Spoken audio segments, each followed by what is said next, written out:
All right, what's going on? We've got Jannik Sinner coming up. Osaka's playing Vekic right now. It's a bit of a marathon at the moment. We've got plenty of matches going on at the same time right now. But let's see how Jannik Sinner looks against Juan Manuel Cerundolo, younger brother of Fran. But Osaka 40-30. 7 to the 400 Vekic. Vekic to the net. And Osaka leads 6-5. All right. 6-5. And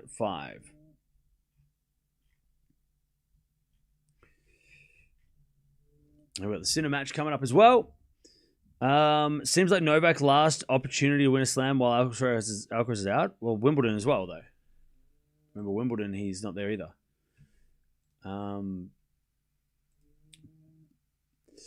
Just having a look around what's going on. So Jovic is up a set and 1-love. 6-love, 1-love is her score. Tien's about to win the first set. The Aussies are coming back. Birrell and Walton.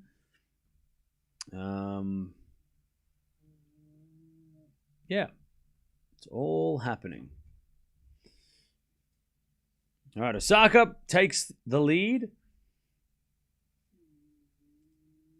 And she is about to she's made Vekic serve to stay in the set. If you're just joining us, Vekic serve for the set, 5-4. Vekic has been up a break twice in this match, and also was nearly up double break in the first set, in this first set as well. So, yeah, it's been Vekic probably should have closed this out, but it should have been Vekic's set.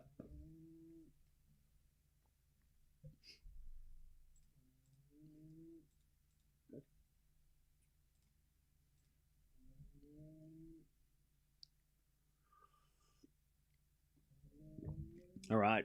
6-5. Osaka. As Vekic serves a fault, second serve.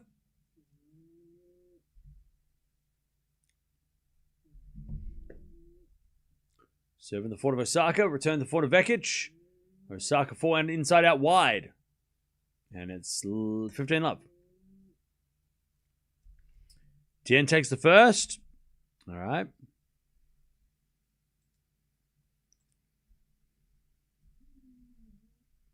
Will it be too hot for Sinner?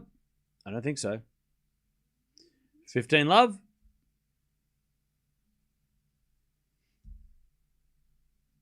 As the backhand return goes into the forehand of Vekic. Osaka pass. Vekic volleys it wide. Oh, man, that was a bad miss. Bad miss for Vekic.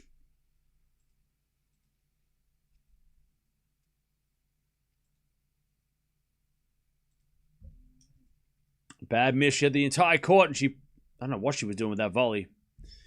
15-0. Jovic up 6-love, 2-love. That is ultimate revenge. That is serious revenge. Kwame won the first, apparently. All right, umpire's out the chair to check the mark on the Vekic serve, but the ball was wide. This umpire's come out the chair at least 5 times in this match. Yeah, that was definitely wide. Second serve.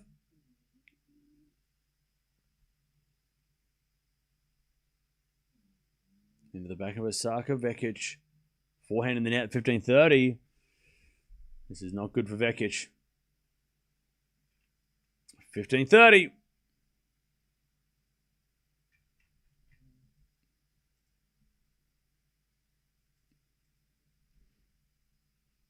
Osaka might be able to take this set. Jovic and Navarro played last week in Strasbourg, and Navarro lost 1 in 3, I think. 3? So, yeah, they played literally last week.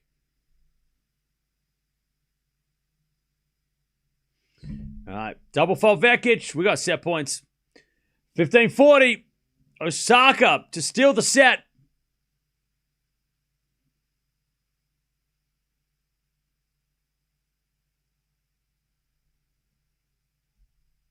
$15.40.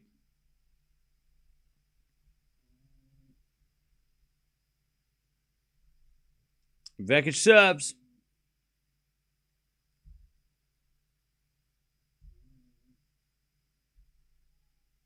Another fault.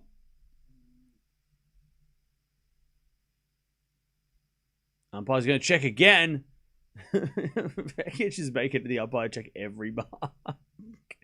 He's been out the chair 7 times. And Vekic is... It's Vekic. It's Vekic. We saw Osaka play the first round. She didn't make the umpire do this much work. As Vekic hits the line on that shot, 30-41 saved. Vekic is the one making the umpire work here. No Eala, no views? Yeah, bro. Yep. Yep, you're right. You're spot on. Nobody cares about anybody else. You're exactly right, mate. Nobody came to watch Djokovic yesterday. No one's here right now to watch Osaka. You're right. No Eala, no views. You got me. You got me. Tennis talk, a.k.a. the Eala talk. Hey, look. But we'll watch tennis anyway, and maybe somebody will show up. As Osaka gets out of the return, we get to deuce. That's all right, though. Hey, we got Eala coming up. We got Eala next week, so we're going to watch her next week, so don't worry. Don't worry, we got Eala next week. Don't worry. Don't you worry. We got Eala next week. Don't worry. We'll watch her again for you. First there's a fault, second serve.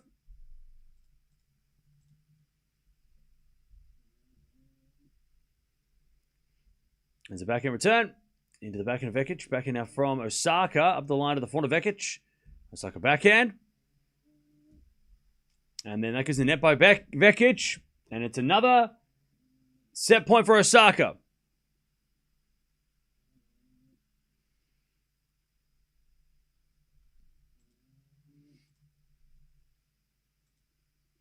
All right. Osaka to take the first set.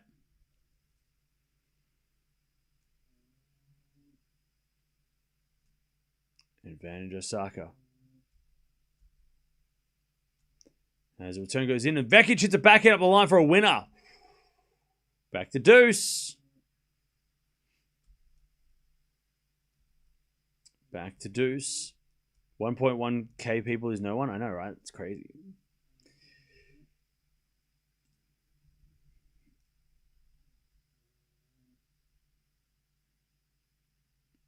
Striped shirts again. Better in black like Sinner. I'm sorry. This is not... You're critiquing my outfit? Is nobody giving you attention today? Is everybody ignoring you? No. Is nobody talking to you at work today, at Thursday, on a Thursday? You're like, hey...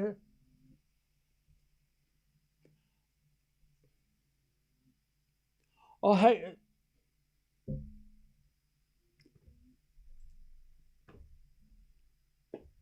Sucks, man. Go get a coffee and talk to Janet from accounting or something. I don't... Advantage Vekic to get to a tiebreak. As a return, goes in the backhand of Vekic. Backhand from Osaka into the forehand of Vekic. Osaka forehand goes long. We're going to tiebreak. 3-set point saved. Sinner's about to start up as well. So let's get things started.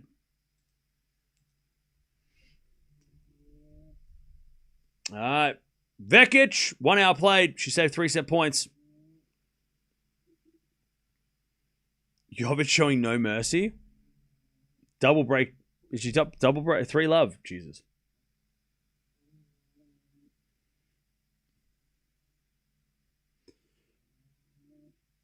All right. I'm going to go Sinner in straights for the record.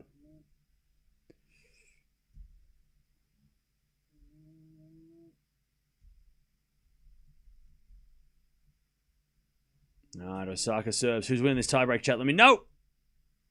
Osaka serves an ace. 15 love.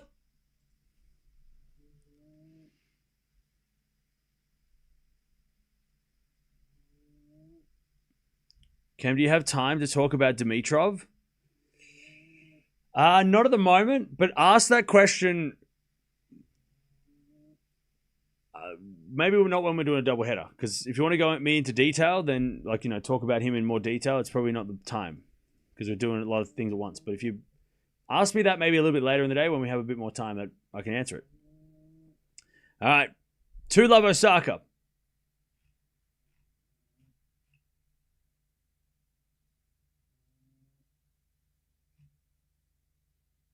Two zero Osaka.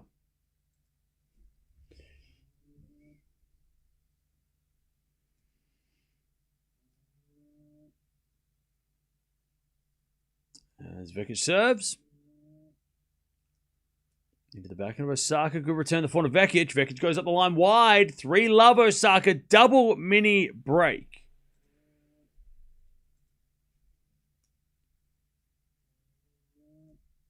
I think Sinner's going to serve first against Cerundolo.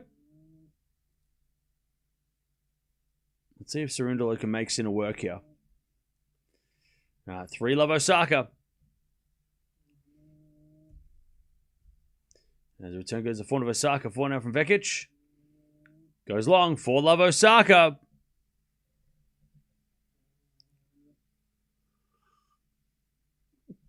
Baby Cerundolo, not Fran. Yeah, it's his little brother. All right. Sinner with a serve and volley to start the match. Okay, 15-love. Great serve, Osaka. 5-love. 5-love.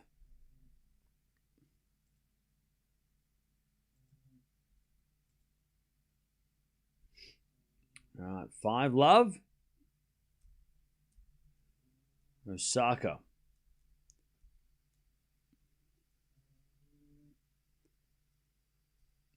Dominating.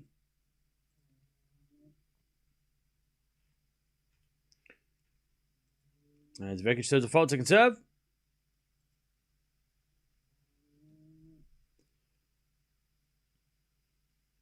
As a return. Goes into the backhand of Vekic. Vekic in the net. 6-love. They change ends. Jeez. This is a beatdown. All right. 30-love Sinner to start us off.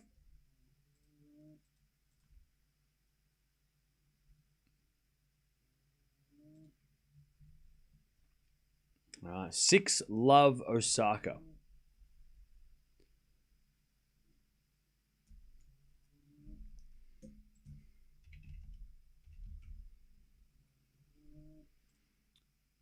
Osaka to take the first set. It's on Vekic serve though. 6-love. As the forehand goes up the line, the backhand of Osaka, backhand of Vekic. Drop shot is too good. She's on the board. 6-1. Sinner 40-love. All right, Vekic on the board, but it's 6-1 Osaka.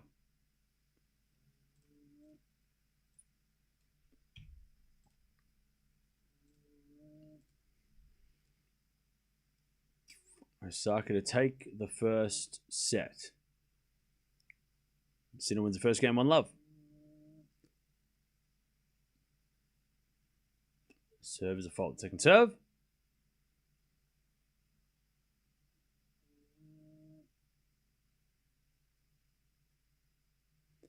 Second serve in the back of Vekic. Vekic in the net. There's the first set.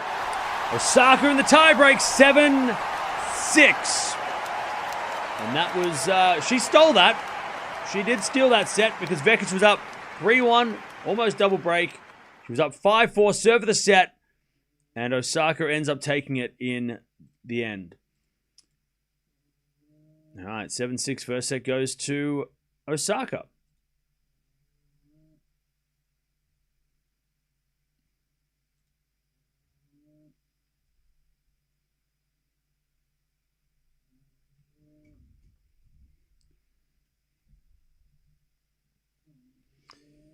All right.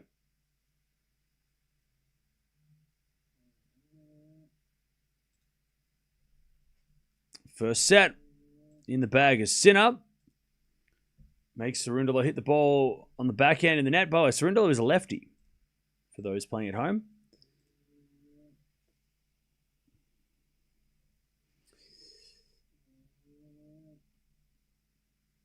Love 15, Sinner.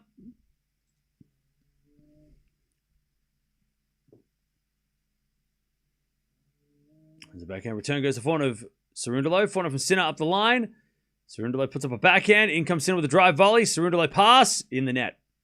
Love 30. First set, by the way, 11 winners, 24 errors by Osaka. 14 winners, 21 errors by Vekic. So not a pretty set. Both playing kind of bad. 4 breaks of serve in the set. But both not really playing well.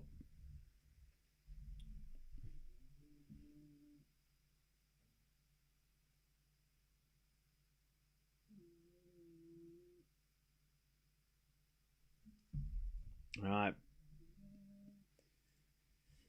Love 30. Cerundolo serves the backhand. Sinner return into the forehand. Cerundolo. Sinner backhand up the line. That's too good. Love 40. This is going to be interesting.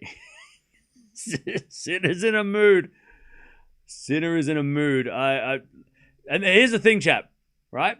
Let's say, let's play that, the whole, Sinner hates the sun, right? Or hates the heat. If that is the case, then he's going to try and finish this match in an hour. Which means he's going to put on a beatdown. And we've seen him put a beatdown on better players before. So, if Sinner is afraid of the heat, it's only going to get hotter, right? So, right now it's midday. So, by the time we get to 2, 3, 4, 5, it's going to be probably the hottest. So, if he wants to avoid that, he's going to crush Cerundolo to get it back into the shade. If that is the, if he's scared of the heat, right? So this is not good for Cerundolo. This is a bad day to play Jannik Sinner. He is not going to be charitable. He is going to crush you because he doesn't want to be out there. He's got a break point, 30-40. And Cerundolo serves a fault. Second serve. Second serve. Into the backhand of Sinner. Forehand now from Cerundolo is out, and there's the break for Sinner. 2-love.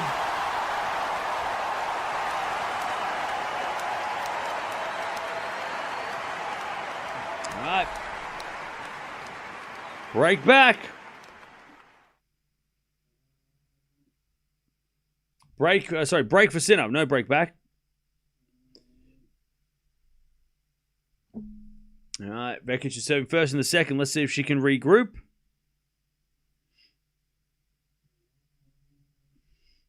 All right, 2-love Sinner. Sinner serves. Into the forehand of Cerundolo. Return goes into the back of Sinner. Cerundolo's forehand around the net, in the net. It's 15-love.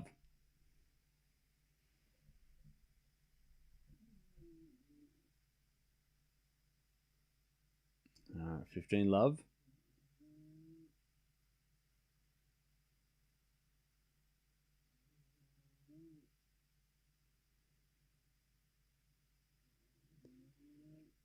First serve from Sinner is a fault.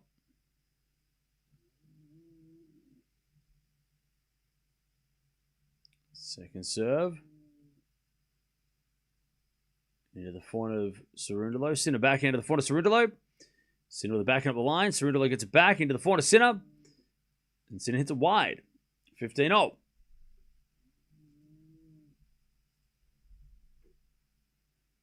Ooh, Chad, it's getting interesting now.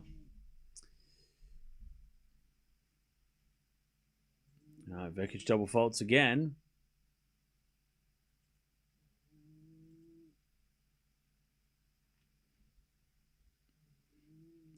$15.30. Chance for Osaka at the break.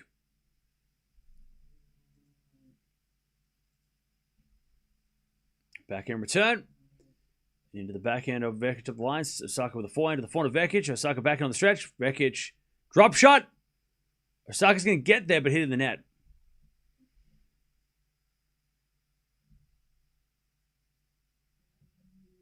That's 30-0.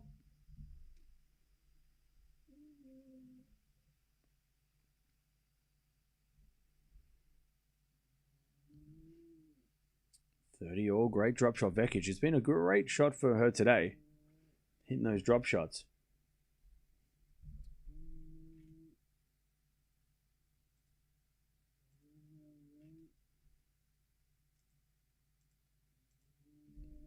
right, 30-all. Sinner 30-15.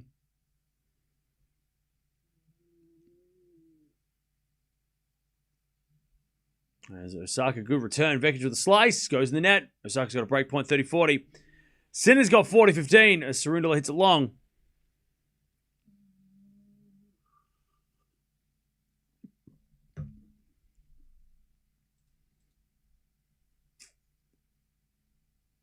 So Navarro back on serve against Jovic.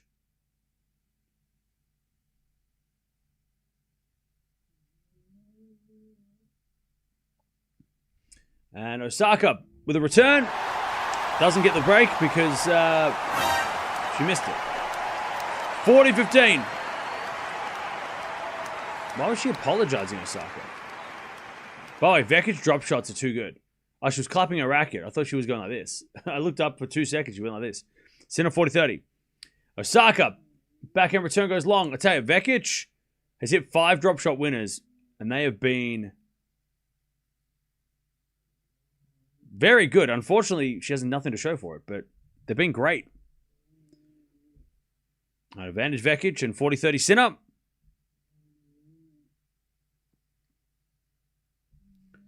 As Osaka gets a return winner, we get to deuce. All right, Sinner serves. Fault. Second serve. By the way, chat, what do you reckon tomorrow? Do you reckon Djokovic plays at night or Zverev plays at night? What match do you think goes on at night? I want to know what you guys are thinking. Let's try and play the guessing game. I think Djokovic plays in the day and Zverev plays Ellis at night. That's my guess.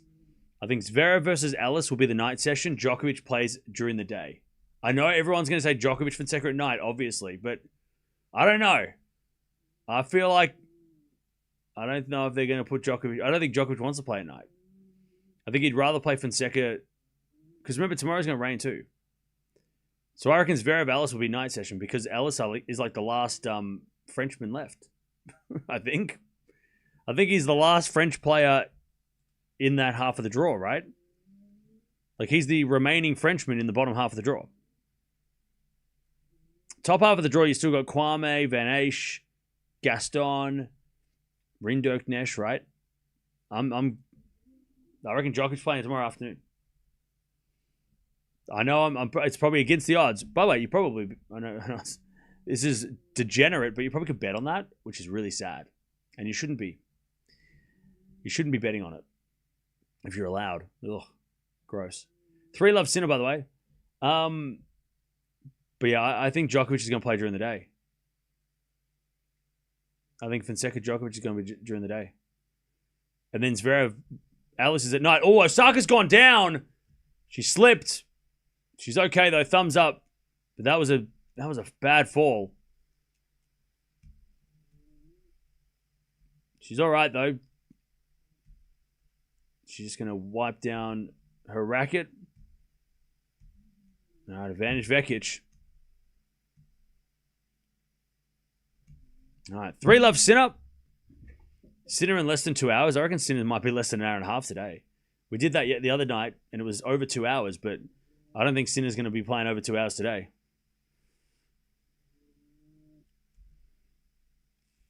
All right. Yeah, Osaka just lost her footing when she went to take off. It's all right, though. Just a slip.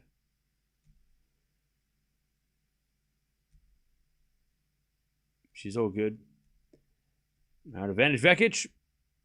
As the return goes in the net by Osaka. Osaka's just looking at her hands, though, because she went like that. So she might have scuffed up her hands.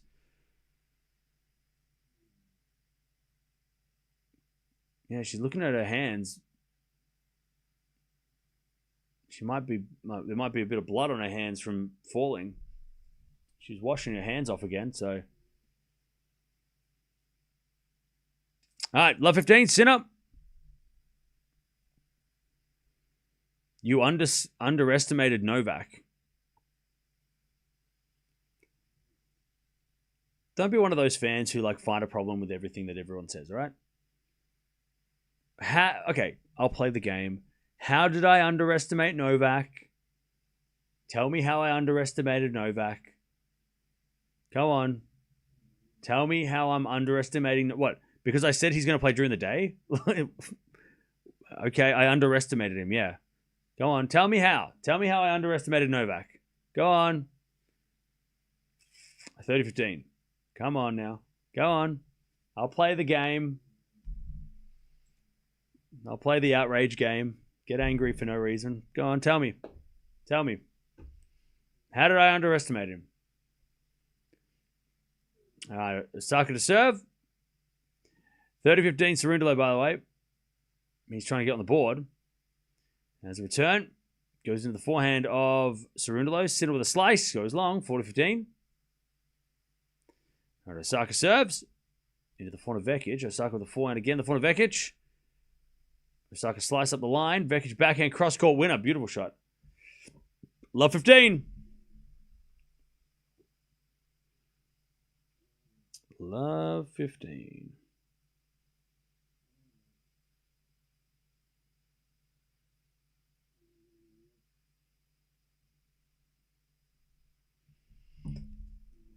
As the return goes to forward of Osaka, she hits a winner. Great shot. 15-0.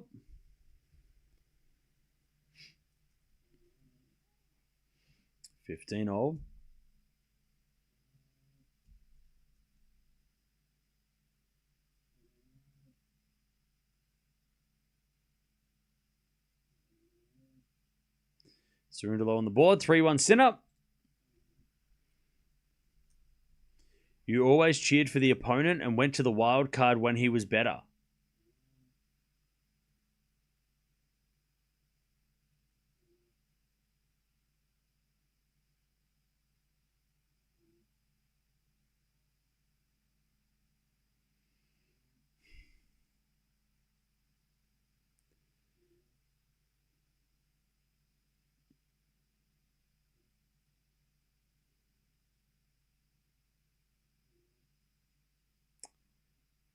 Okay. Anyways, 15 love. Vekic, by the way, 15-30. She's got a chance to get the break here. Return from Cerundolo goes to forehand to Sinner. Backhand now from Cerundolo up the line. Sinner gets it back with the backhand into the forehand to Cerundolo. Backhand now from Sinner again to the Cerundolo forehand. Into the backhand of Sinner. Cerundolo forehand to the stretch. Goes long, and it's 30 love Sinner. Vekic got break points, 15-40. Vekic to take the break here in the second.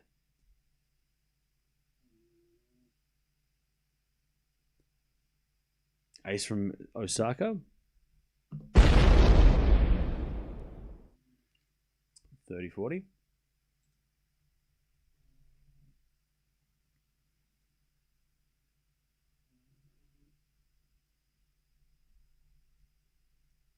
As Osaka goes to the forehand of Vekic. Up goes a lob. Osaka forehand cross court is a winner. And Osaka gets the deuce.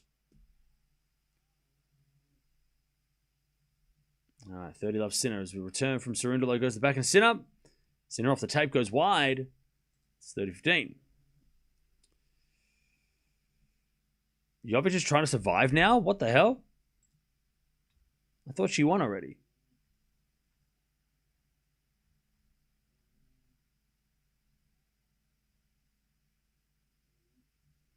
All right, advantage Osaka.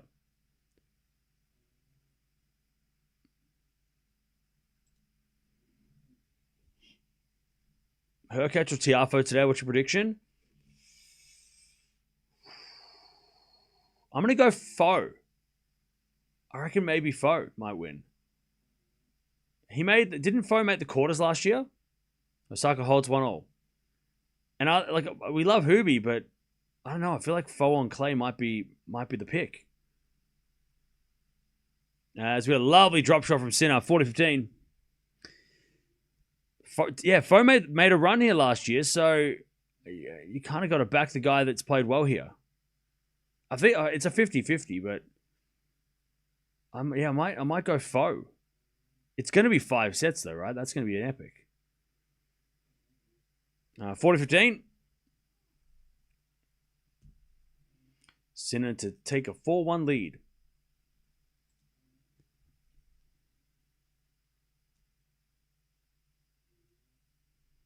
All right. Lob goes up from Cerundolo. And that goes out. 4-1 Sinner. 4-1 Sinner. Who does the winner of Sinner Cerundolo play in the third round? Great question. Landaluce or Capriva? So, yeah. Two guys that have been good on clay this year. So, that'll be an interesting matchup for Sinner.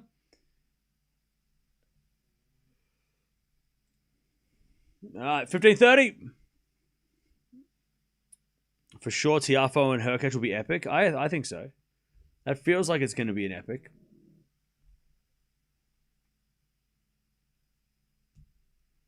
All right, 15:30. Osaka looking to get the break.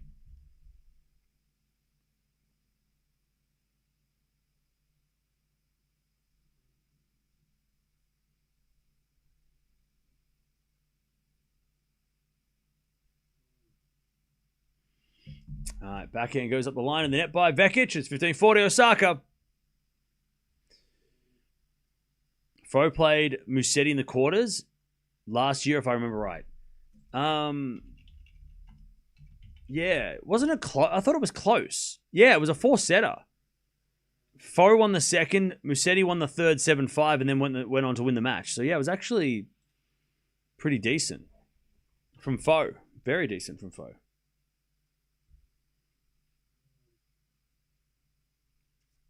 All right.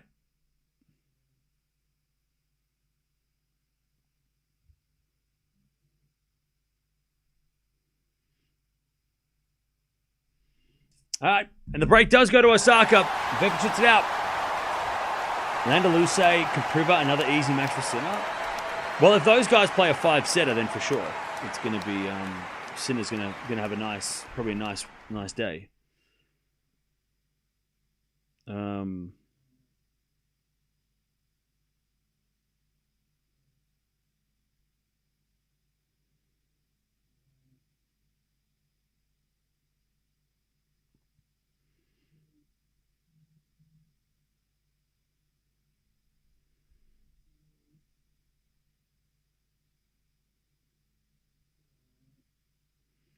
All right.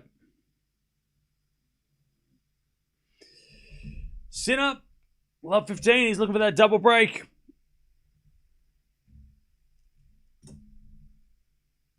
As that goes out by Sinner on the return. 15 all.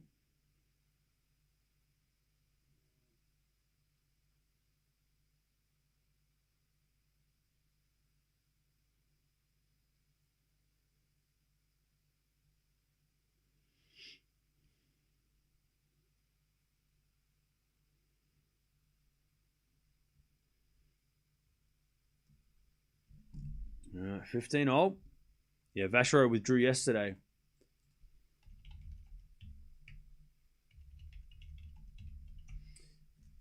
15 all as we get a 4 up the line. Sinner with a passing shot goes long. And it's 30-15.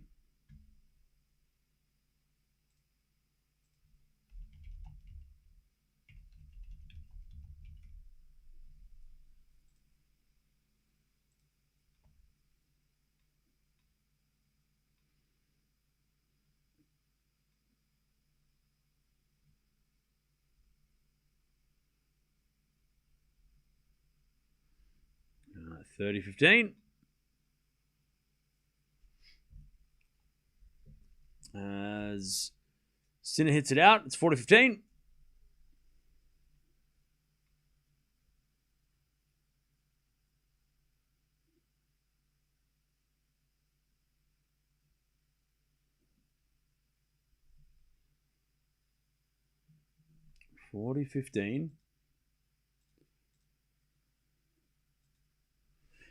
As Cerundolo wins the game.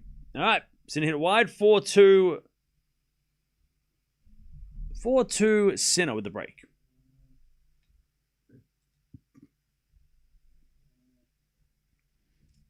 Such a shame. I love watching Vachereau. Yeah, it is a bit of a shame. Sinner will win 3-0 either way against... Will win 3-0 either way against them. Yeah, for sure. Sinner should win in straights, yeah. Hey, what's up, Linear? How you doing? All right. Love 30. Vekic a chance to break back. Backhand to backhand rally.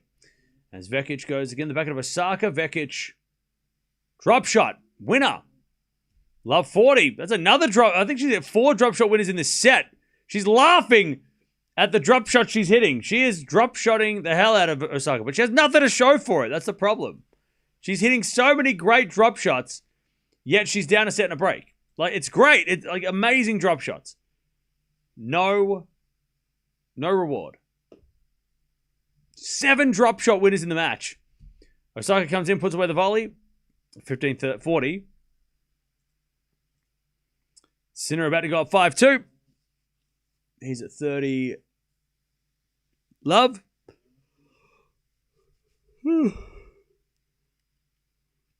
Serving the forehand of Cerundolo. Ooh, Sinner hit it wide.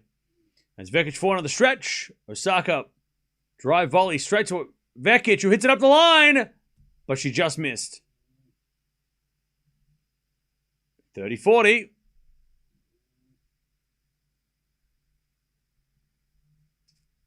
All right, 30-15 Sinner.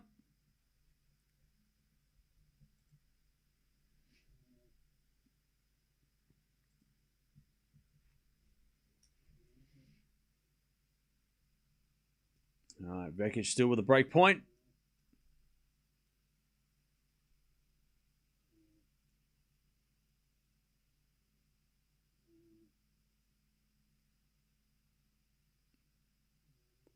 As the return goes out by Osaka. And Vekic breaks back. 2-0.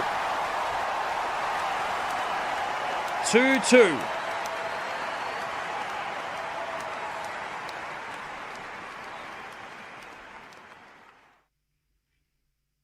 Two all.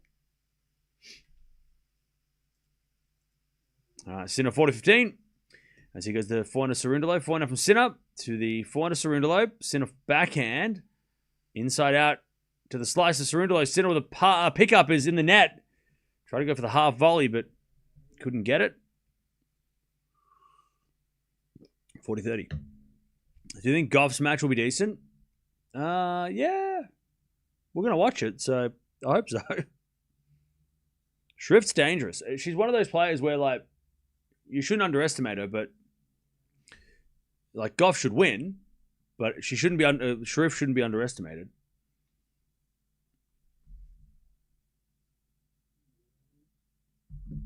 Revenge. 30-15. Vekic.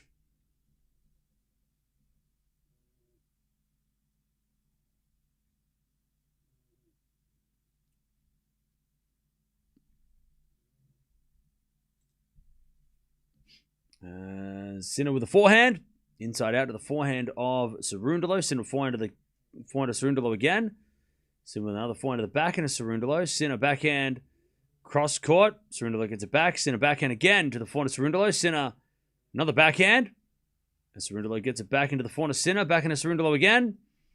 Sinner goes inside out with the backhand. Cerundolo slice. Sinner cross court backhand. Cerundolo's there with his forehand. Sinner forehand goes cross court. Cerundolo's there with the backhand in the nets. Man, he played a good point until that last shot. Oh, Sinner's just shaking out his left hand.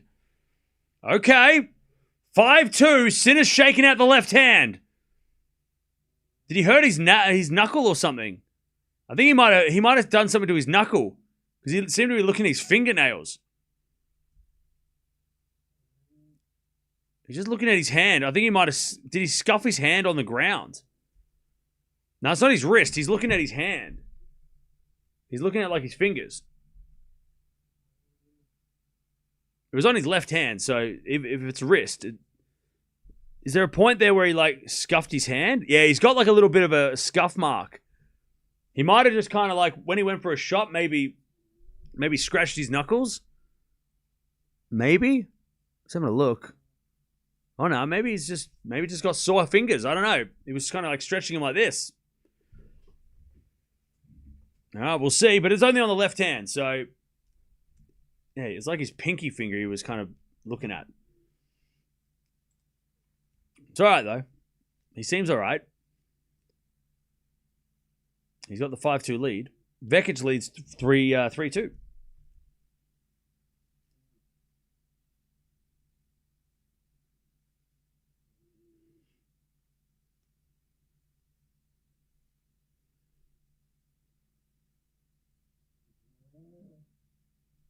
All right.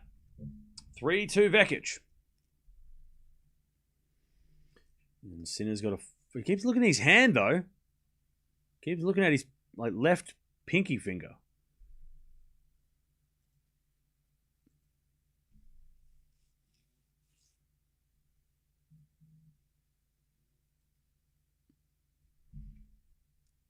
Caboli's up 2-love.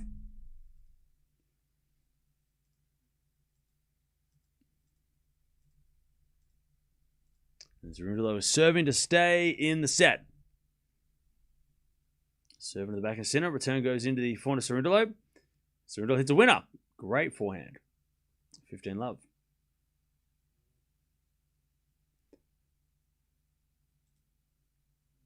$15-love.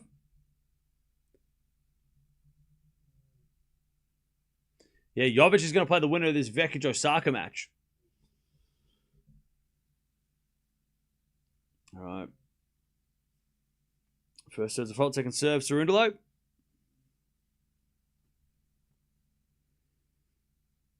Serving to the back of Sinner. Forehand from Cerundolo into the forehand of Sinner. Cerundolo forehand again. Sinner with a smash. Cerundolo forehand again. Sinner with a pass. Cerundolo with a half volley, but it goes long. It's 15-0.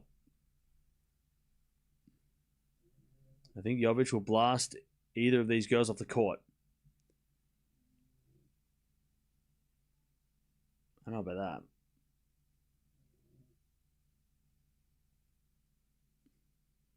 that. I love 15 Vekic. As Osaka gets a forehand win across court. Beautiful shot.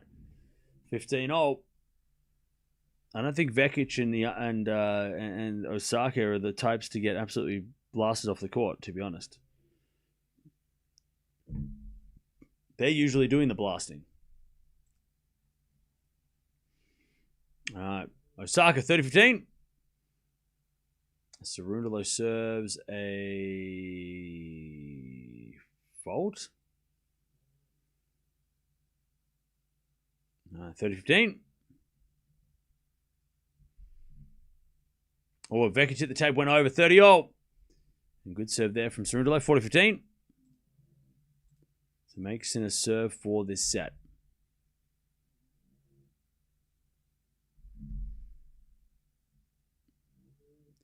Uh, 30-0. Serving to the backhand. Vekic in the net. And Osaka gets to 40-30.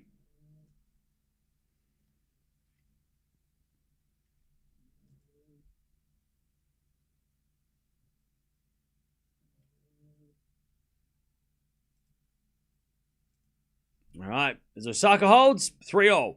And so does Cerundolo. All right. 5-3. Sinner's going to serve the set.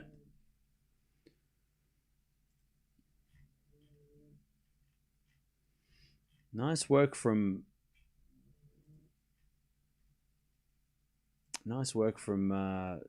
Cerundolo to hang on here.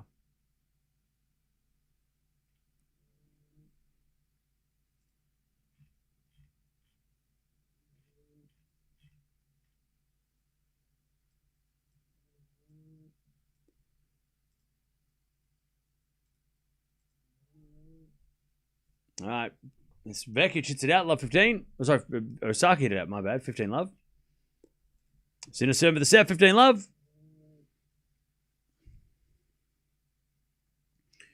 15-love. Men's tennis is in bad state right now. Not going to lie, need more competition. 15-love. Sinner serves.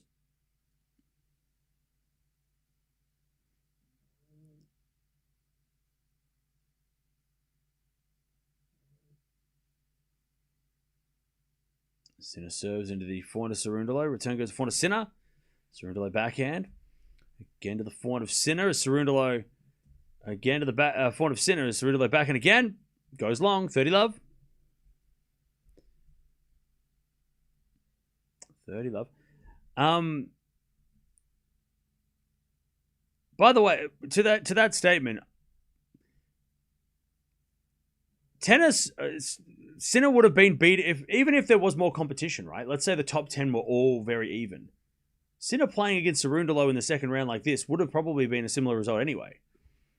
It's when Sinner goes and plays Zverev, right? Or if he plays like top 10 guys and destroys them, that's when it's like, oh. But when he's beaten up like the number 80 in the world, like that's normal. Like this is what the number 1 should be doing to the number 80. Cerundolo is higher ranked than that. I'm sorry. Being a dick. Like Cerundolo's what? 55 in the world. Like this is normal, right? Sabalenka did the same thing to her opponent yesterday, right? Sorry, the other day, right? So like the number 1 beating up the number 50 is normal. It's when the number 1 beats the crap out of number 3 that it's like, ugh. That's the one where it feels like a bit like it's shockingly obvious how singular the tennis world is, right? How it's only one guy right now dominating. But right now, I mean, the number 50 in the world was never gonna doesn't do that. Also, if you take Sinner out of it and you look at everybody else in the tour, it's pretty competitive. It's just Sinner is miles ahead of everybody. But like Djokovic has had 2 4-setters, right? Medvedev's gone, right? Fritz is gone. So like it's pretty competitive if you take Sinner or if you ignore Sinner. It's pretty competitive. The problem is that you can't ignore Sinner because he's the one you have to beat to win the trophy. So like if you just don't watch Sinner, right? Then it's pretty competitive outside of Sinner. 40-15. A Sinner with a forehand into the back of Cerundolo. Sinner with a forehand again. Cerundolo again to the Sinner forehand. And there's a backhand from Cerundolo up the line, but it goes wide. Sinner first set, 6-3. All right. Sinner takes the first. Vekic, by the way, another great drop shot combination. Great work from Vekic.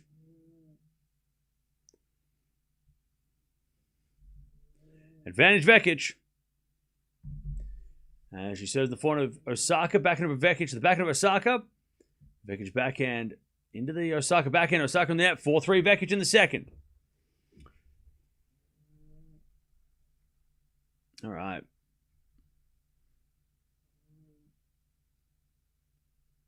Agree, Cam. There should be a lot of a different scoreline between 1 and 3. Yeah, well, 1 and 3 should be more competitive for sure. But yeah, I mean, we can't really judge we can't judge as of right now. Number 1 should be beating the number 50 in straights.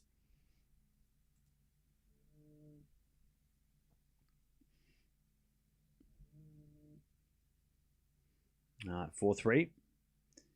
But it's when Sinner starts playing the bigger names. And he starts doing this to the bigger guys. That's when we kind of feels a little bit less. Definitely feels less. I don't know what the word. It's not less fair because it's like Sinner. It's not Sinner's fault that he's that good. What's he gonna do? Play worse? No. But that's when it becomes like glaringly obvious that there's a massive skill gap, and that the players that are outside the top 3 or even outside the top 2, besides Djokovic, are really just no match for Sinner. For the most part. Obviously, Medvedev's made some inroads. Djokovic got a win, but other than that,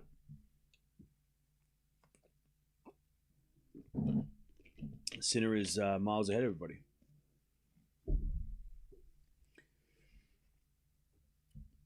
All right, Vekic 4-3 in the second.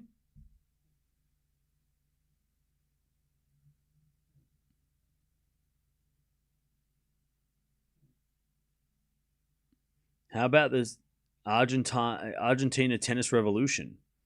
What do you mean? What do you mean tennis revolution?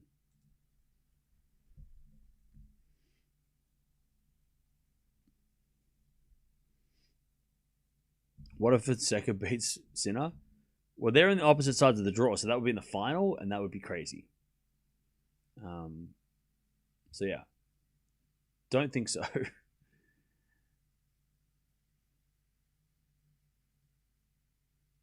All right, 4-3. Into the backhand return to the forehand of Osaka. Backhand from Vekic. The backhand of Osaka up the line of the forehand of Vekic. Osaka forehand again to the forehand of Vekic. As Osaka into that Vekic forehand. Vekic hits it long. 15-love. Sinner's not the problem. Well, that's it too, right? I mean, yeah. It does have, and I've said this many times. This feels like it's 2006, 2007, and Federer's on top. Like, that's where we are right now. It feels like that's what this reminds me of. Sinner winning everything reminds me of Federer 2004, 5, 6, 7. Where Rafa had the clay, but Federer had everything else. And it wasn't until, Murray and Djokovic kind of got on the scene that it became different. Or when Rafa, started to win on other surfaces. But, yeah, it's sort of that. It's just, there was the same thing that, like, Federer was just winning everything. And it was frustrating as somebody who followed Leighton Hewitt at the time, and still, well, Leighton Hewitt was my favorite player of all time. A Leighton Hewitt fan at the time, it was super frustrating because it was either Leighton couldn't beat him or somebody else couldn't beat him so Leighton doesn't have to play him. Like, that's what it was. It was so frustrating. It was so frustrating. So if you are a fan of anybody else outside of Sinner, it is so frustrating for you too. Because if you're a Zverev fan, you're in the same boat as I was with Hewitt back in 2006. You're like, well, unless somebody beats Federer, Hewitt had to play Federer, and he can't beat Federer. He couldn't beat Federer. Zverev's the same. Unless somebody beats Sinner, Zverev can't beat Sinner right now. But nobody can beat Sinner, right? So it's just so annoying. Like, it's so hard when if you're a fan of Sinner, you're loving this, right? But if you're a fan of anybody else outside of Sinner, it's so I know how hard it is. It's annoying because you're like, no one can beat him and my guy can't beat him. This sucks. Can't somebody just beat this guy so then my guy can win? Gah! And then Marat Safin beats Federer at the Australian Open 2005, but then Leighton loses to Safin, and that was bloody nightmare too. That broke all our hearts. We thought, oh yeah, Federer's gone. Yeah, let's go Safin. We can beat him. And then we lost to him. All right, 4-0. But yeah, I get you. But again, Federer wasn't the problem then. Sinner's not the problem now. It's just everybody else hasn't figured out how to play Sinner or beat or compete against Sinner. It's a skill issue, for sure. That people can't play Sinner. But he also just doesn't have a weakness that you can't exploit any weakness. He hasn't got a weakness. Besides, physicality, maybe. All right. 30-love.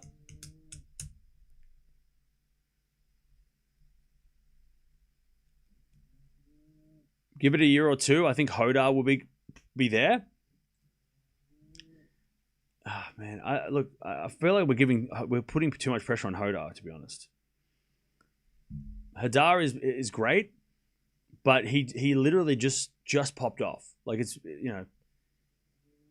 in March, nobody knew who Hodar was, right? And now at the end of May, we're all like, well, he's going to beat Sinner. And like, that's a big jump for somebody that 3 months ago we didn't know anything about. Like, when I say anything, I mean the majority of people didn't know his name. Didn't know who he was, right? Because in March, it was Fonseca was going to do it, right? So I feel like we got to be careful putting all the pressure on these guys and being like, well, because what's going to happen is if Hodar after the clay season, which I don't think he will, I think he'll be fine. But if Hodar after the clay goes on a bit of a losing streak, so many people are going to do the same thing they do with Fonseca, same thing they do with everyone else. He's overrated. He sucks. He's not that good. He's only a clay quarter. Which is not true because Hodar is great and he's a great player and he doesn't deserve to be... He doesn't deserve that treatment like none of the other guys deserve that treatment. So we just got to be careful. I don't like when... I know I pump up Fonseca, right? but I'm also a massive fan. But with Hoda, I'm like, Prismic the same. Like all these guys, I'm like, oh, let's just.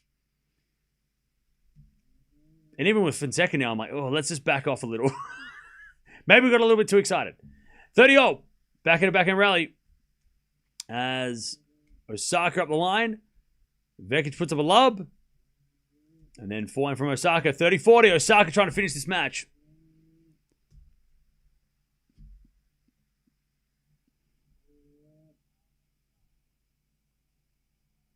All right. Osaka to get the break and serve this match. Kwame's winning. He is right now. Kaboli's winning as well. Love that.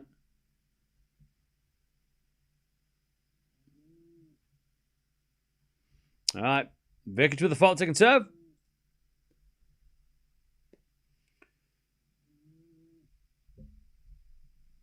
Second serve, Vekic. Into the back of Osaka. Return goes back into Vekic. Osaka forehand up the line. Is a winner, I think. Yes. Osaka breaks. She's going to serve the match. And she's going to play Jovic in the third round on Saturday. All right. 5-4. Polish commentators are saying that Herb Catch is going to beat Tiafoe. Yeah, I think it's a 50-50 for sure. Polish commentators are saying the Polish guy's going to win, though. That's totally fair. I wouldn't expect anything less. I'm sure all the Australian commentators are saying that Walton was going to win this morning because he beat Medvedev. So yeah, I'm sure that the Polish... I'd be surprised if the Polish commentators didn't pick Herb Catch, to be honest. They're not going to... People aren't going to watch if they're like, oh, by the way, Herb Catch is going to lose. Then everyone in Poland's going to turn off the TV. All right, Cerundolo 15 love.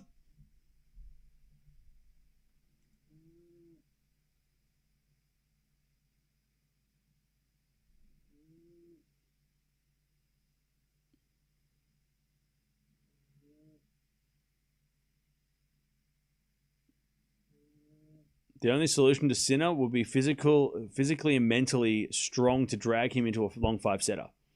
Well, that's it. You've got to have those attributes, right? You've got to be able to be. You got to be more physical than him, and drag him into a deep fifth set. But again, good luck, because nobody knows how to do that except for Djokovic.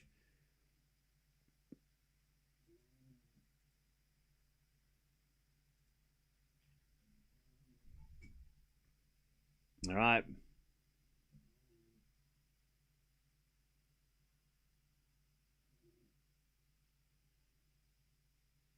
Osaka serve for the match.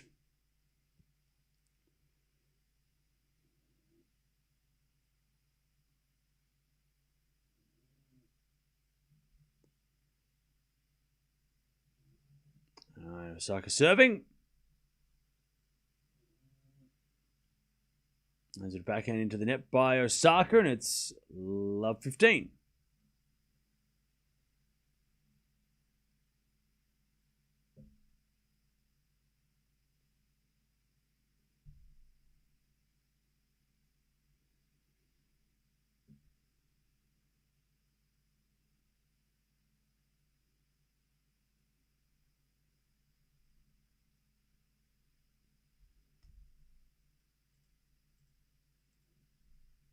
All right, Sinner gets a break, 2-1. Sinner breaks in the second. All right, Osaka 15-0.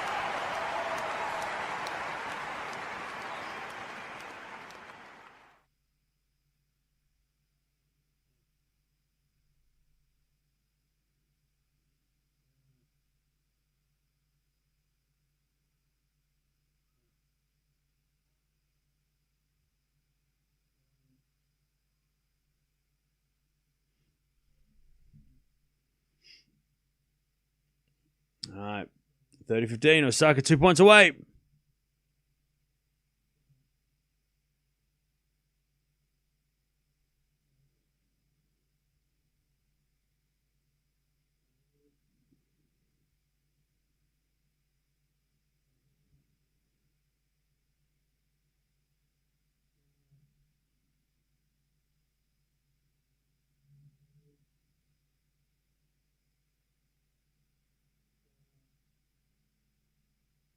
All right.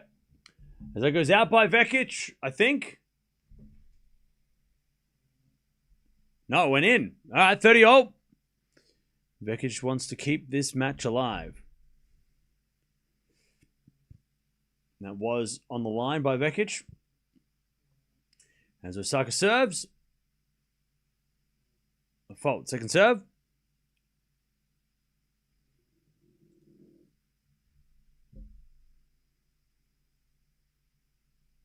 As the return goes to the backhand of Osaka. Osaka gets wide. Vekic got break back point. 30-40. Sinner 2-1 with a set and a break. Big foe's about to start against Hubie. Yep.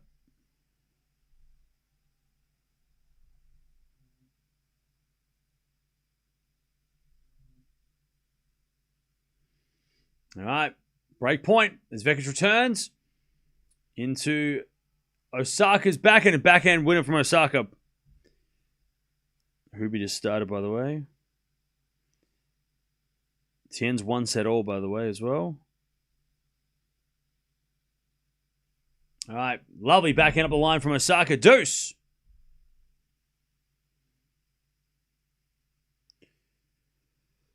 Serve to the back of Vekic. Return. Goes long.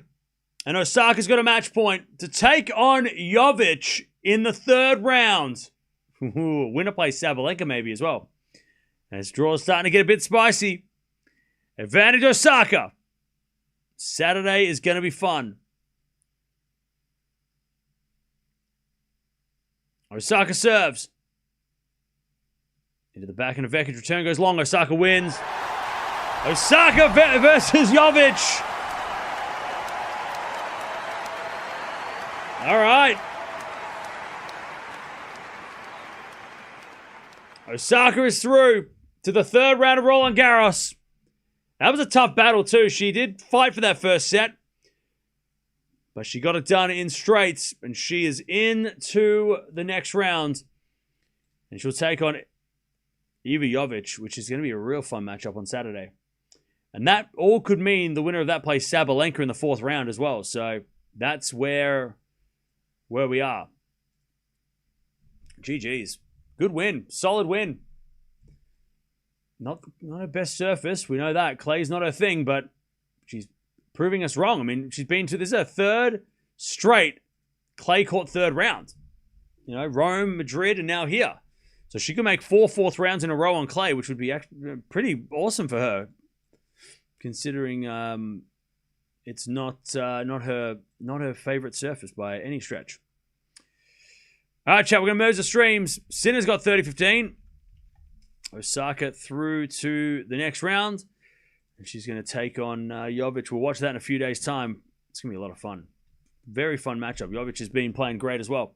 But 7-6, 6-4. She takes out Vekic in straights. Come over and watch Sinner. All right. 30-all Sinner in trouble. Which I didn't think I'd be saying that today. Sinner in trouble.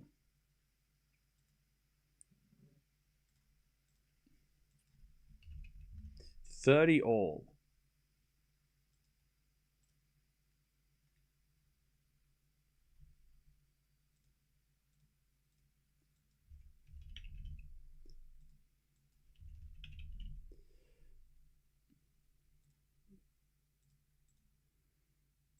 All right. As the return goes in the net by Cerundolo, it's 40-30. All right, 40-30.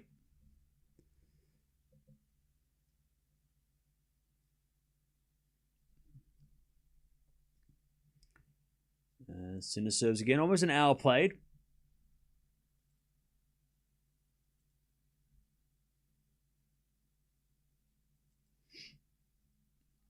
First serve a fault by Sinner. Second serve.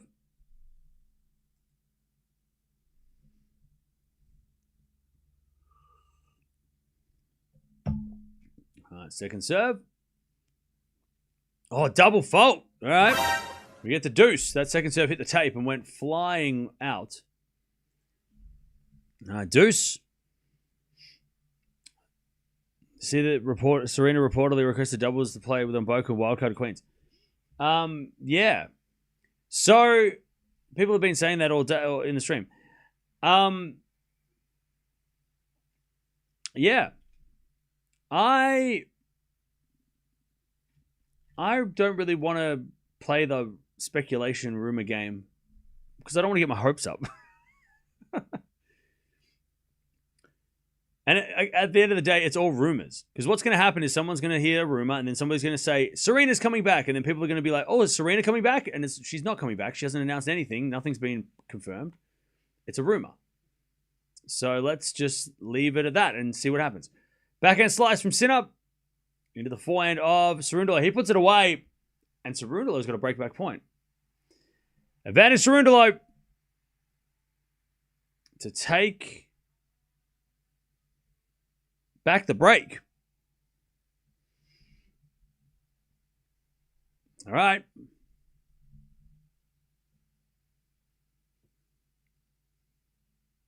Advantage Cerundolo.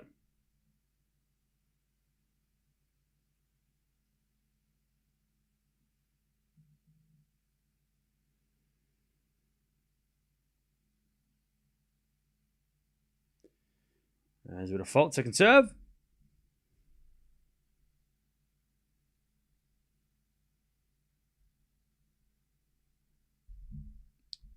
Serve to the forehand of Cerundolo. Return goes in the forehand of Sinner.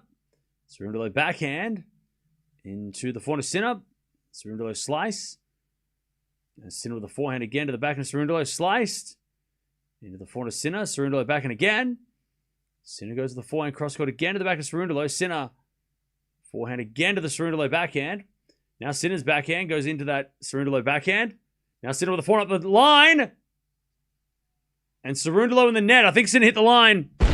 Yeah, he did. And we get back to deuce. Jeez, Sinner hit the back of the line, I think. And Cerundolo couldn't get it back. Deuce. Yeah, Hawkeye confirms. Hit the line. Kwame's up 2 sets of love. God, he's kicking ass, mate. I love it.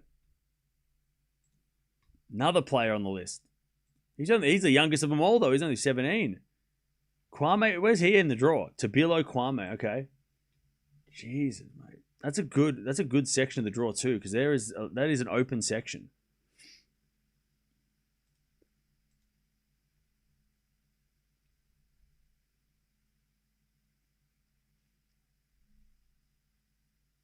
By the way, Cerundolo, Fran Cerundolo is going to be on next. Against Gaston, we'll keep an eye on him. All right, second serve. Sinner down the line, T with an ace. Where was Cerundolo standing? He was like way off the court. Where the hell was he standing? Why was he standing so far away? Advantage Sinner. Why was he standing like in the doubles alley? That's weird. Strange returning position. Try to fool Sinner, fooled himself. All right, advantage Sinner.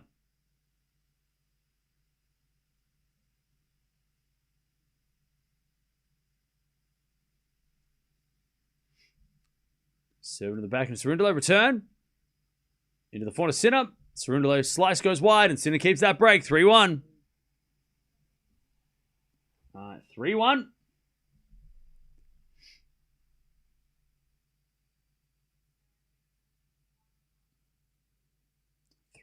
Sinner with the break in the second.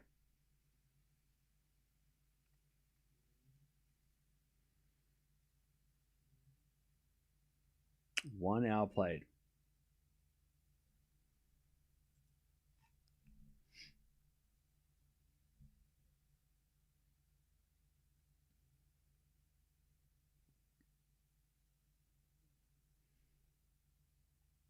All right.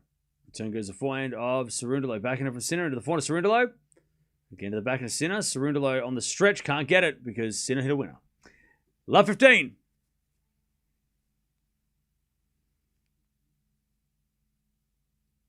Love 15.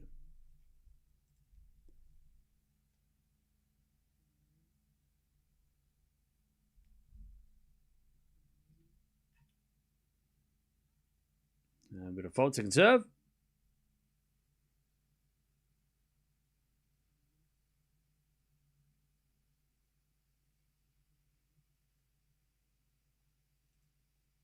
As the return goes into the forehand of Sinner, but Sinner hit it wide.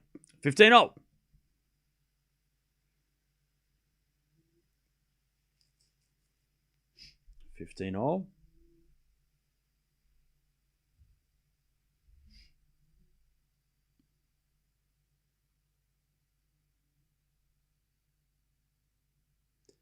As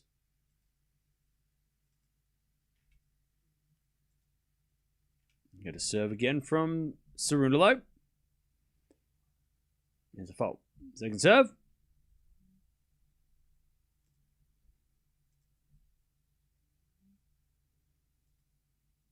As the return goes into the forehand of Sinner. Back into Cerundolo. Again to the forehand of Sinner. Cerundolo back in again. Goes long and it's 15-30. Sinner wants that double break. 15-30. I'm just having a look at the schedule for what else is going on. So, because we've got a bit of a gap in the schedule after this match. Because Parry versus Lee comes on next. We're not watching that. And then we're kind of stuck. So I don't know. Chat, do you have any suggestions? Because we're watching Sabalenka Gauff later. As Sinner hits a return winner.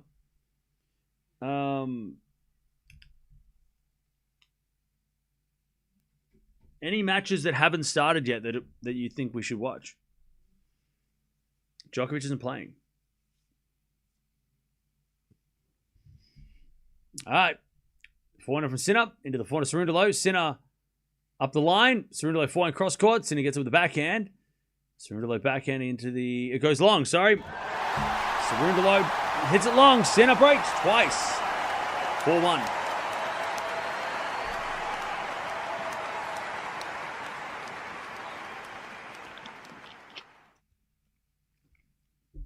All right, 1 second, chat.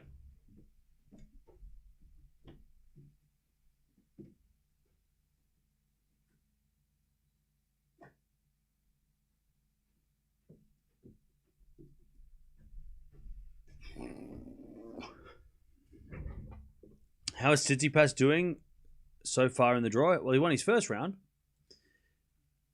So I'm just having a look. So Tiafoe and Hurkacz just started. So by the time this is over, that'll be a set down. So I don't know if we join that. I don't really want to join a match halfway through, or that's already started.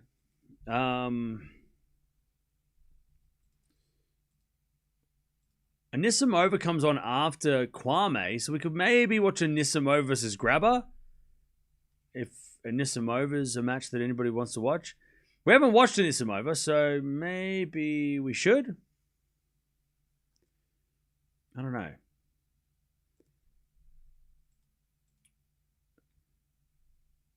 Cerundolo Gaston play right now, so we're not going to be watching that. Schneider Kessler, meh. And then you got, after Tien, you've got Kalinskaya versus Korneva.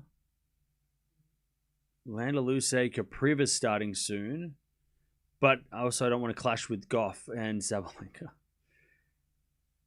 Putin-Saver and Osorio coming up soon.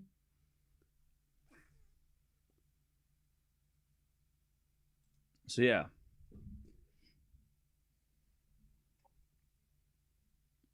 Anisimova, watch Anisimova. Tien's match is already halfway through. We're not watching it. All right. Anisimova makes sense because it's before Coco as well. So we can watch Anisimova. Anisimova versus Grabber. And then after that is Coco, so that kind of works out well. All right, Sinner, 15-0.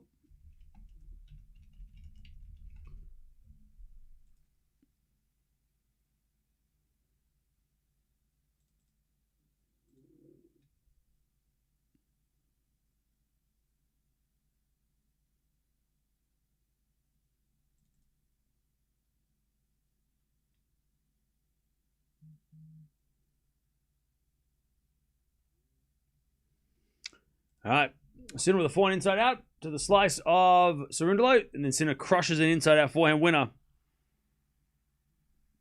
And it's 30-15.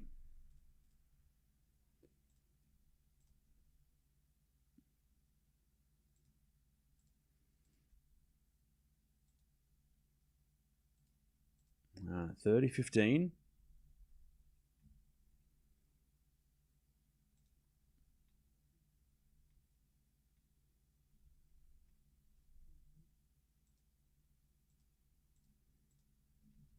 As that goes in the net by Sinner. All right, 30-all.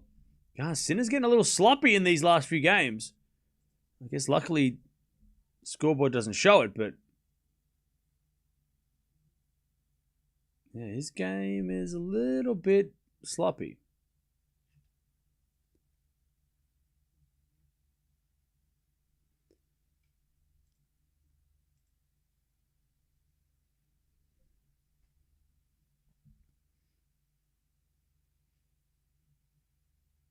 Uh, 30-all. 7 in the forehand. Cerundolo. Return goes in. Sinner. Oh, he let it bounce. And then he hits it forehand over the shoulder. Then Cerundolo gets it back. Sinner backhand to the forehand. Cerundolo. Sinner backhand again to the forehand. Cerundolo. Another backhand. Sinner. Cerundolo again to the Sinner backhand as Cerundolo forehand goes up the line in the net. Man, Sinner was lucky to win that point, to be honest. That was not a great point from Sinner, but he wins it anyway. 40-30.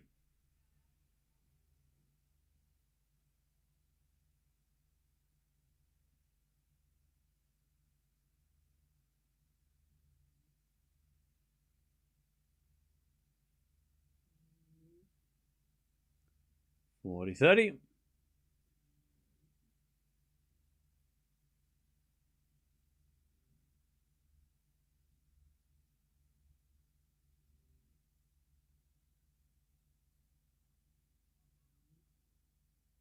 First serve's a fault, second serve.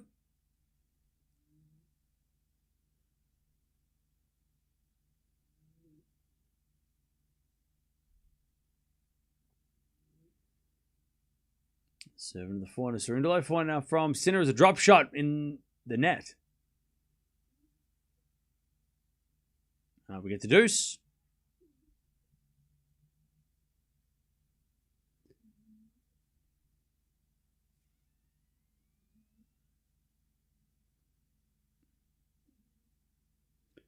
We get to deuce.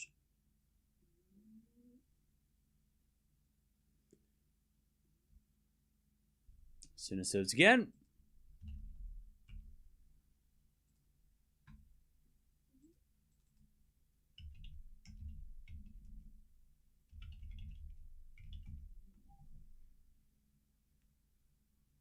As that goes out by Cerundolo, and it's advantage Sinner.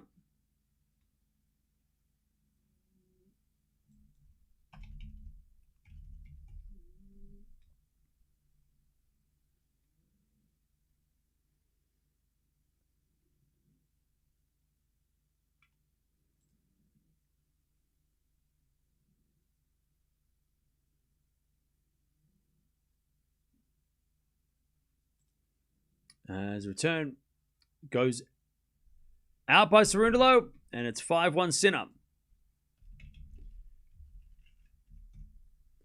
5-1 Sinner in the second.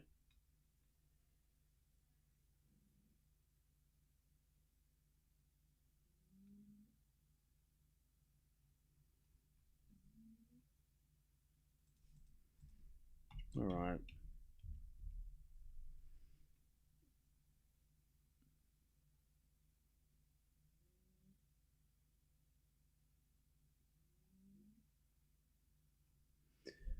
All right, Cerundolo serving to stay in the set. The backhand Sinner sliced. Cerundolo forehand cross court. Drop shot. That's a great shot. Sinner sliced up the line in the net. 15-love. 15-love.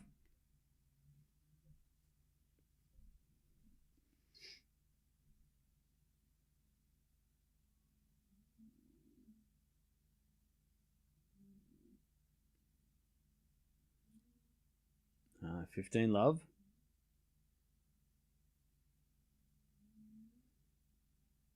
As we get a let from Cerundolo.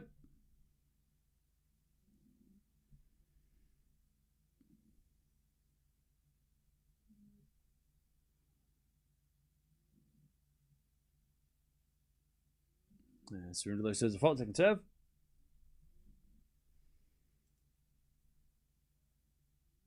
Double fault, 15-0.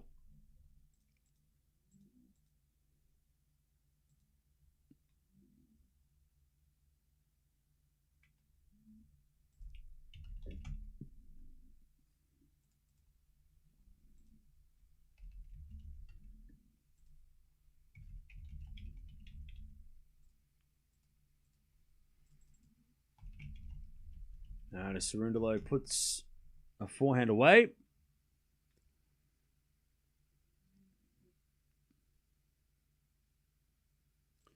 And it's 30-15. 30-15. Then he serves an ace. 40-15.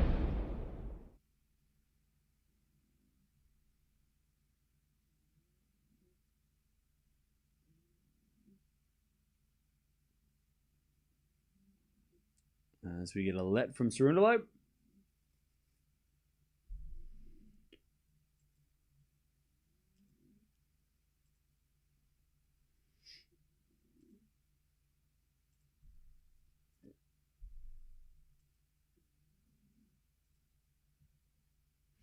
As the return goes into the forehand of Cerundolo, backhand from Sinner. Up the line, Cerundolo slice. And Sinner goes to the backhand, Cerundolo again. Sinner forehand again. To the back of Cerundolo. Cerundolo hits it long, and it's 40-30.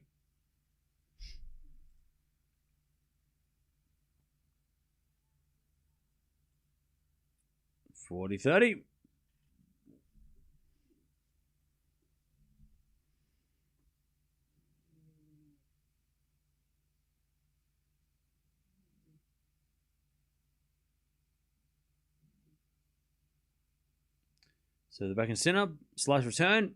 And then Cerundolo drop shot in the net, deuce. We get the deuce.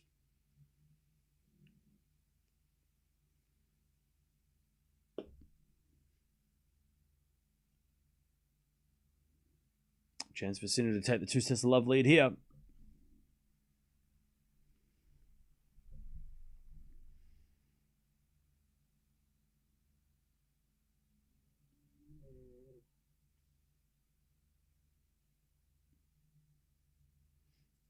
Fold second serve.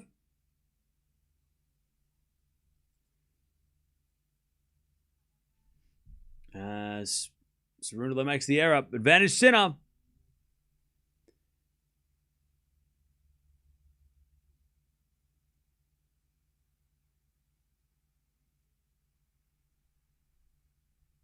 To take a 2 sets of love lead. Ace on the tee, all right. Good save. And we get the deuce.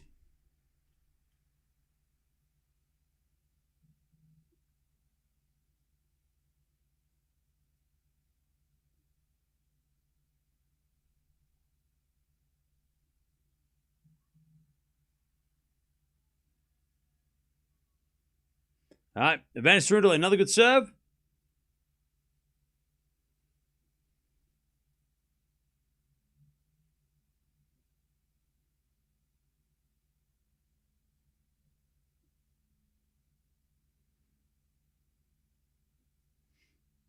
Another ace, all right. Cerundolo holds. Sinner's going to serve for a 2 sets of love lead.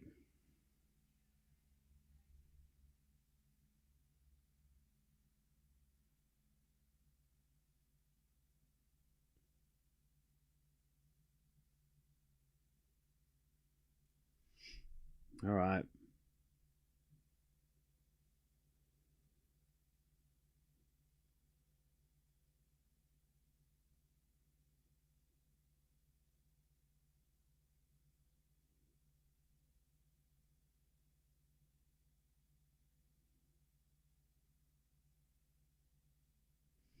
All right.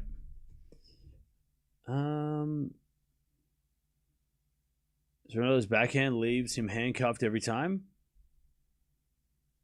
How so?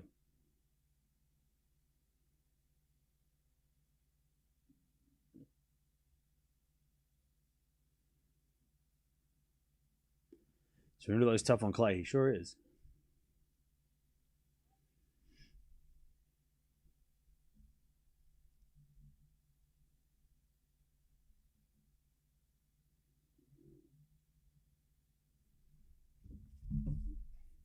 Hey, Dutchy, thank you for the 39 months.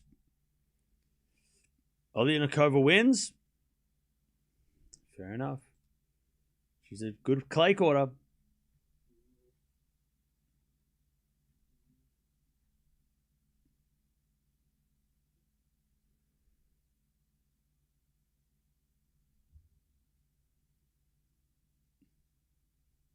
right, Sinner serving for a 2-set-to-love lead.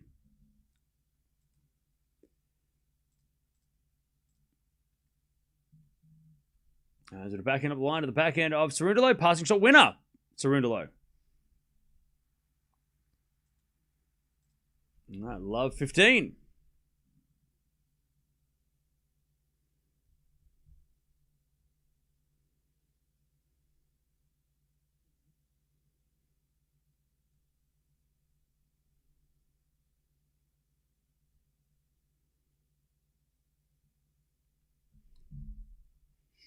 Love 15.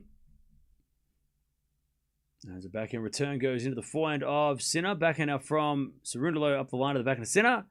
Cerundolo forehand goes up the line again. Sinner gets it back. It's Cerundolo forehand again as Sinner goes cross court. Into the backhand of Cerundolo. Sinner forehand again. The backhand of Cerundolo. Sinner forehand inside out. Cerundolo slice. Sinner backhand up the line. Slice from Cerundolo. Sinner with a backhand volley winner. Ooh, what an angle. 15-0.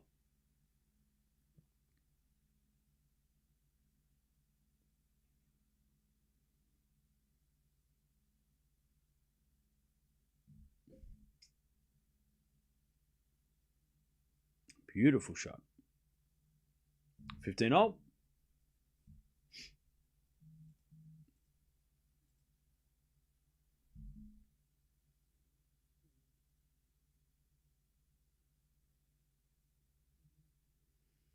All right, 15-0.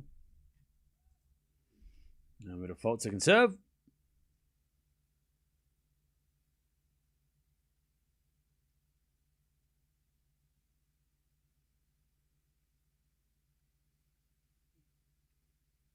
As the return goes net by Cerundolo, 30-15.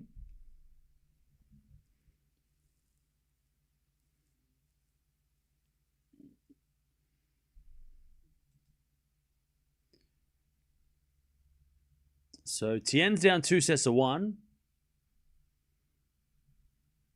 which is great for Kaboli, I guess. Return goes to forehand to Sinner. Sinner puts it away, 40-15. Sinner for a 2-set-to-love lead.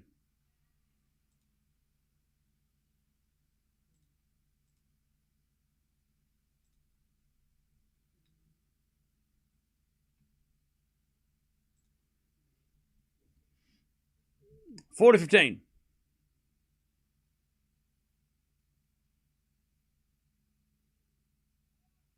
First serve's a fault. Second serve.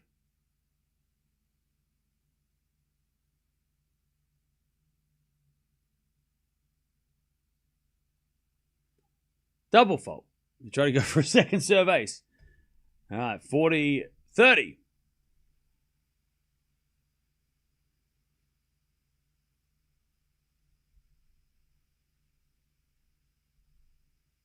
$40-30.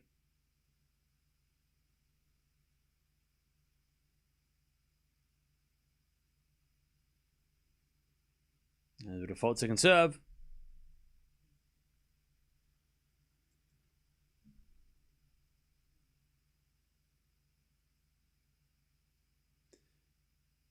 Serving to the forehand to Cerundolo.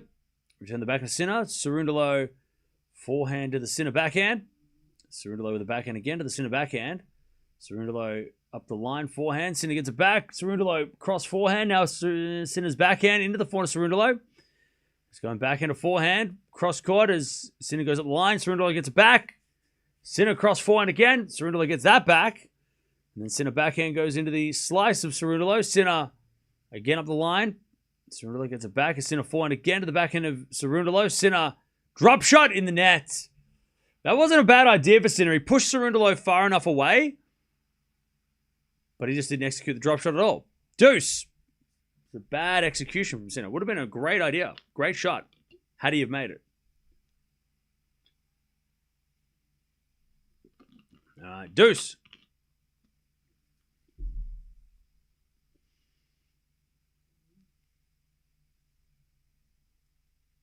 All right, Sinner serves again.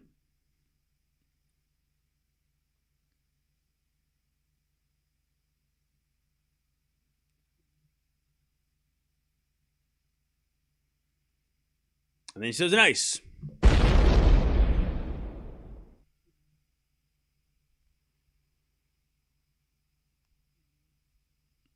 right, Sinner with another set point.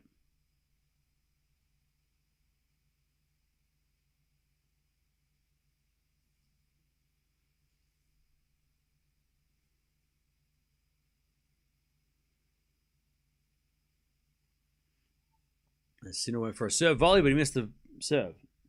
Second serve.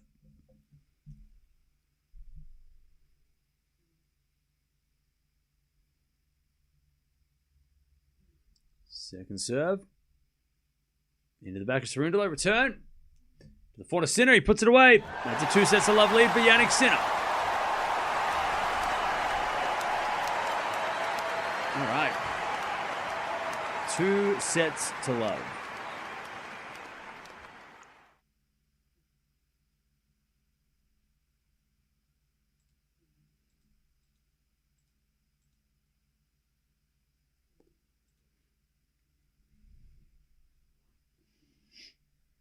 Okay.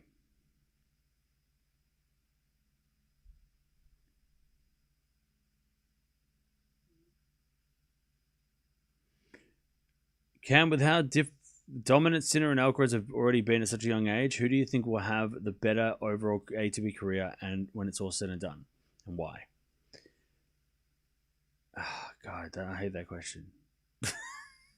Sorry. John, it's a good question, but I hate it because like, if you'd asked me at the start of the year, like in January or February, I would have said Alcaraz, right? Because Alcaraz was tracking. He's got 7 slams. He looked like he wasn't stopping anytime soon. But then he gets injured. And we don't know when he's coming back. And Sinner starts dominating. So it's impossible to pick. Because as soon as you say, well, Sinner's going to be the one, something might happen or Alcaraz comes back and it's just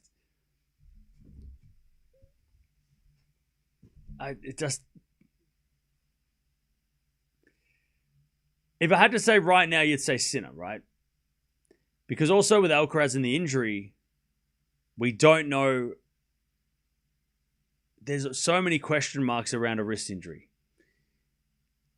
So does he come back the same? I think he will. I think he'll come back and, he's done all the right things to not play now to be better for later. But again, don't be diplomatic. I'm not being diplomatic. I'm telling you how I feel about it. This is not being diplomatic. Because Sinner could be like if Sinner wins Roland Garros and Wimbledon, he will be right there with Alcaraz on slams. Right? 7-6, right? So he basically has erased the gap between him and Alcaraz. So that's one of the big things, right? Alcaraz fans are like, well, he's younger and he's won more slams. Yeah, but what happens when Sinner makes the same slams and Alcaraz is out? So it's like, yeah. So I mean, I don't know. It's too early to say. Still too early to say.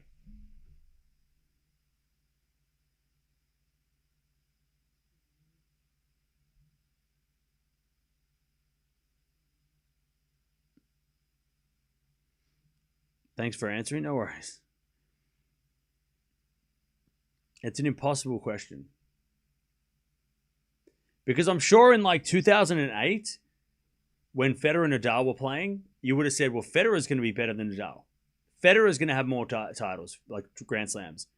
And then Nadal's got 2 more at the end of their careers, right? I mean, in 2010, 2011, you would have said, in the start of 2011, you would have said, yeah, Federer and Nadal miles ahead of Djokovic. And then Djokovic has more slams, right? So it's like, even then, you know, mid to late 20s, it still was too early to say. So yeah.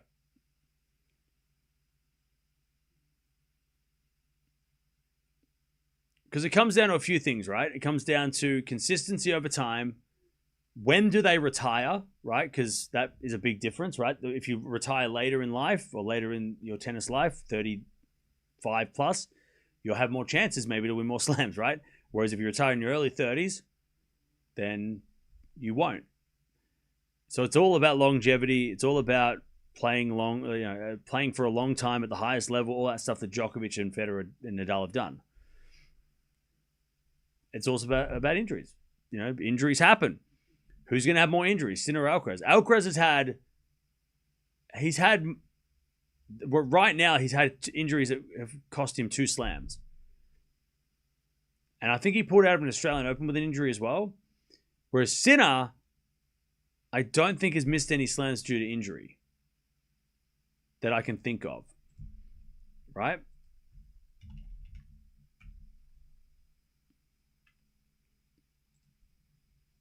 I don't think Sinner's missed that many slams.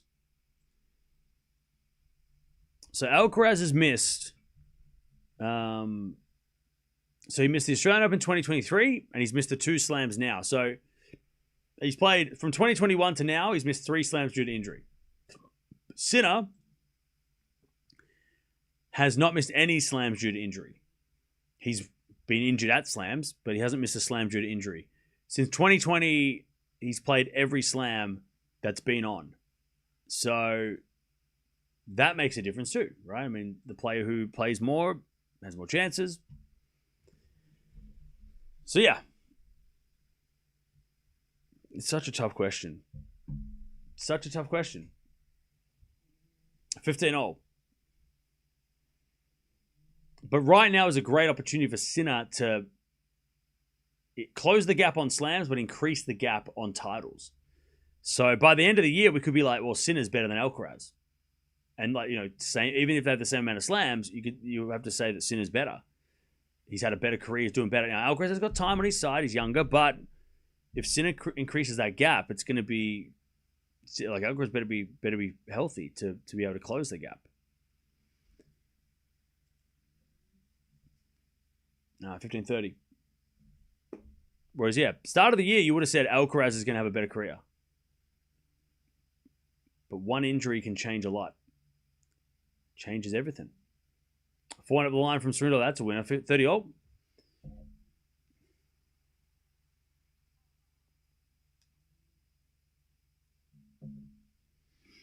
30-all.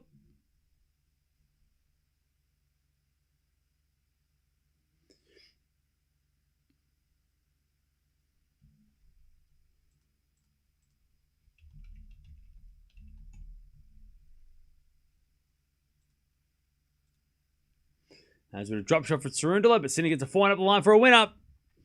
And it's break point Sinner, 30-40. 30-40.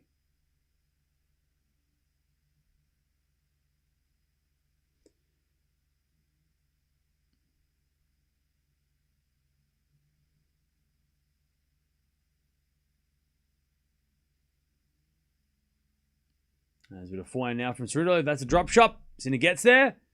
Cerundolo slice. Sinner forehand up the line. Cerundolo puts up a lob. But the lob goes in the net, and there's the break for Sinner. 1 love in the third.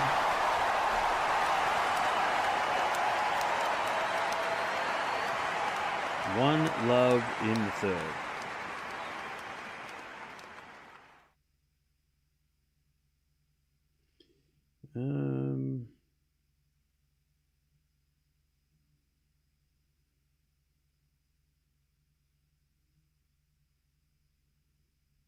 All right. By the way, Sinner just hovering around a 9.0 for the entire set that time. 9.0. Started the set off a little sloppy, but then he was just hovering around that 9.0. Sinner's just so consistent. He plays at a high level consistently. And that is, he doesn't give you any, like he doesn't have a dip in form. He doesn't have a dip, like nothing.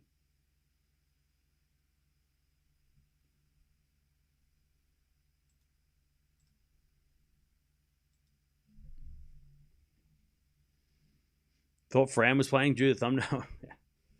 No, it's his brother. It's his brother. Tien's down a break in the fourth now? Wait, what? Tien's down 2 sets to 1 to break. Okay.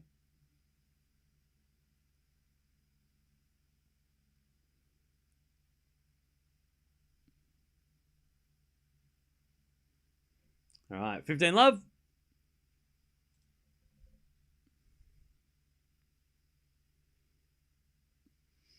Sinner serves again.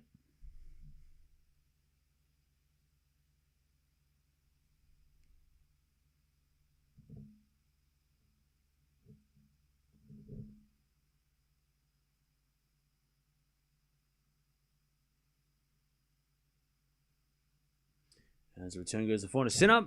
Sinner puts it away. All right, 30-15. Sorry, 30 love.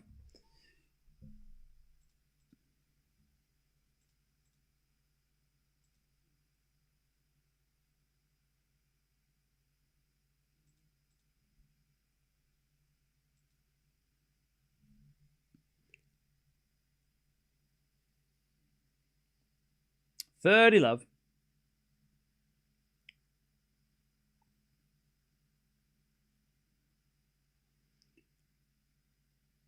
As we get a fault from Sinner, second serve.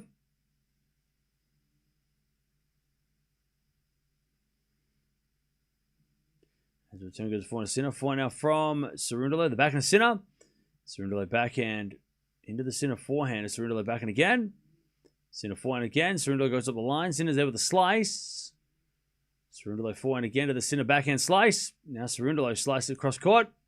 Sinner drop shot. Cerundolo gets it. And puts up the line for a winner. 30-15.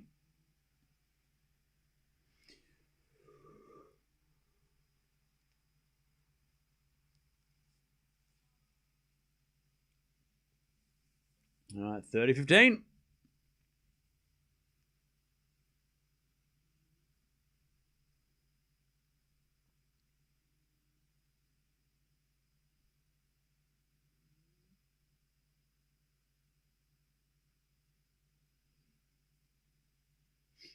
All right, serve again.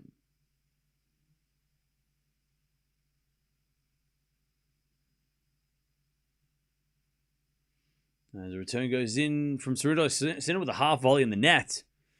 Ooh. 30-0.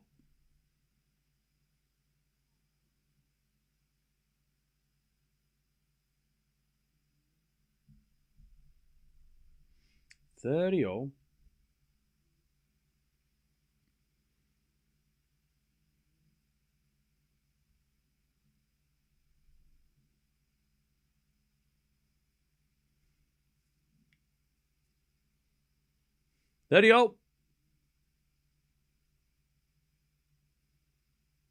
As the return goes in the net by Cerundolo, 40-30.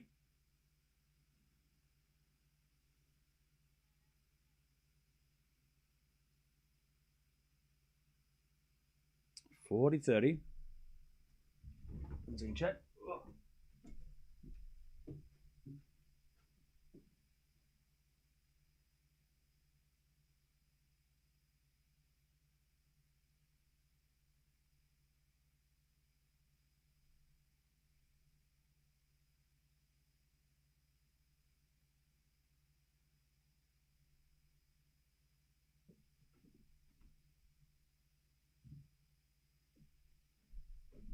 All right, Sinner holds. 2 love. 2-0. In the third. So I'm just having a look. So we've got Anisimova Grabber is coming on after Kwame, who is playing. He's in a third. He's losing the third.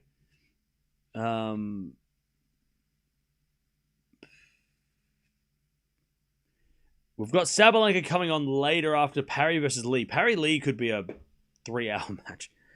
Gauff's playing after Anisimova. So we're going to go Anisimova, Gauff, Sabalenka. Right? But it all depends on that Kwame match. So if Kwame goes 4, we might have a little bit of a break between. That's all right. Yeah, Vachereau withdrew due to injury. 15-0. Nice shot from Cerundolo.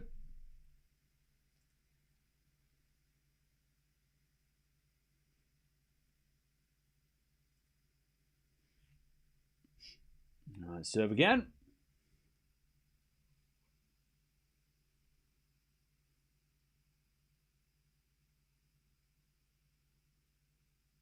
Is it a 4 in the net from Cerundolo? And it's 15-30.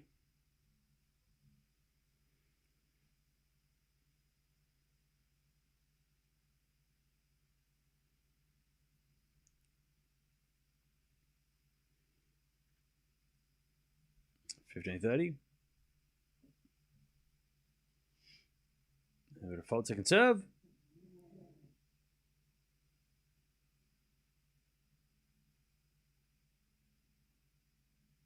As it a for Sinner open court. That's a winner, 15-40. Sinner to take the double break in this third set.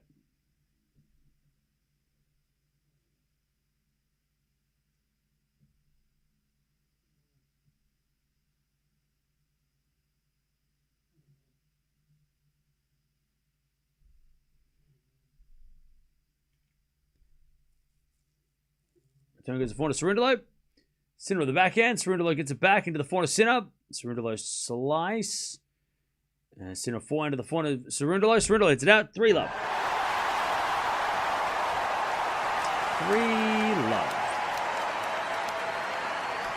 All right.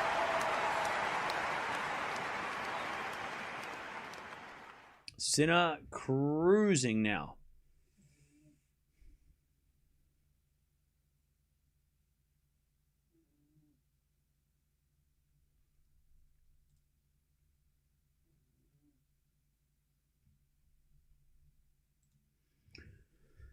Okay.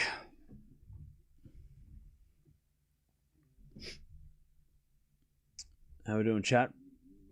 Lando Luce, new kid on the block, but already famous after Rome Masters. Yeah. Hurkacz has already got 11 aces in the first set. Jeez. It's crazy.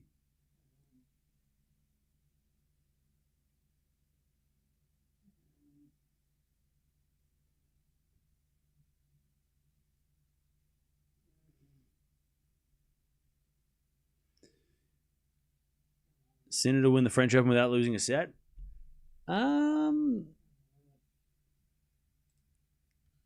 Maybe. Obviously, there are still players in the way. I would be interested to see him play Rinderknecht in the 4th round. Or Dardery. I mean, the semi-finals, I don't know who he's going to play, but... I mean, Berrettini, Dardery, and Rinderknecht in the 4th round could be fun. I mean, Rinderknecht should win a set. Rinderknecht's got a great serve. He's pushed Alcaraz a few times, right? I mean, maybe he could, with the crowd, steal a set, but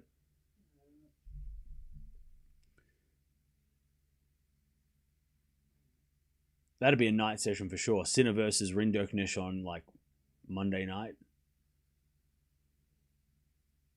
15-love. Rinderknecht has a tough draw though. He's going to get through he's going to play Berrettini, Cerundolo, Dardery maybe, and then Sinner. So that would be pretty tough. Hey, X's. Hey, thank you for becoming a member. Appreciate it. Welcome back. 15 love.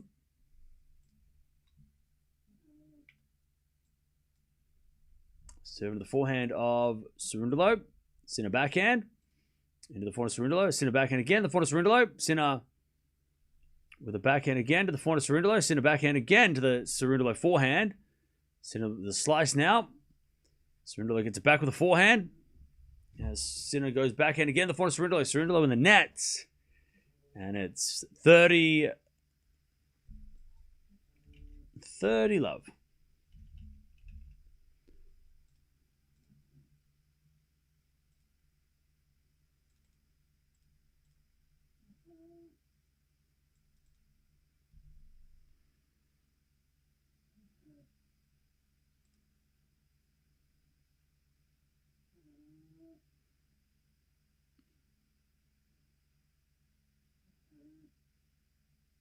All right, 30 love.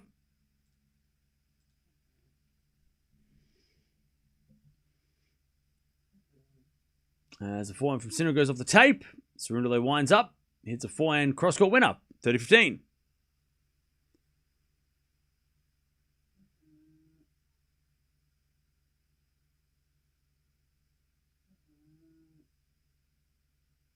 $30-15.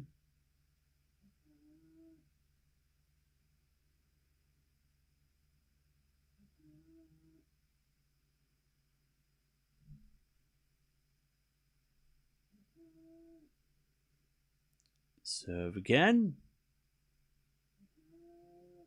Is a fault. Second serve.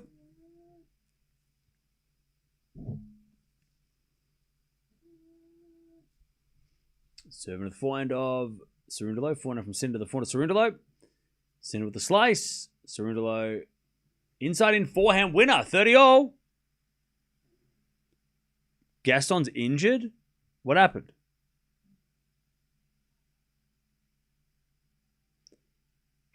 Uh, 30-all.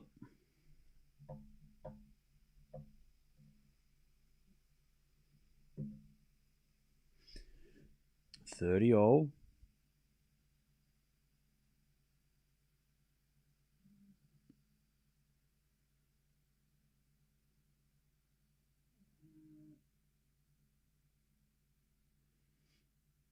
Sinner serves a fault. The umpire's going to check. That was good. So was that an ace or what's up? Was that an ace or did that not? Was that a replay? Replay the point, okay. Yeah, that was in, landed right in the corner.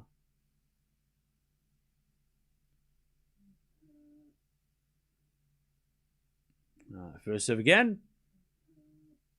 Cerundolo lob return. And Sinner puts away the smash. Great serve, Sinner.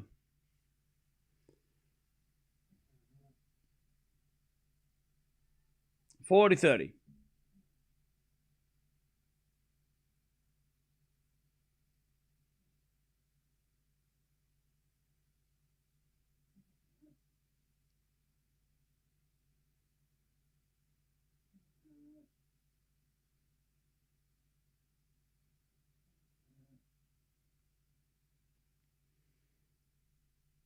All right, first serve, fault, second serve.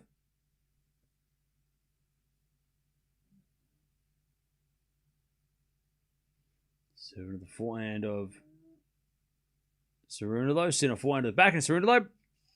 And then Sinner hits the forehand wide. And we get the deuce.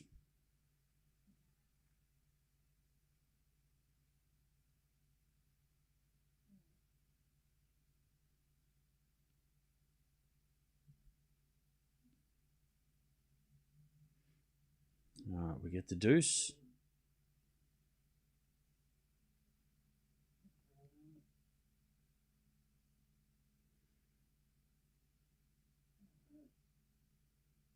Sinner serves.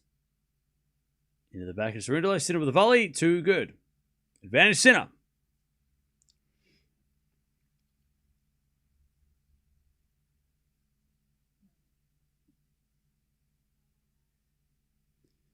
Van Sinner for a 4-love lead.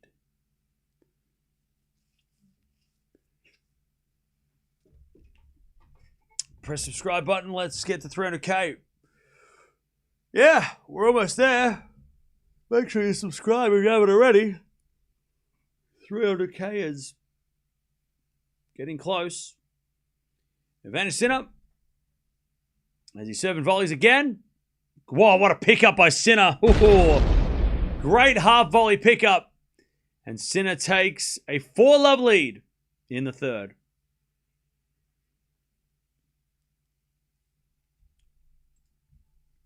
So Kwame lost the third to Valleo. Cerundolo and Gaston are 3-2. They played 5 games for 30 minutes. How is that even possible? Kessler and Schneider are playing. Tiafo Hurkacz tiebreak. Diaz Acosta is taking out Tien. Schweider is about to beat Walton. Farrier took out Struff. Oh, Dasher plays today. I mean, I knew that. I knew that. 15 love.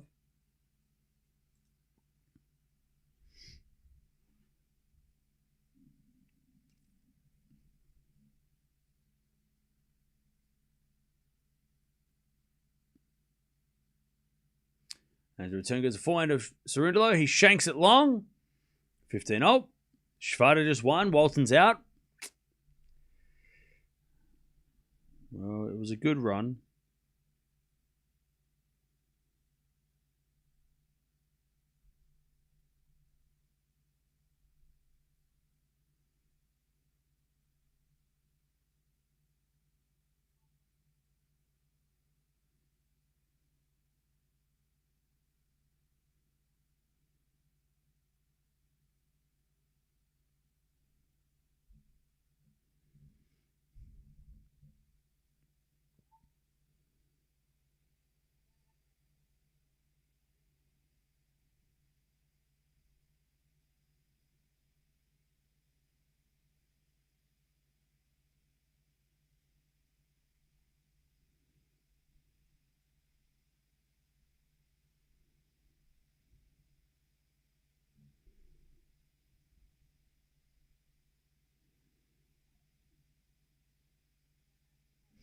All right, 40-30.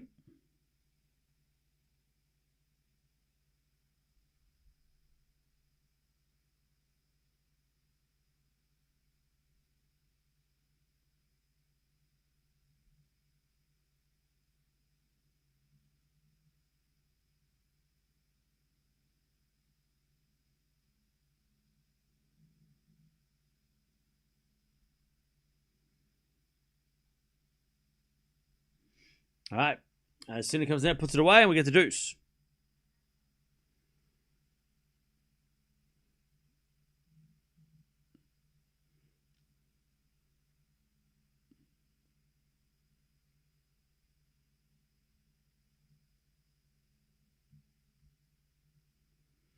So Baptiste apparently is going to be out for at least 6 months with that knee injury. So rest of the year. Torn ACL, yeah. That's not good. So she's not going to be back until probably next year, Baptiste.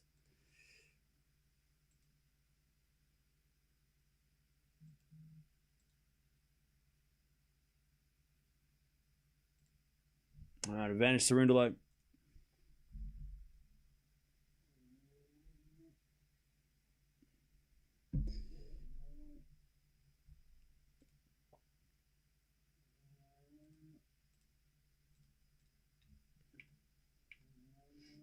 All right, advantage Cerundolo as he tries to get on the board here. All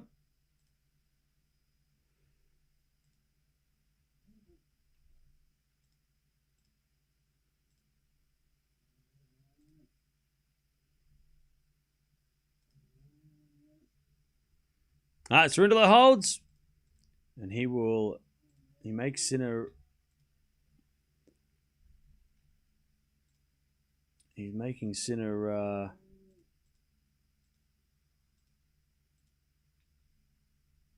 Have to work for it a little bit.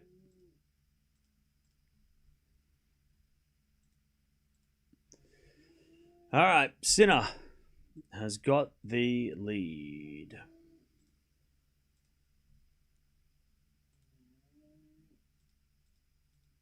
With the double break.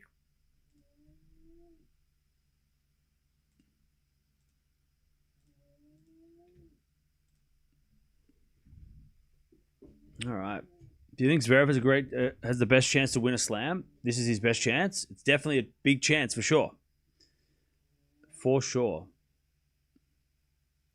Sava Baptiste, just as her career was starting to get best form. I know, right? So cruel.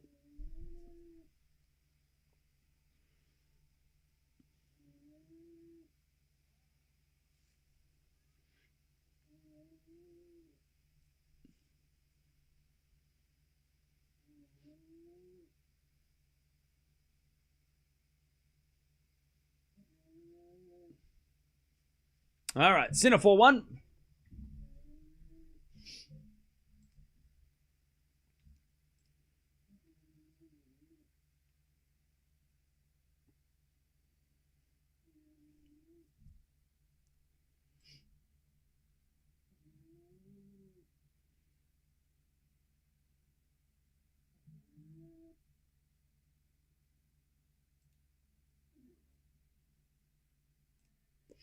All right.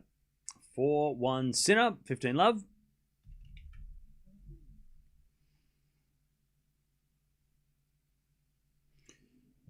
Hubie just won the first.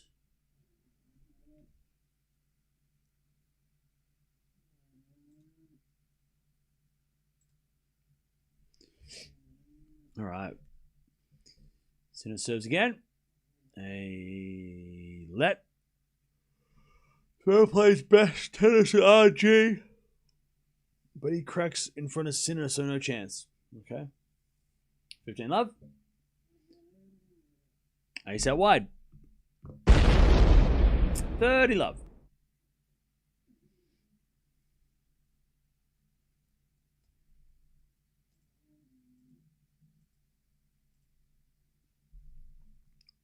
I just heard Serena might play doubles at Queen's Club.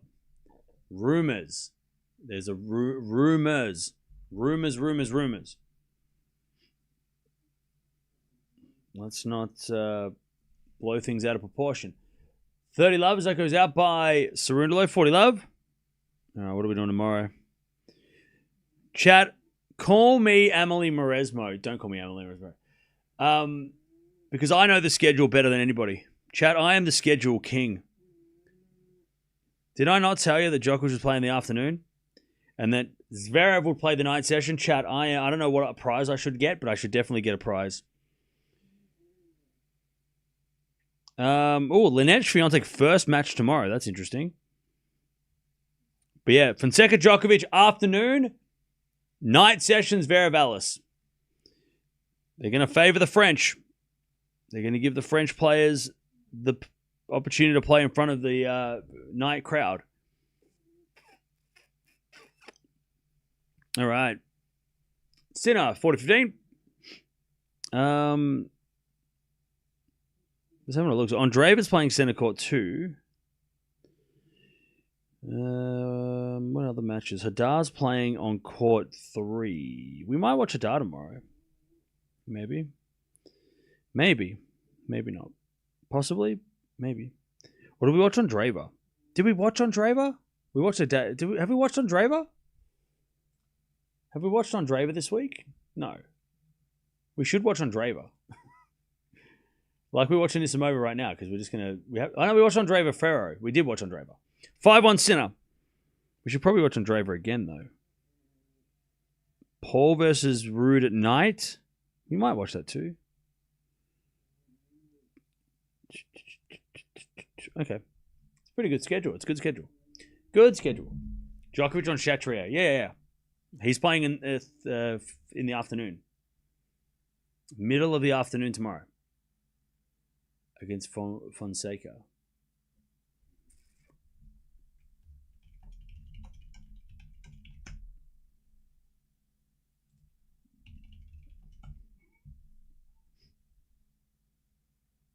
All right. 5-1. As Cerundolo serves to stay in the match. Love 15.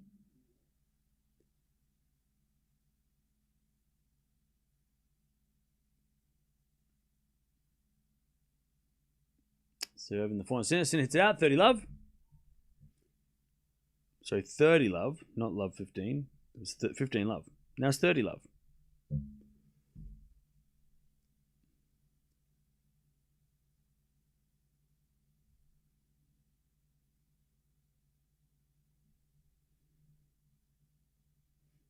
Sinner drop shot return is no good. Cerundolo puts it away. 40 love.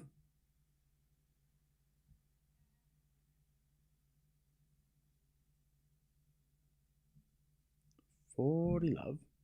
Yeah, thanks, Dutchie. Good schedule. 40 love. First serves a fault, second serve.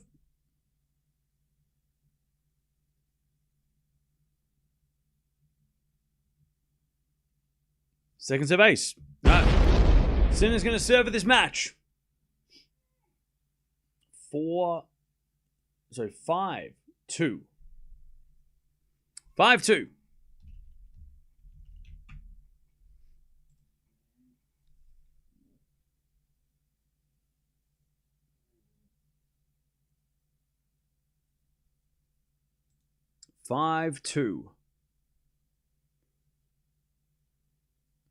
All right.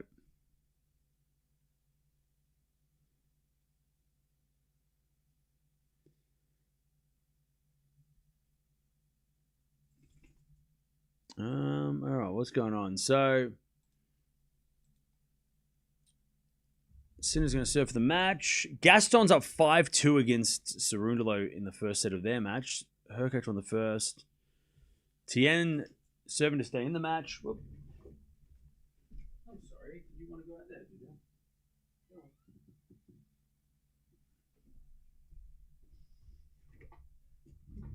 All right, 5-2 Sinner.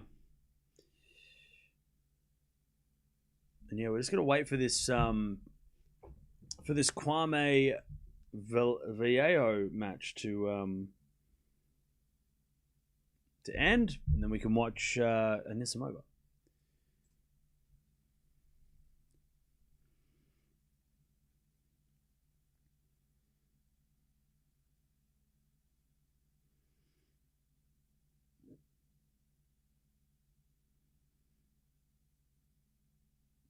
All right.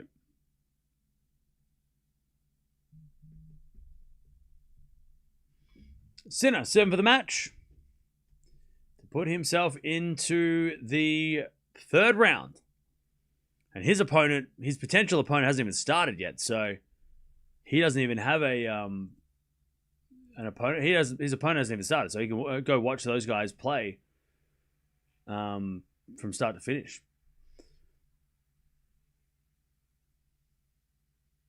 All right, nice pickup by Sinner. Beautiful hands. But it wasn't good enough because Cerundolo hit a lovely winner. Love 15.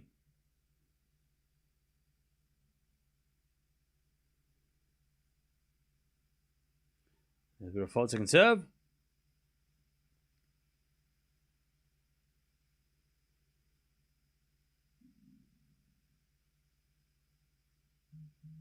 As return goes to forehand to Sinner. Sinner in the net. Love 30. Cerundolo lost the first set. Why did that happen? So, chat, who the hell said Gaston was injured? Because I'm going to rage on you. You're going to make me rage. Who said he was injured? Why do you lie?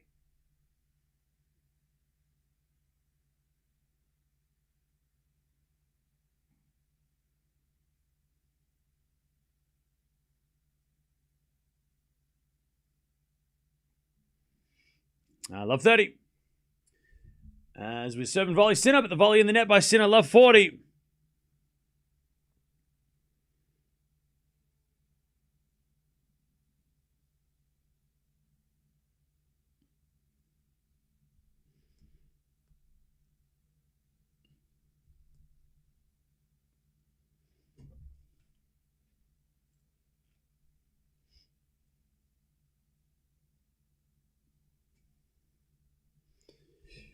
Love 40. Oh, man. Cerundolo to get back the break.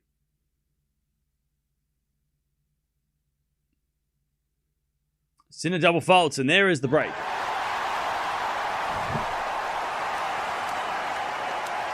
All right,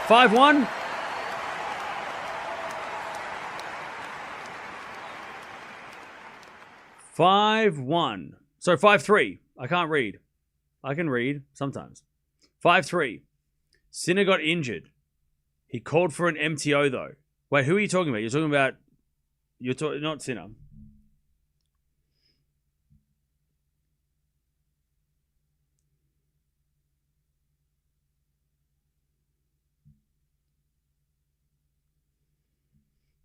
All right, 5-3. Sinner didn't call for the trainer. He has got a leg issue. I mean, he touched his leg at the change of ends, but I wouldn't call that an issue.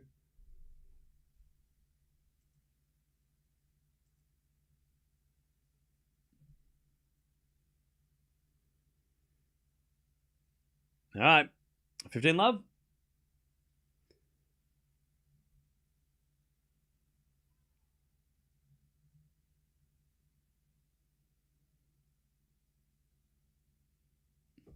All right, 15 love.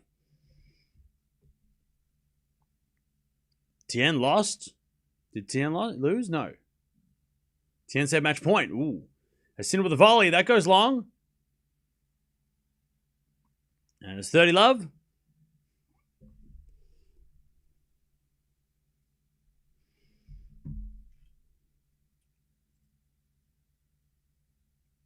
All right, 30 love.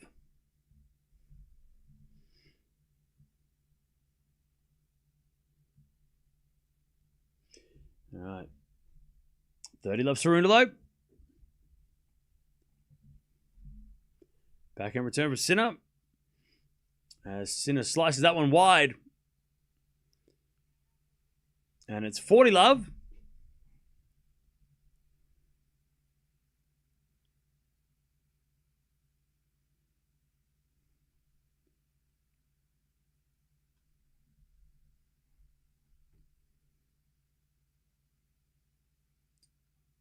As we get a fault second serve. Second serve Cerundolo. Sinner hits a return out. So there is something up with Sinner. He is making all kinds of errors and he's not really putting in any effort. So something's up with Sinner. It might be just a bit of cramp though. Because he's stretching out his legs, so he's not got the trainer. I think it might be just a little bit of cramp. A little bit of cramp in the thighs. Because he's not getting the he's shaking out his legs. He's trying to rub his legs out. He's in real trouble? No, he's not. Relax. He's still serving for the match, all right? Relax. But yeah, Sinner's just kind of like rubbing his legs. So it's not an injury because otherwise he would have called the trainer, but he's just kind of like, I think it's just thigh cramps. I think he's just got a little bit of cramping in the thighs. I mean, it has been, to be fair, it has been a couple of sets. So, I mean, it's been a couple of hours. 1 second, chat.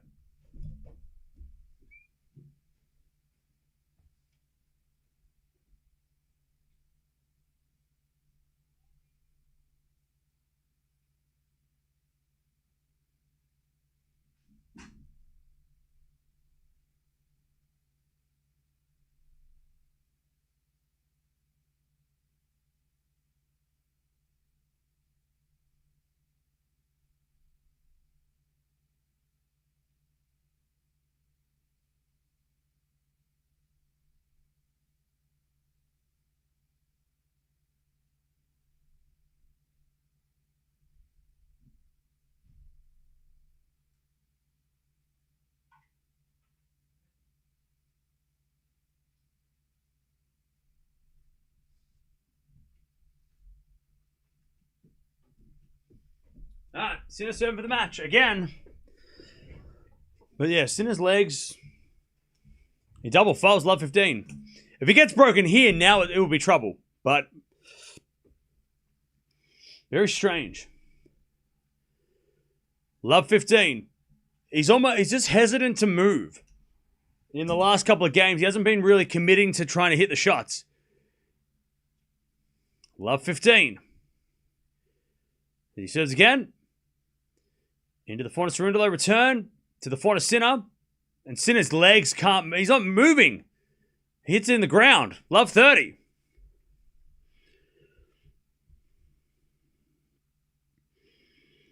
Love 30.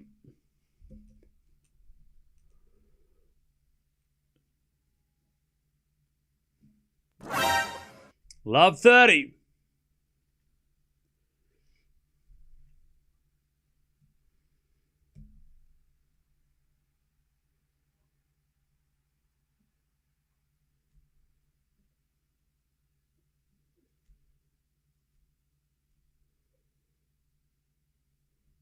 Love 30. Sinner serves again. Into the back and Cerundolo. Lob goes up. Sinner with a smash. Cerundolo gets it back with a forehand. Sinner backhand into the forehand of Cerundolo. Sinner backhand again. Up the line. Cerundolo gets it back with a backhand. Sinner backhand again to the back of Cerundolo. Sinner again with a backhand. Cerundolo goes up the line again with a backhand to the backhand of Sinner. Cerundolo again with a backhand into the forehand of Sinner. To the forehand of Cerundolo. Sinner with a backhand again. Cerundolo goes up the line. Sinner's there with a backhand again. Sinner... Another backhand. Cross court this time. Goes long and it's love 40. Yes, Cerundolo played a good point there and Sinner is in big trouble now. Love 40. That was a great rally from Cerundolo. Just make him play as many shots as possible. Cerundolo's won 15 points in a row.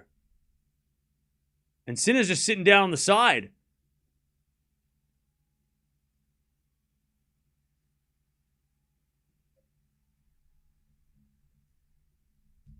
All right, Sinner stretching his legs out. He's going to get a time violation. He's fine with that. He's going to get a time violation. The umpire's checking if he's okay. The umpire's coming right out to Sinner as well.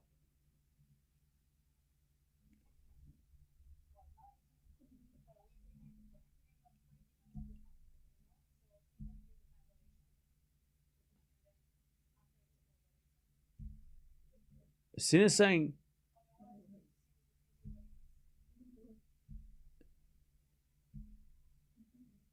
All right. So the video is going to come out now. So Sinner was just asking, what's the situation? So Sinner's asking for the physio now.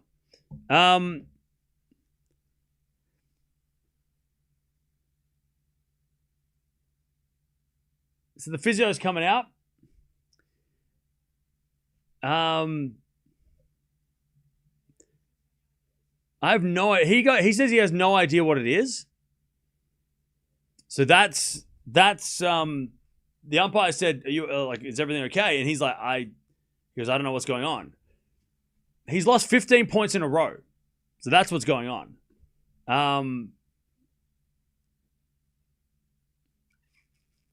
I mean, straight away, it looked like he was cramping, right? It seemed like cramp.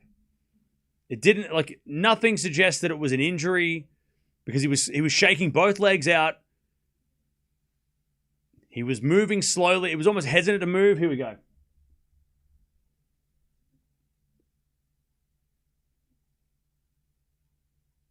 Now, if he gets a cut, if he gets a medical timeout for this, this is going to bring up a lot of questions. Because there's no... It's cramp. He was cramping. He was shaking out his legs at the change of ends, trying to self-massage, right? His legs to like he would if he had a cramp.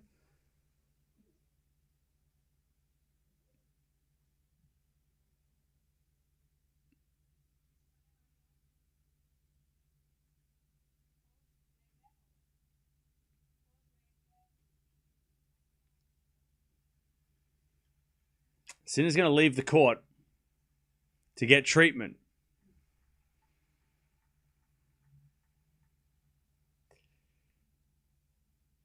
Same umpire that Medvedev and Sinner had in Rome, by the way.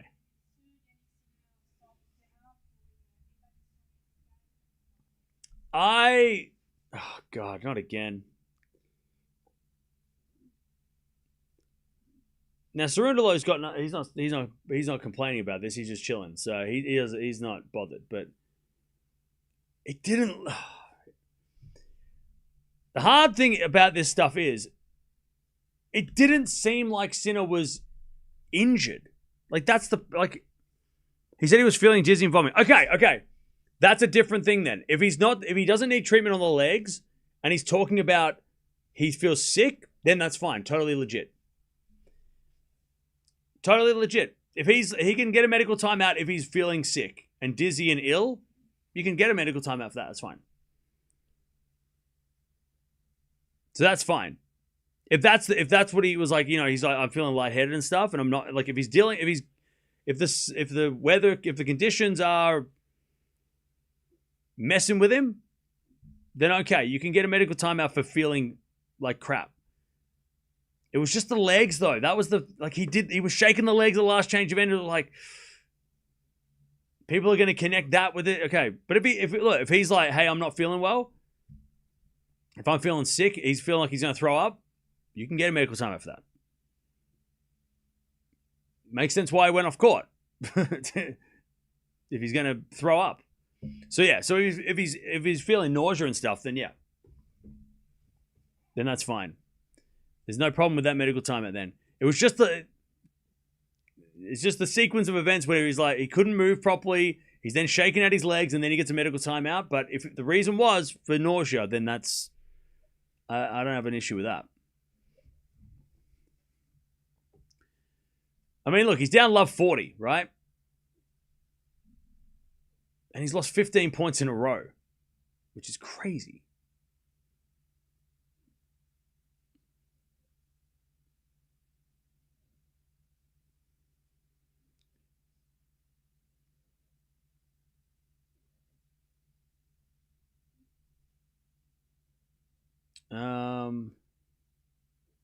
But yeah,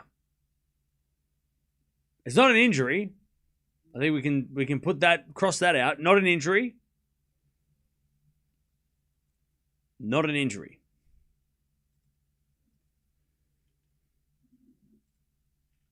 But medical timeout for illness, I guess. Illness is probably the right term. Illness. Love 40 for Cerundolo at this time, by the way.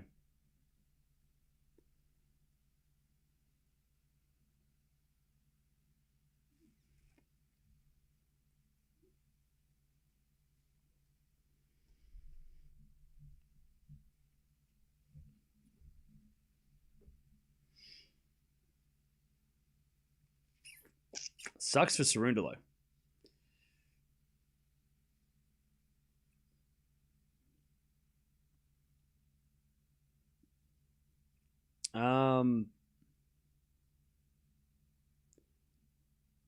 The ATP want him to make history. Well, the thing is, the ATP don't control the French Open, so connecting the ATP and the French Open is not the same thing.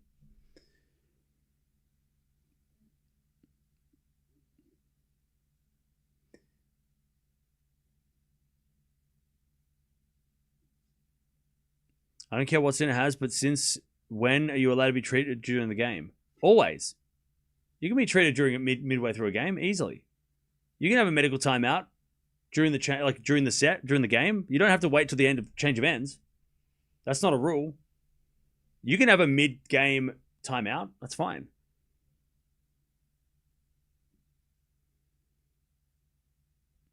You're allowed to have a mid-game timeout. I don't know why people are freaking out. That's totally normal. What if you roll your ankle at 15 all? You're allowed to have a medical timeout midway through a game. That's normal. That's fine. You're allowed to do that. You're allowed to do that. I don't know if people, you're allowed to. Now, you don't have to like it. You might think it's not fair. By the way, Cerundolo is going off the umpire here, and fair enough for him. Fair enough for Cerundolo. Him being mad, I don't have a problem with that.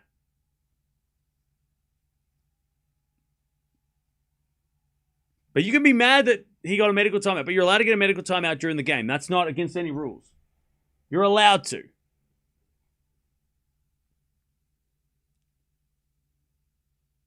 All right, Sinner's back. Let's see how he looks. Let's see how he looks. He's down love 40.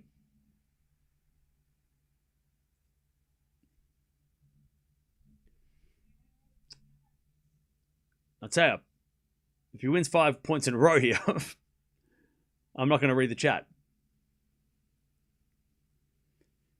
No, Cam, you're wrong. You can't take a medical timeout for cramping. I didn't say he was cramping. He said he was sick. He said he was going to be sick. He went to have a medical timeout because he was vomiting. He wanted to throw up. That's what he said to the doctors. That's why he got a medical timeout. I know you're not allowed to have a medical timeout for cramping. Everybody knows that. Everybody knows that. You're wrong. You didn't listen. We're back on serve. It's 5-all. He's lost 16 points in a row. You're wrong. You're wrong. He went off court because he was feeling sick. You're wrong. God damn. Can we listen? Listen. 5-5. We all know that you're not allowed to have a medical timeout for cramp. We know that. Oh, that guy left? Okay. 5-all. Cerundolo back on serve. Okay. As we're to find out to the final Sinner. Sinner hits a wide. Sinner is making all the errors, by the way. He's making all the errors. Like, Sinner's lost 17 points in a row. 15 love. Cerundolo serves the back of the Sinner. Cerundolo. Forehand to the slice of Sinner. Into the front of Cerundolo. Cerundolo puts it away. 30 love. 30 love.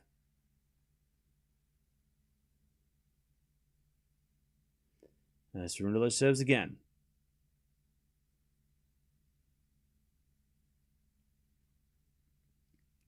First serve's a fault, second serve.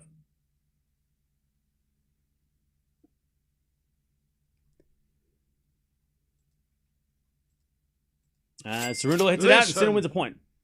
Thank you for the donation. 30-15. 30-15. Cerundolo to get the lead.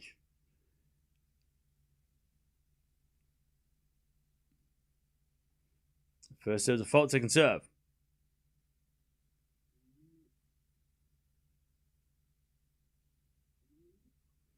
And it's a backhand return from Sinner to the front of Cerundolo. Front of Sinner.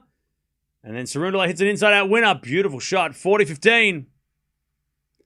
Cerundolo to take the lead. And his coach is loving that. Cerundolo's coach is giving him a standing ovation. 40-15. 40-15. Alan, relax, buddy. As we get a let from Cerundolo.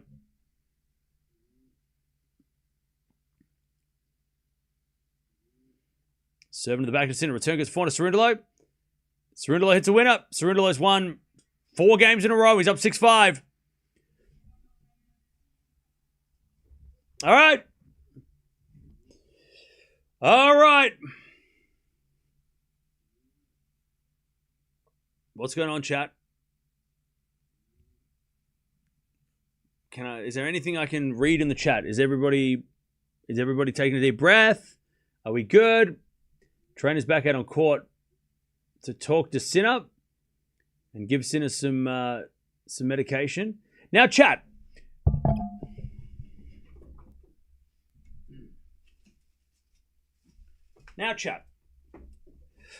Let's play conspiracy theorist for a second, right? All those people that are like, who gets preferential treatment? Now I've got a hat for the occasion. This is perfect.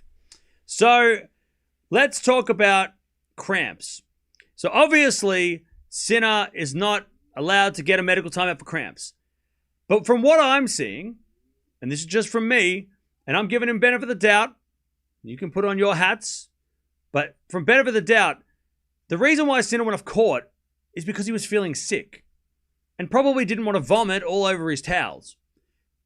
And he just got given some tablets as well. So you think, okay, again, you can put on your hats and be like, oh, well, he went off court because he was cramping and he didn't want to get a massage on the thing. The doctors wouldn't allow that. You really think that, like, the doctors wouldn't be like, oh, yeah, we better give you a cramp massage off court so no one sees it. Like, no. That's not what they would. Like, these doctors are supposed to be professional. Come on. But they did just give him some tablets. Now you can be like, oh, he's the salt tablets for the cramping. By the way, Jim Courier questioning is fair enough. It was weird. It was weird. Because all of a sudden, it came out of nowhere, right? All of a sudden. Right? But to give Sinner the benefit of the doubt, and I doubt that I don't think he's playing dumb and going, oh, I don't know what's wrong. We should probably leave the stadium.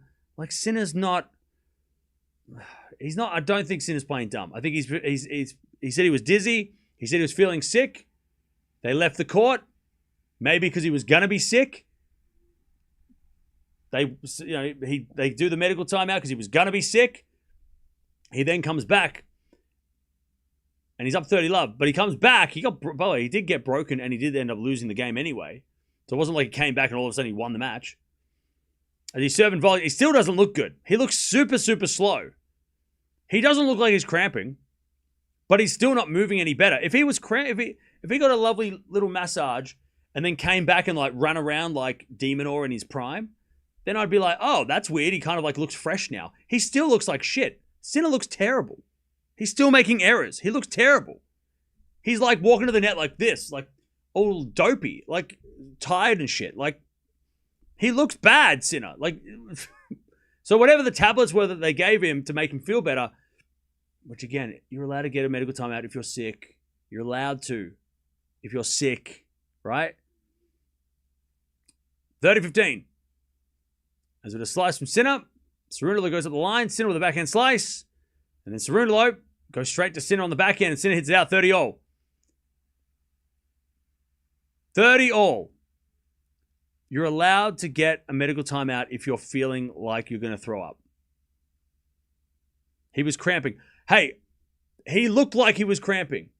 But I'm saying, I'm giving him benefit of the doubt. If he said that he was sick, and he left the court because he was feeling sick, and they got a medical timeout because he was ill, then there's nothing, you can do that.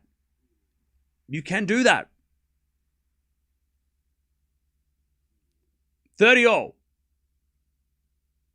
He said he was dehydrated. Yeah. Maybe he's sick from that. Remember when Ruud the other day was having the same problem? Remember Casper Ruud? The other day, he was up 2-11 and then all of a sudden hit a brick wall? Might be the same thing.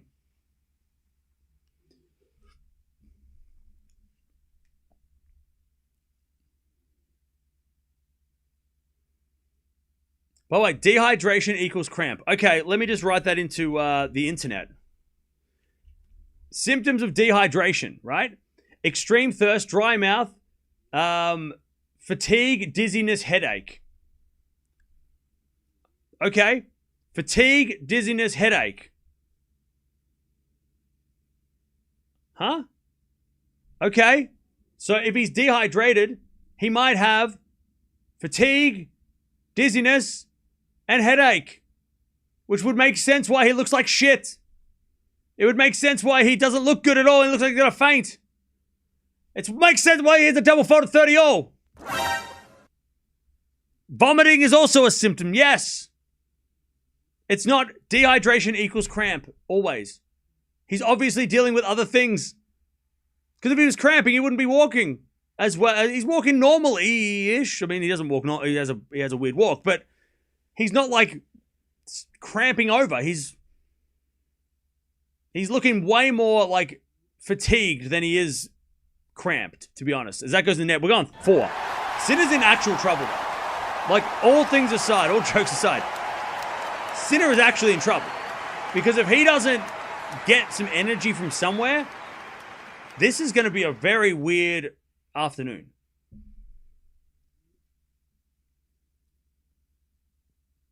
It's an odd argument. Why?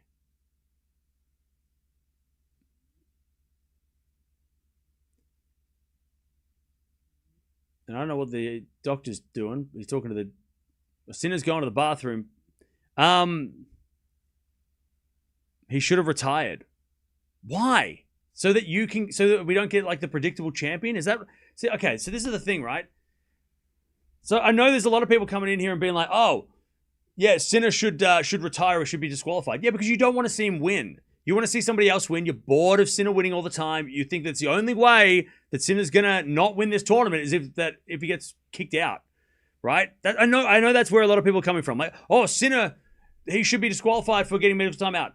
Because you don't want to see him win because it's boring, whatever, right? You want to see a new champion, different champion, blah, blah, blah, blah. I get that. But just because the guy's feeling sick and needing a medical timeout because he feels like shit, which is, again, legitimate. You're allowed to get a medical timeout if you feel ill. If you feel like vomiting everywhere, you can get a medical timeout for dehydration, right?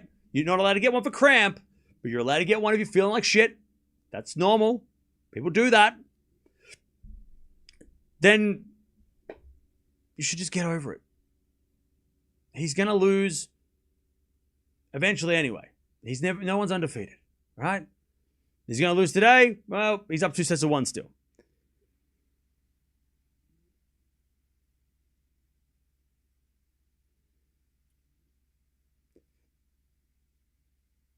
Can't Sinner sit inside for 30 minutes for set penalty? Is there any rule for that? I don't know. Why would you do that? That's a weird thing to do. Twitter's blowing up. I know. And people from Twitter are coming in here and thinking this is Twitter. This is not Twitter. This is the Tennis Talk YouTube chat. We don't play that game here. We don't do that Twitter shit here. So back the fuck off. If you're going to come in here with your Twitter energy, right? You're going to go on Twitter and be like, raging on there against people that you don't know that are probably bots anyway. And then you come in here and you're like, blah, blah, blah. We don't play that shit here. We don't do that here. It's so annoying. Go back to Twitter and go do that shit. Go back to Twitter and yell and scream into a void. We don't do that here. We don't do that here. This is not, that's why we have the tinfoil hat to make fun of people like that. Don't do that here. Go over there and yell and scream about whatever you want to do. About the moon landing, the flat earth, whatever you want to yell at over there. All right? Sinner cramping and the world is a lie and everything's unfair. Go and do that over there. Because even if I tell you, oh, he was feeling sick on the next one. Oh, wrong. My hat's too tight. Relax. Get the hell out of here. Go back to Twitter. Why did Vachereau, he got a foot injury, Vachereau. Good question. Next is a question. Any more Vachereau questions? I can answer those. Ban the Sinner fans. Why would we ban the Sinner fans? They're not doing anything wrong. Now, let me tell you the sequence of events, right? From what I've seen. At the 5-2 change events, he starts shaking his legs, right? He starts massaging his own legs, shaking his legs up, right? And initially, it looked like cramp. And I'm like, holy shit, okay. That's weird, right? He's shaking out his legs. But again, I refuse to think that the doctors are protecting Sinner. Like that, I mean, if we're going to go down that silly path that the tournament and the doctors are protecting Sinner, like that's where we get to, right? If we start going, why did he get a medical timeout for cramp? Oh, preferential treatment. Why would the doctors be protecting Sinner? Like, I get, because it's better for the tournament if he's, no, it's probably better if he lost. Because then we'd get Djokovic and Zverev or a Frenchman. Rinderknecht has a good draw then. Like, you know what I mean? We're getting to this point with Sinner where he brings out the worst in everybody. It's tiring.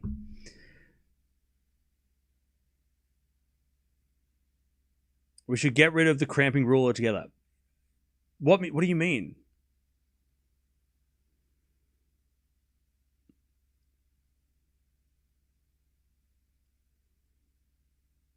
can't even read the chat. Half of it just says, like, nothing. It says, but angry gamblers. My parlay has Sinner in it. Shut up.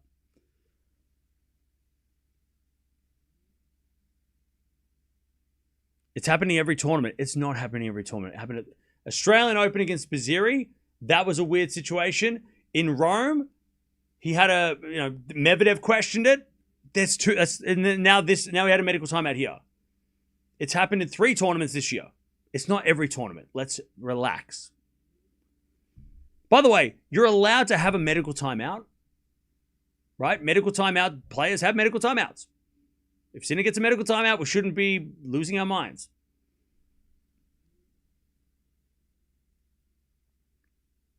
Alcaraz did the same against Zverev, to be honest. By the way.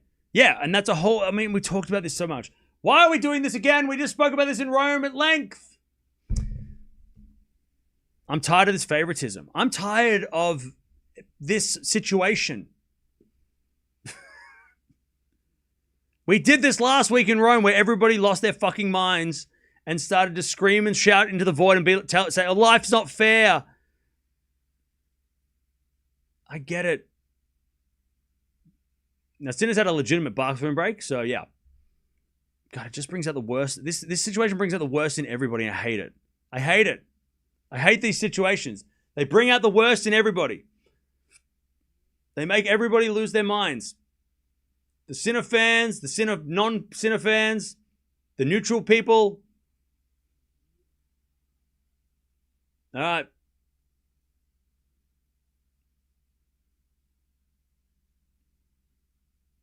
I respect you, but be honest. Bro, you just want me to say what you want to say. You just want me to say what you agree with. And that would be honest to you. So relax, buddy. It's time to close the chat. Yeah, let's just nuke the chat. All right. Let's see if Sinner has any more issues here. Because on a serious note, Sinner's in trouble. Like, Sinner is in big trouble here. He's lost 5 games in a row. He looks like shit. Let's see what happens.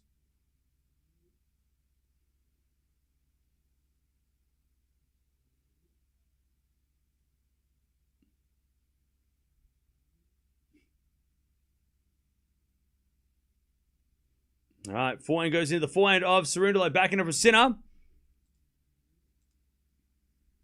As Sinner hits it out.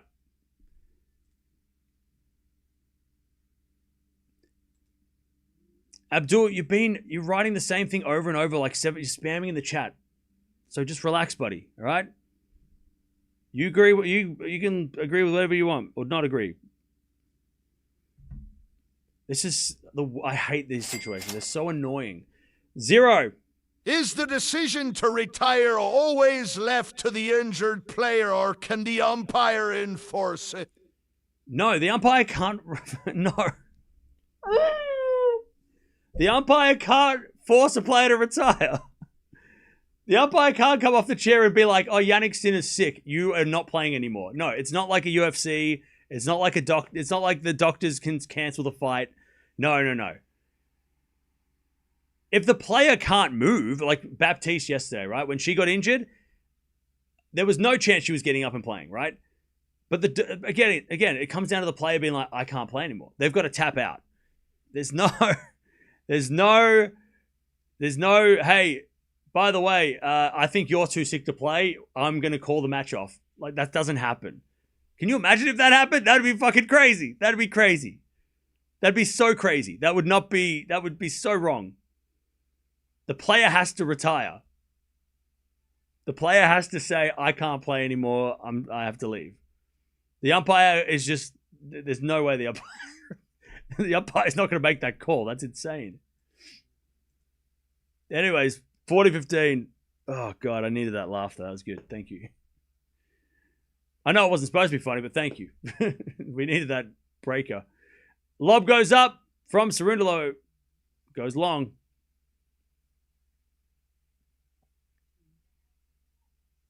All right. 40-30.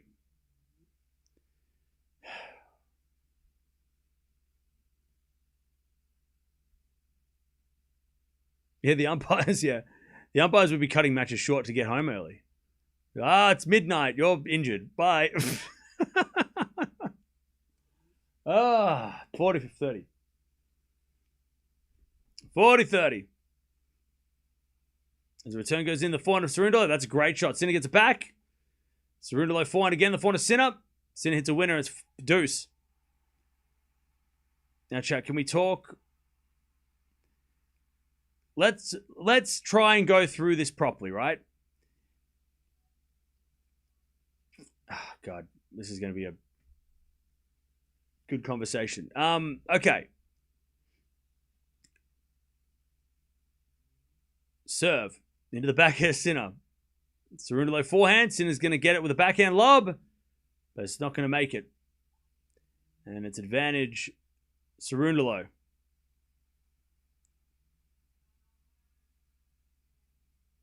Sinner's not cramping, by the way. Sinner looks like he's going to faint. Advantage Cerundolo. Sinner looks severely fatigued. He doesn't look like he's cramping. He looks terrible. Yeah, he looks terrible. Backhand return. Cerundolo pass. Winner. 1-love. Sinner does not look like he... Look, could he have... First thoughts, by the way. Okay, let's go back from the start, right? First thoughts. When Sinner sits down, he starts shaking his legs. First thought is, oh, he's cramping. We've seen it before. He has cramped before. We saw it, remember, in Shanghai last year? He was cramping back then. We're like, oh, shit. But he's not showing the signs... Like, and look, I'm not a doctor, but he's not showing... By the way, they're showing the tracker, the performance tracker. Sinner dropped off a cliff. He went from a 9.3 down to a 5.0. Like, Sinner went like this. From 5.2, he went boom, bang, down. All of a sudden. Like, literally all of a sudden. Anyways. So that, at first, it was like, oh, he's cramping. Because obviously we've seen it before. It's been a thing before. But again, the doctors come out. He says, I don't know what's wrong, right? The umpire came out of the chair and was like, what's up? He's like, I don't know what's going on. I don't know what's wrong. If it was cramp or if it was anything to do with his legs, they would have massaged his legs. They would have done something. Yes, they went off court. I don't know what they did off court, right? You can imagine whatever you want.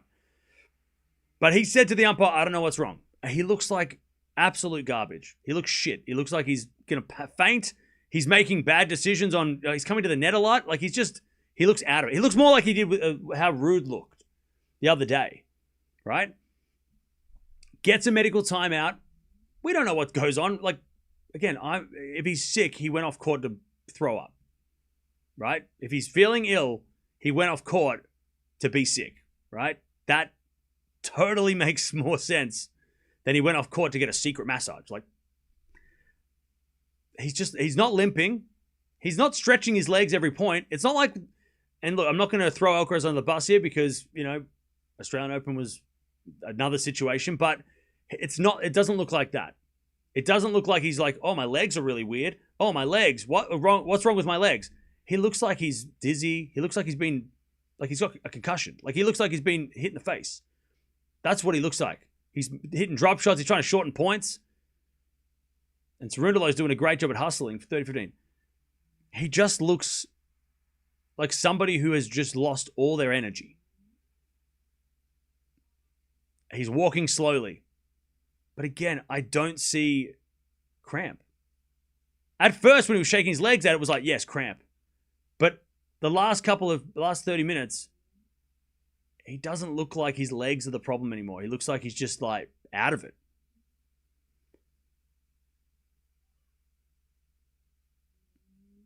All right, 30-15. Serve. Into the forehand of Cerundolo. Sinner with the forehand to the back of Cerundolo. Into the forehand of Sinner. Up the line. That's a great shot. 40-15. And here's what might happen next, right? So Sinner would have gone off court, and gone off court, thrown up, right? Because throwing up makes you feel better. Taken whatever, taken some more, electrolyte gel, whatever he takes to replenish. The doctors have given him something to make him feel better, nausea tablets, whatever they are, all right? I don't know exactly what they are. And in the next probably 20 minutes, all of that will kick in, and he should be feeling better if all of that stuff has gone on.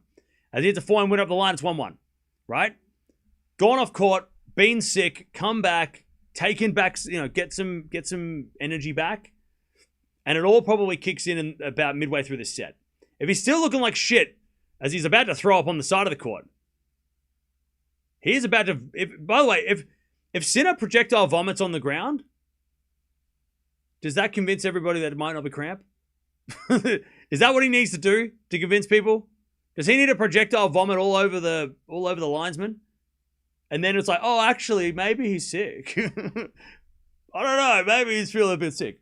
He looked like he was going to puke. 1-1. But he does not look good. He just nearly vomited just then. Exactly.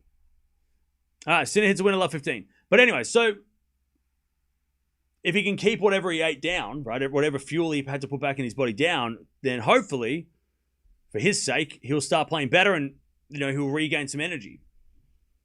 But he looks like garbage. He still looks like garbage. And that little bit there, that little thing there at the end of that game where he looked like he was going to throw up, that looked, again, I'm more convinced that he's sick.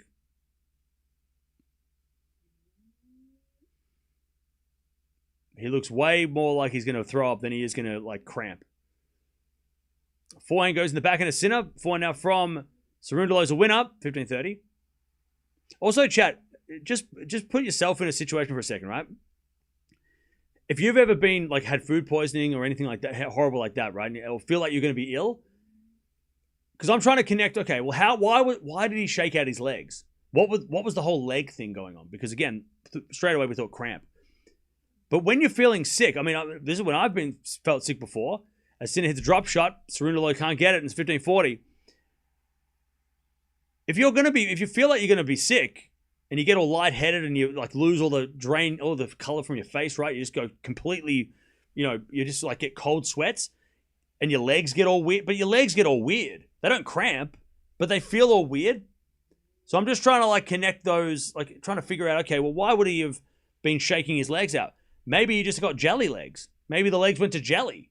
It wasn't so much cramp. It was more that his legs went buckled because he felt like he was going to puke and his whole body just shut down for a second. So, you know what I mean? Because it was weird that he was focusing on the legs at first. But it would make sense because I know if I haven't been sick for a while, but knock on wood. But if you feel like shit, your whole body kind of just loses its power and you just. So maybe he was shaking out his legs because he felt like he wasn't, he just couldn't feel them. Forehand in there by Sinner. Sinner still looks like absolute garbage. He's just trying to finish points with one shot. If I'm dizzy and I'm shaking out my legs, if you're feeling lightheaded, your legs are obviously holding you up. Again, I'm trying to just understand where the leg things come into it. Because again, everyone's going to point and go, he had a leg problem, it's cramp. Maybe, again, feeling like absolute garbage, heat exhaustion, it's obviously hot. We know that's been a problem. You ain't ready for this jelly? Okay. Okay. When you're sick, your legs always feel weak. There we go. Okay. All right. We're starting to, now we're all starting to feel like we're starting to understand now. Starting to see feel similar.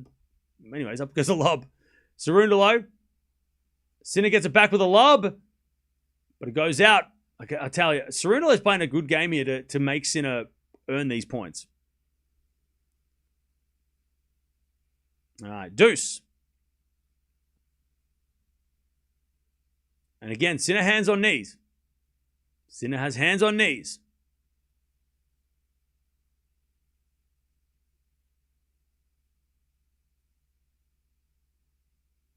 There's a bit of a turn now to the forehand of Cerundolo. Backing in for Sinner.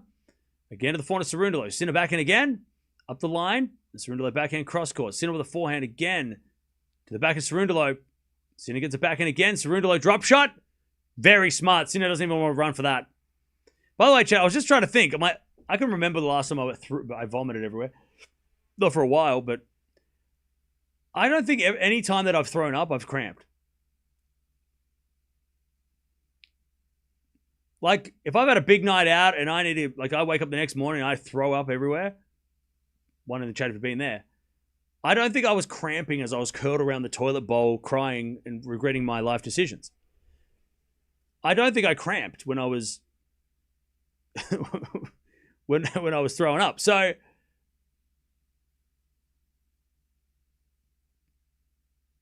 yeah. Mike's been there. Mike knows. All right, it's 2-1. Good hold by Cerundolo.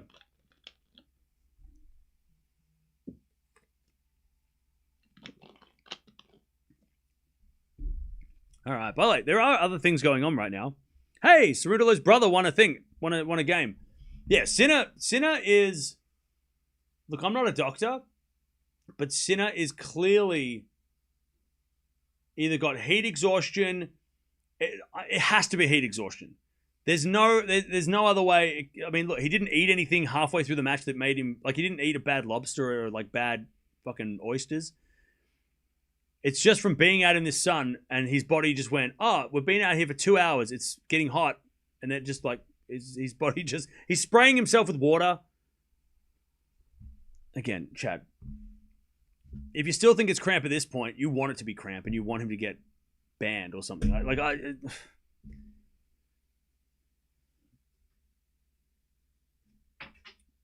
It's got to be heat exhaustion.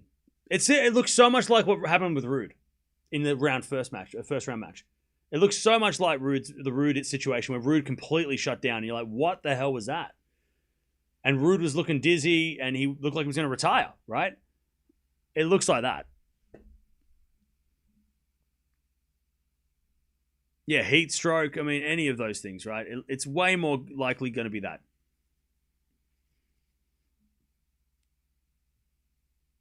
So again, medical timeout valid. All right, serve. Into the forehand of Cerundolo. Sinner with a drop shot in the net. Again, he is making terrible choices. Sinner doesn't want to play long points. He's just hitting drop shots. He's serving volleying when they're not. It's not a good time to serve volley. Like, Sinner is playing horribly.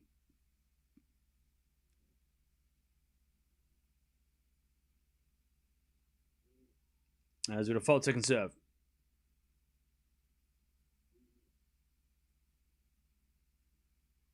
Serving to the forehand of Cerundolo. Backhand out from Sinner. To the forehand of Cerundolo. Sinner forehand again.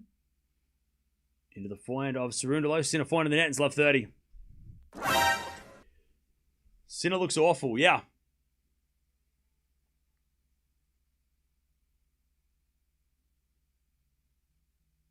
Love 30.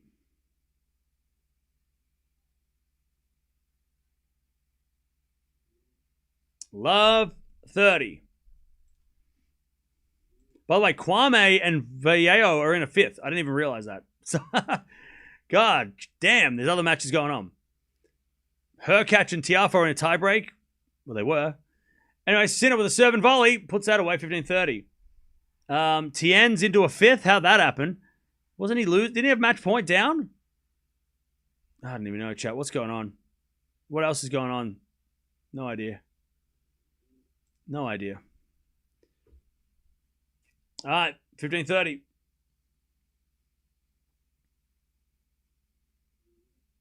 Tien saved 2 match points?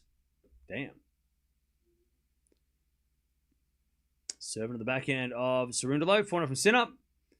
Into the backhand of Cerundolo. Sinner forehand again. Into the backhand of Cerundolo. Sinner with the forehand of the line. Cerundolo gets it back. Sinner off the tape goes wide. And Cerundolo's got break points. 15-40.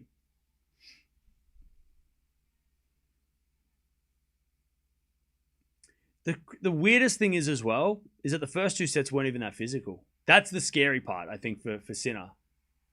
Is that the first 2 sets weren't even that hard. Like, it wasn't like the Medvedev match where he was grinding rallies for like 25 shots. The first 2 sets weren't that hard. Serve and volley. Has Cerundolo with a pass? Nope. Yes. Oh, and he puts it away. Great shot, Cerundolo. 3-1 in the fourth.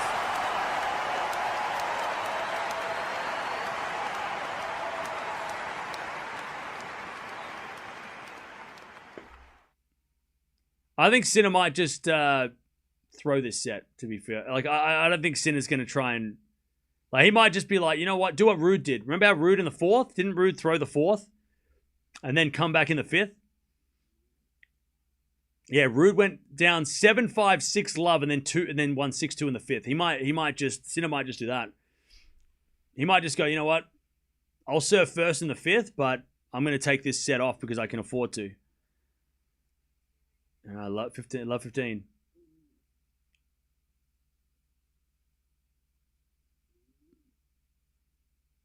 We'll love to see Djokovic get this if Sinner dips out. Okay.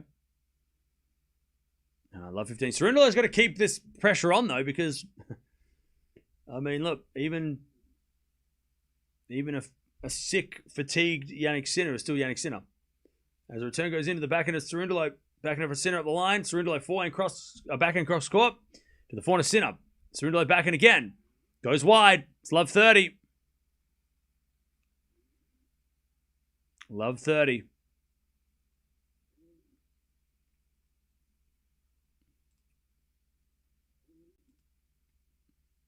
For those coming in, Sinner is dealing with severe fatigue. Love 30. A bit of fault second serve.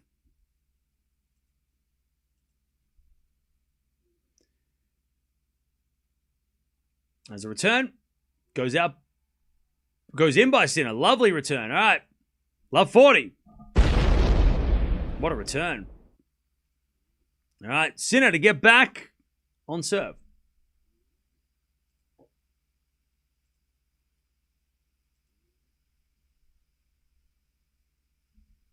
All right. Love 40s with a fault second serve.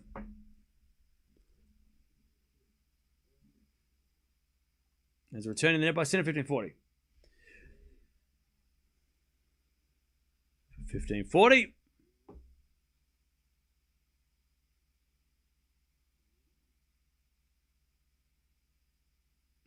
15-40.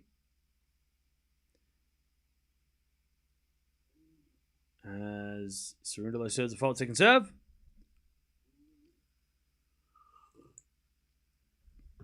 This is Juan Manuel Cerundolo, the younger brother. Backing up the line from Cerundolo to the backhand of Sinner. Cerundolo drop shot. Sinner's going to get it. Cerundolo pass.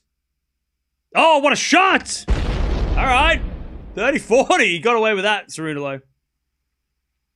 Wait, chap. Sinner is also a product of his own poker face. Like, he is a victim of his own poker face, right? Because Sinner gives nothing away, and then all of a sudden, something happens.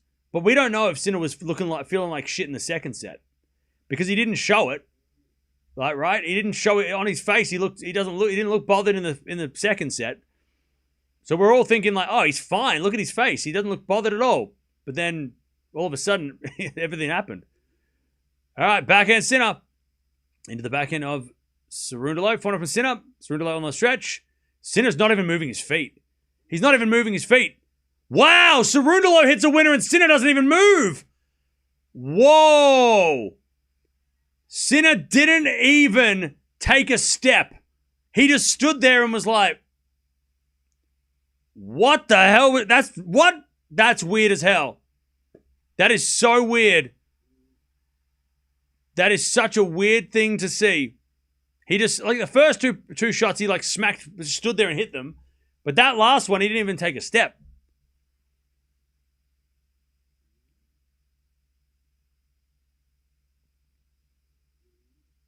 All right, deuce. Yeah, he's not chasing anything. Sinner's not moving at all. Sinner with a slice. It goes wide. I'm going to say this, chat. I think Sinner might retire. Now Sinner's starting to stretch his legs. So, if you're sick, you're vomiting, you're losing a lot of fluids, now he looks like his legs are starting to be more of a problem. I think Sinner might retire. Sinner might retire. Cerundolo's up 4-1 with an ace. Sinner might not finish this match. Because he is not looking good at all. He is not looking good. The stretching of the legs for the first time since since the middle of the second. Also the third. He is not in a good way, and he's not even moving. Like, he didn't even attempt some of those last rallies. Again, is he just taking the set off because he knows he can play the fifth and just saving energy? Maybe. But holy shit. He's shaking his head too. He's looking at the ground, shaking his head. Sinner is in a bad, bad way. Is this scripted? Probably not. Why would it be scripted? Why? Because people were saying that Sinner's matches are boring and now we had to make it interesting by scripting this. By the way, he just had a can of drink and it just completely exploded everywhere. He just opened a can and it just went poof. Even the drinks are against it. He's drinking a soda. He's drinking a soda. I don't know what brand because it's obviously it's covered, so yeah, I think he's drinking a soda. He's trying to get some sugar or something. But yeah, I don't know who gave him that can of drink, but they must have been running with it on the way. Hey, can I get a Pepsi? And they were running back from the bar, and they shook it while they were running. A bloody ball kid. And then he opened, it blew up everywhere. Everything's not going wrong. It's crazy.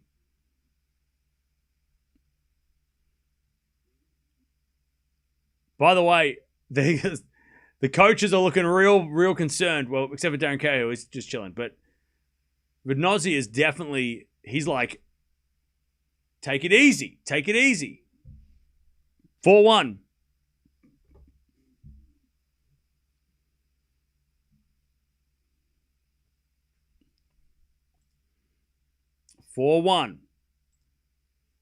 As Cerundolo hits a return winner.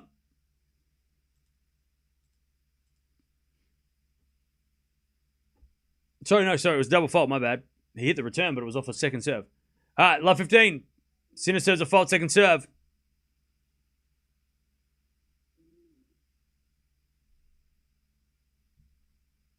As the return goes into the forehand of Sinner, but Sinner shanks it long. Love 30. This is fucking wild.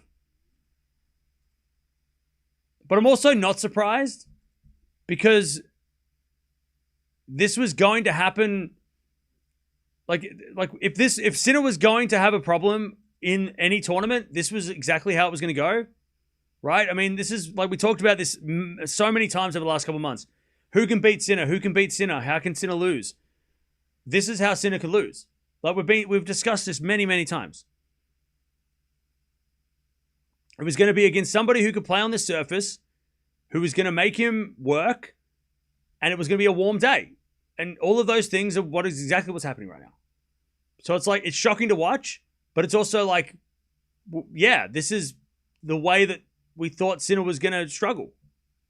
Drop shot winner, Cerundolo. Yeah, Sinner's taking the set off. 15-40. Sinner's like, oh, I'll play the fifth, thanks. Let's just play the fifth. 15-40.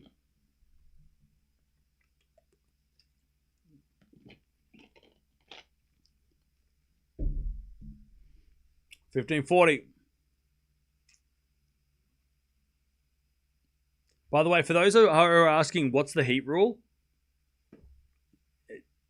it's not hot enough. It's not hot enough to enact the rule. It's not hot enough. All right, by the way, we've had hotter days than today. Earlier in the week was hotter, and they didn't have the heat rule then. Sinner's down 5-1 in this fourth set. Cerundolo is going to serve for the fourth and take it to a fifth. Because the weather right now in Paris is 33. There's a chance of rain later. It's 33% humidity, so not that humid. 33 is not hot enough. It has to be like by the way, wet bulb temperature or whatever the hell that is lower than normal temperature. So Cerundolo hits a backhand up the line, win a beautiful shot, 15-love. It's not hot enough. And if it was hotter earlier in the week, and it still wasn't hot enough. So if it was in Australia, this wouldn't be hot enough. Like 33 degrees Celsius is not hot enough. It's hot, like it's fucking hot. I'm not saying it's not easy, but it's not hot enough for them to have a heat rule. Cerundolo 30-love. Remember in Australia when they shut the roof, it was 40. It was getting to 40. It's like 38 when they started shutting the roof in Australia. This is not hot enough for them to shut the roof and stop everything and suspend matches. Sinner in the net, 40-love. Yeah, it was 36-40 when it went in Australia. And Australian heat is like real. Plus, also the concrete of the clay is not meant to be as hot.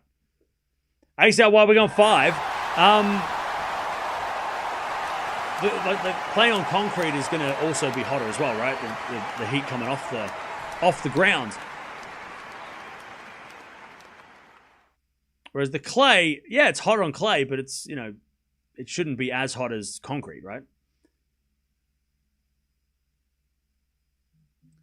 We're going 5. I don't know.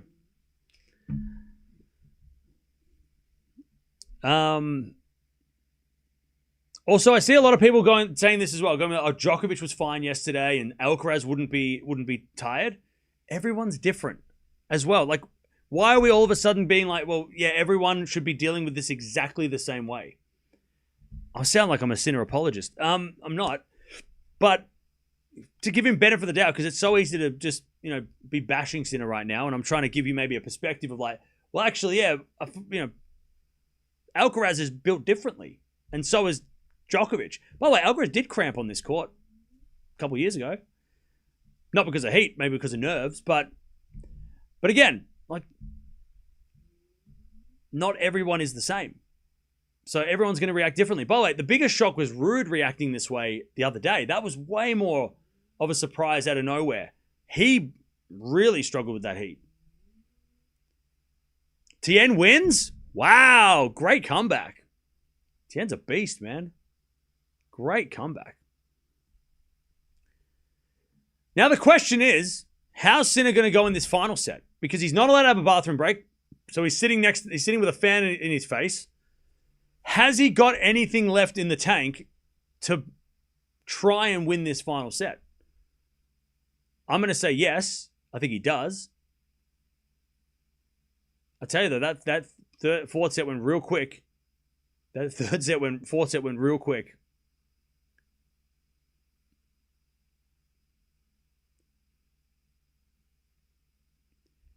What happened to Sinner? Is he experiencing heat stroke?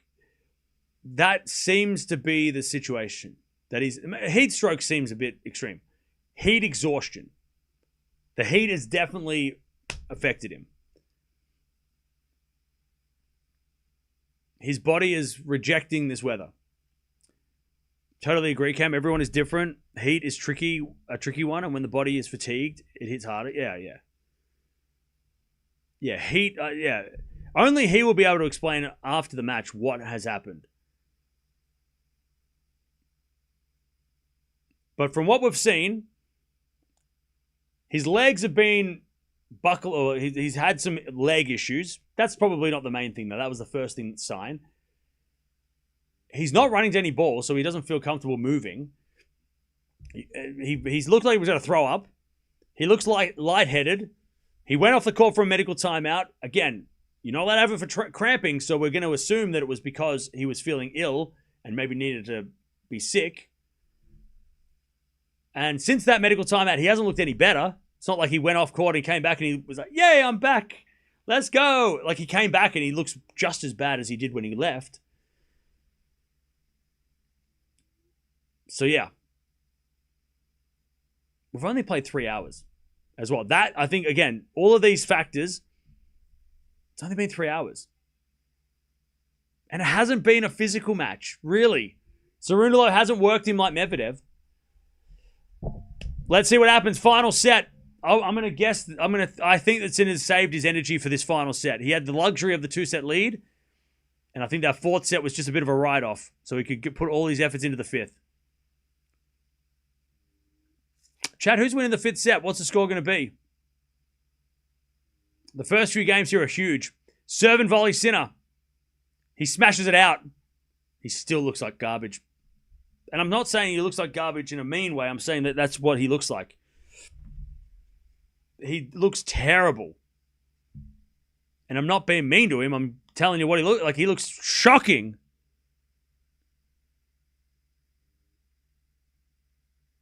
(6-1) Sinner, 6-4 Sinner, 6-3 Cerundolo. Cerundolo back in return. Goes in the forehand to Sinner. Back into Cerundolo. Again to the forehand to Sinner. Cerundolo playing the smart game here. No errors. Make Sinner earn it. As with a slice from Cerundolo into the forehand to Sinner. Cerundolo back in again. Into the forehand to Sinner. Sinner in the net. Love 30. If Cerundolo can just play some long rallies early in this final set, just keep Sinner down physically, Cerundolo might get the upset here.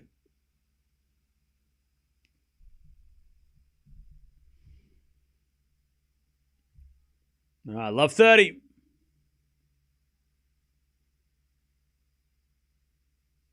Just retire already? Who else is in your parlay? Sinner serves and volleys again. Cerundolo hits it wide though. Oh, he can't be giving away though.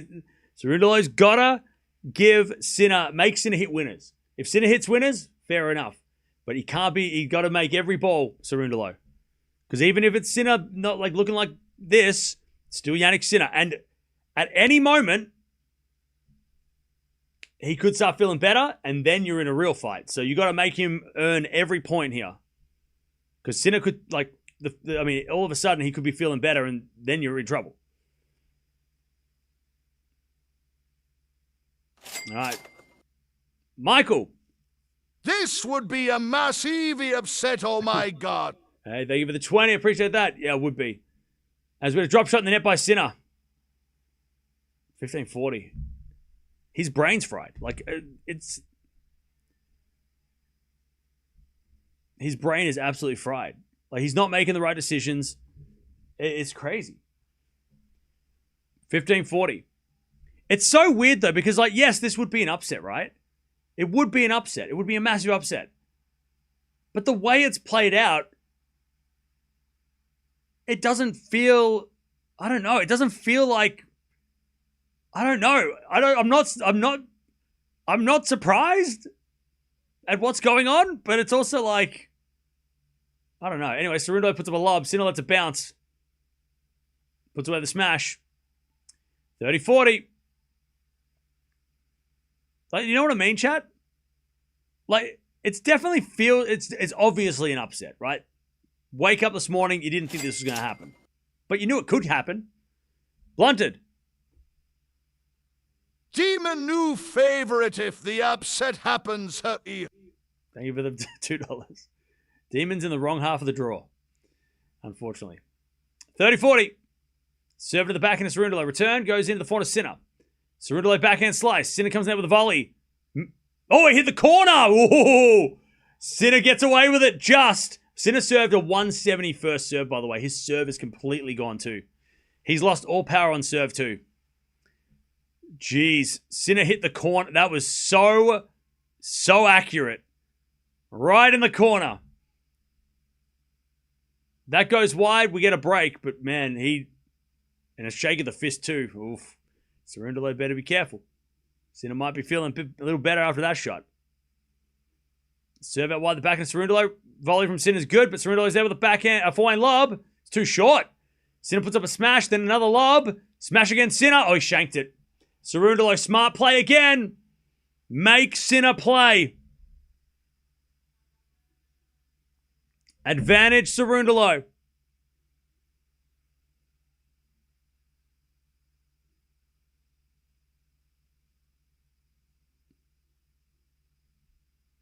All right. He let it drop too low, that smash. He mistimed it completely. Does his team not want him to stop? Why would he stop though? I mean, I don't see why his team would want him to stop. Anyway, serve and volley Sinner. Passing shot Cerundolo. Sinner with a volley. Cerundolo puts up a lob. Lands in. Sinner on the baseline with a forehand. Into the forehand of Cerundolo. Sinner. Backhand is wide. He shanked it. Cerundolo breaks in the fifth. And Sinner, he's got to find something. He's got to find something. He's got to find something. Cerundolo is playing such a smart game. He deserves a lot of credit for this. Smart game, because when you see the other guy, especially when you're playing the world number one, right? When he starts fatiguing, it's so easy to just be like, this is going to be easy. It's not going to be easy. Cerundolo still has to beat Sinner. But man, like Cerundolo, good. He's just got to keep it going. Keep making Sinner play.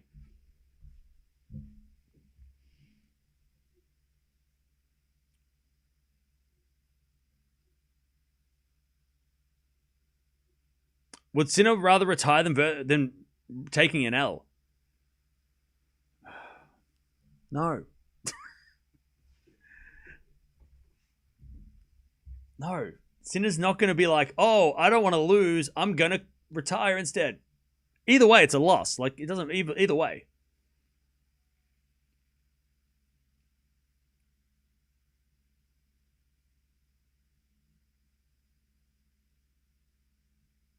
Backhand return goes in the forehand of Cerundolo, but no, Sinner in the net. 15 love.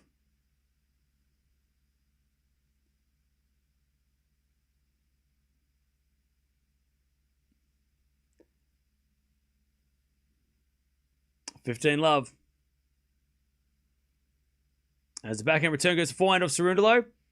Forehand from Sinner again, the forehand of Cerundolo, but no, Sinner hit it out. 30 love. Make the chat slow? No. Chat, go crazier. Why would you want it to be slow? A slow chat. Why would we want that? We'll get the slow chat when we watch, I don't know, Rinderk Nish Berrettini later. There'll be probably less people watching that one. Cerundolo 40 love. Slow chat. No, thank you. Yeah, can everybody in the chat just please relax? Everybody in the chat just slow down. Stop typing so much. 40 love. Cerundolo for a 2-love lead. I was going to go to the shops between now and the next match, but this is not happening. Sinner return winner, 40-15.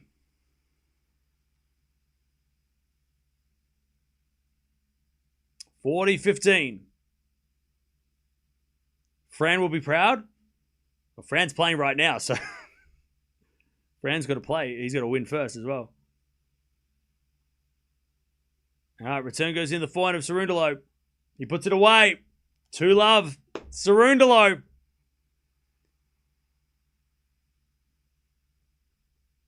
Chat, give me one emoji of how you're feeling right now. How are you feeling right now? One emoji in the chat I want to get a vibe of how you guys are feeling in the chat.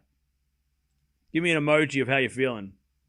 Shock, sick, happy, sad, crazy, shocked, sad, toilet. Okay. Are you on your phone or the toilet? All right. Laughing, shocked, sad, disappointed. As Cerundolo hits a lovely pass, there's love 15. I'll tell you, Cerundolo, if he starts playing better, like if he starts like going after Sinner, good luck. Sinner's serve volleying every point. Crazy. And Cerundolo's making him pay.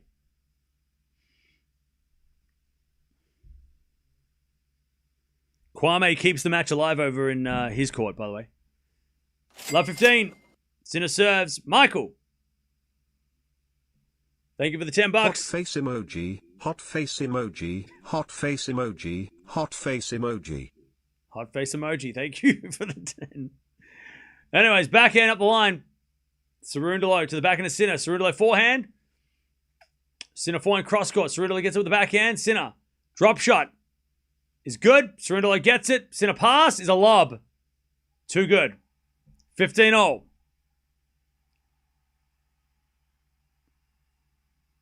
15 all.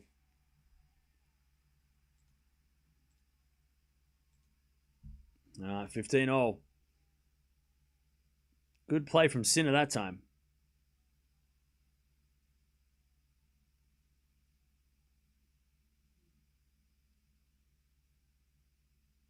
By the way, don't forget to subscribe if you haven't already. If Sinner loses, we're not watching any more French Open. I'm just kidding. We're watching all the French Open. Even if Sinner loses, we're still watching the French. The tournament doesn't end with Sinner's loss. We're going to keep going. We're going to keep watching more matches. Sinner hits it out 15-30.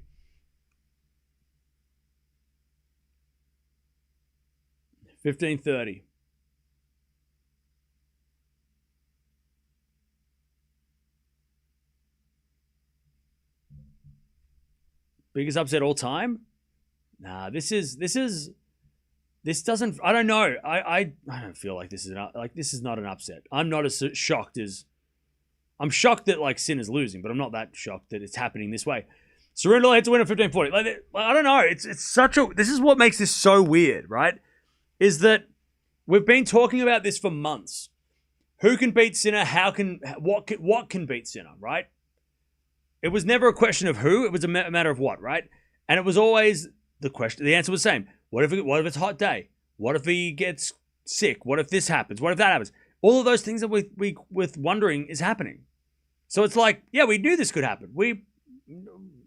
It's just weird that it's happening. Cerundolo in the net 30-40. Like it was always hot conditions, a physical match, right? Even though the first two sets weren't that physical, but he's playing a clay quarter.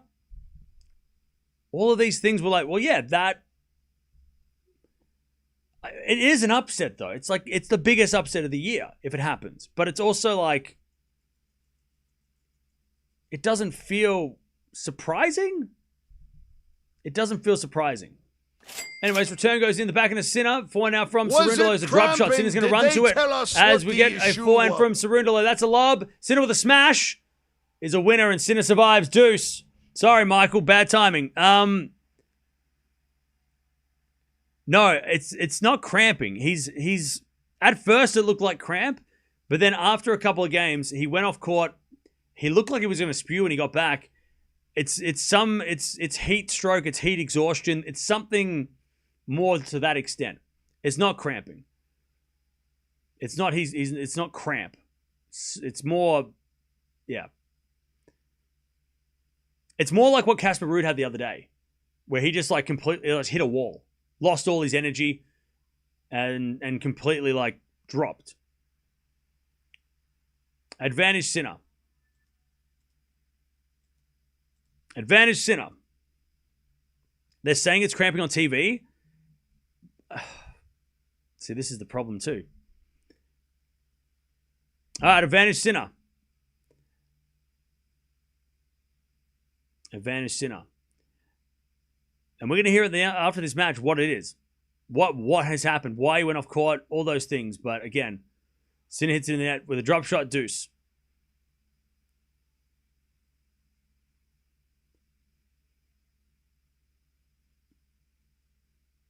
French crowd's going crazy. I bet they are. Kwame's match is insane.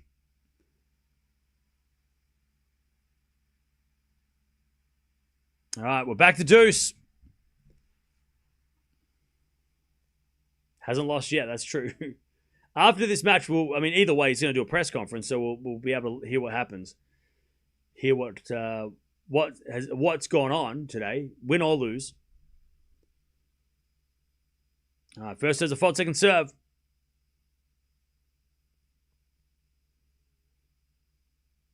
As a return into the back of the Sinner, forehand from Cerundolo. Into the back of the Sinner, Cerundolo forehand again. To the back of the Sinner, Cerundolo forehand cross court. Sinner gets there with a slice. Cerundolo forehand again. Good angle. Sinner slices it up the line. Cerundolo gets it with the backhand. Sinner with a drop shot in the net. That was a brutal point, and Sinner shakes his head as he puts his hands on his legs. Chat, I'm not a doctor, but if you watch that point and he puts his hands on his knees and you look at me and you say, yeah, he's cramping. No, he's not. He just played a long, exhausting point and he looks exhausted. He didn't cramp during the rally. He was running fine. What do you mean? Like, what do you see? Where do you see cramp in that situation?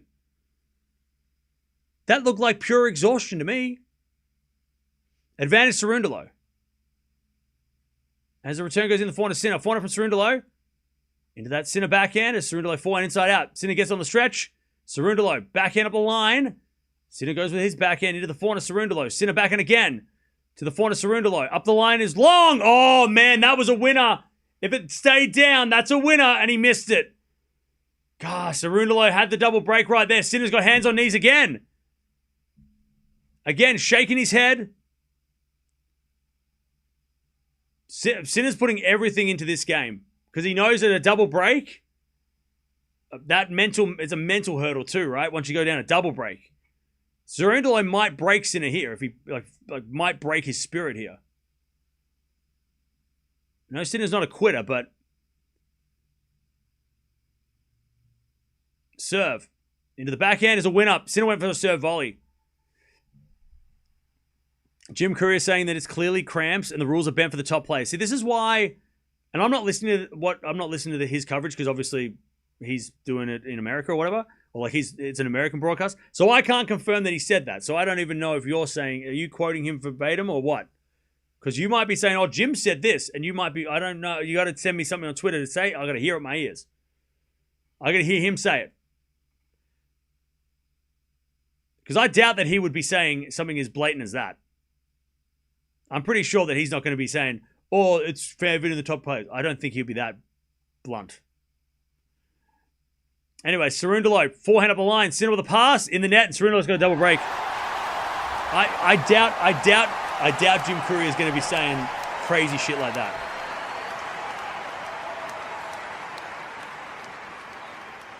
I have to hear it to believe that. That sounds like a crazy thing to say for him. He doesn't seem that out. I mean, McEnroe would maybe say that, but I don't think Jim Courier is going to be out here saying that kind of shit. That seems crazy. Jim Courier said it's unfair and illegal. Again, you need to send me something that says that because I can't believe that Jim would be that blatant. He knows better than to say that. Yeah, I don't think Jim Courier is coming out here saying that kind of shit. He says it how it is, and he's very Jim's like obviously one of the best commentators of all time. But I got to hear with my own ears if he's coming out here saying this is illegal. Like those words are very strong. You got to send me that on Twitter. You send me that. I want to hear that. Yeah, if he said that on TV, they'd be asking him to for a conversation. 3-love Cerundolo double break in the fifth. Sinner's in big trouble. By the way, chat, if Sinner loses, whatever has happened doesn't really matter. So, like, all these things that are saying, like, oh, you know, it's cramp, it's all this BS, right? People freaking out about it. If he loses, then it doesn't matter if it was cramp or not. He got, yeah, okay, there's maybe a bigger issue if it was cramp and medical timeout, whatever. But if he loses, if he came back to win, a lot of people would be upset, obviously, because of it's a messy situation. But if he loses, it doesn't really, like, the conversation half dies. Doesn't fully die, but it half dies.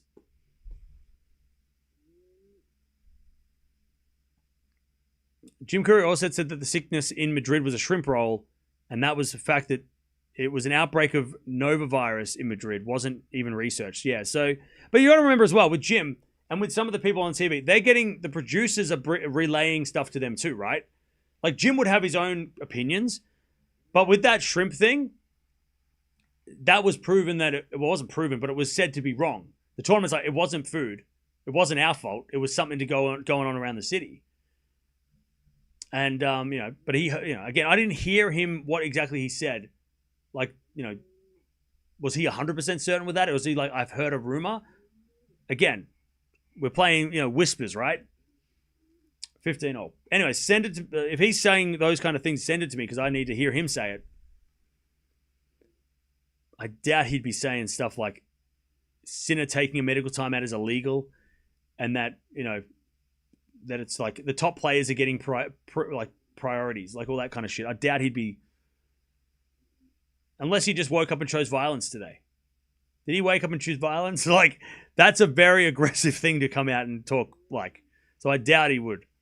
He's way smarter than that. Come on. So that's shame on you if you're making that up. As that goes to net by Sinner, 40-15.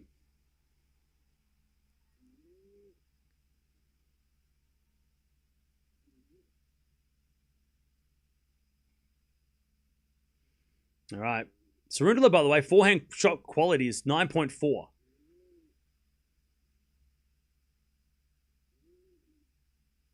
right, first there's a fault by Cerundolo, second serve.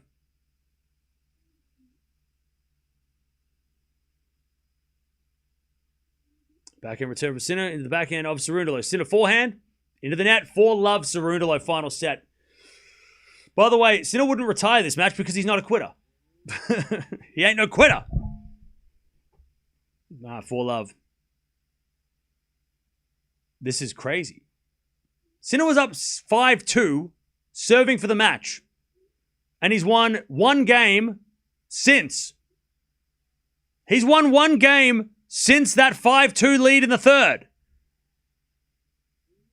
My math, he's lost 15 of the last 16 games. What?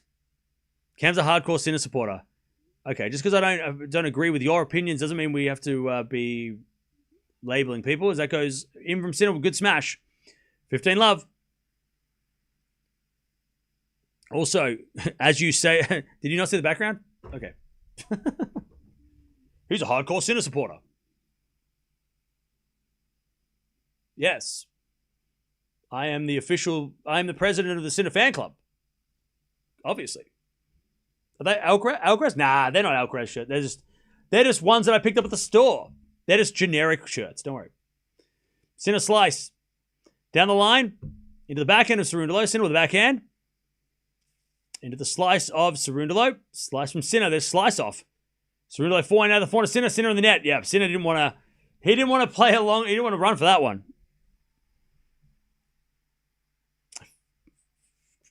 15-all. I tell you, Cerundolo is playing the best. He's playing such a smart match right now. And he won't get any credit for it because all the focus is on Sinner, obviously.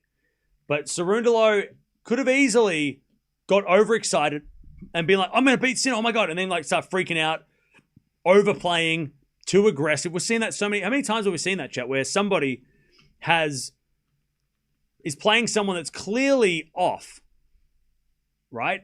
Clearly injured or clearly sick or whatever, right? And then they completely mess it up. They fumble. Cerundolo is not fumbling at all. And he deserves credit for that. By the way, this is not Fran Cerundolo, right? Not the experienced, Fran. This is not Fran. This is his younger brother. His younger brother's never done this. This is the first time on Chatrier. This is the first time against a world number one. This is the biggest match of his life. Fran Cerundolo's played Djokovic here in 5, right? Fran has done things. Fran Cerundolo is an established player. His younger brother is new. This is new. So for him to be able to, navigate this, even if Sinner's given him a lot of free points, but for him to just play smart and play, keep his cool, that's where it's impressive. You'd expect a more experienced player to know this, but he's doing it very well. Because he could have easily just, try to, hit Sinner off the court and play stupid. Sinner holds 4-1. So shout out to Juan Manuel Cerundolo for doing that, for just keeping his head for now.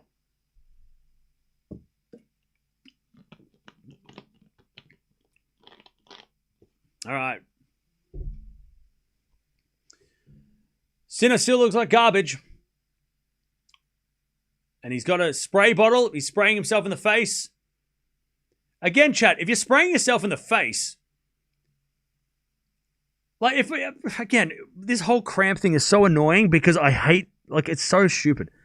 If he was cramping, why would he be sitting down? Why wouldn't he be stretching? Why wouldn't the doctors be massaging his legs every chance they get? Where's the pickle juice? Where is the pickle juice? He's spraying himself with a water bottle. He's clearly overheated. He's exhausted. He's got heat exhaustion. Or it's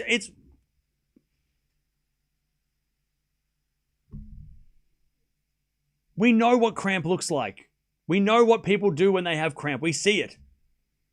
He's showing no signs of that. He's doing nothing that would suggest that his legs are cramping. He's spraying water on his face. Oh, my legs are so much better. Oh, this is so... Yes, get the... Yes. Oh, good. Yeah. This is... Maybe there's pickle juice in the spray. Maybe that's what... Is he spraying pickle juice on his face? Is that what he's doing? Oh, he's putting it... That may... Oh, okay. He's spraying himself with pickle juice. Well, why is he not spraying his legs? He's spraying his face. What the fuck's he doing? Well, no, he's got face cramps. Oh, that would make sense. He's got face cramps. Okay. Anyways, first serve's a fault, second serve. Cerundolo up 4-1 double break. Can Sinner fight back here? Chat. 1 in the chat if you think Sinner can fight back. 2 in the chat if you think he's not going to come back. Give him a carrot. Would that work?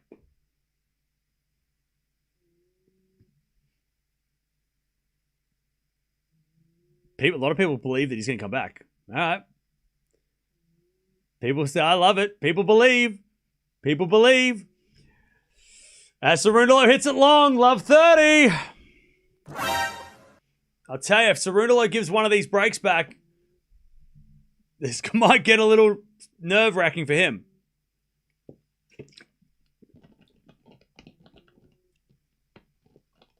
All right. As a backhand return goes into the forehand of Cerundolo. Cerundolo hits it out. 15-30. Danger time for Cerundolo. If he gets broken here, Cerundolo's in big trouble.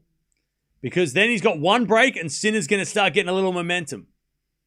And that could be a problem. For everybody. Don't give Sinner hope. First serve's a fault, second serve. He has to... Cerundolo might have to win this game. This might be the... He has to get to 5-1. He has to get to 5-1. Return for Sinner's a winner.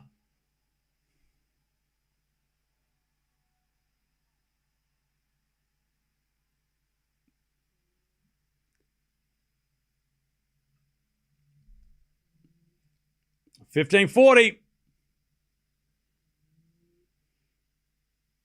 15-40.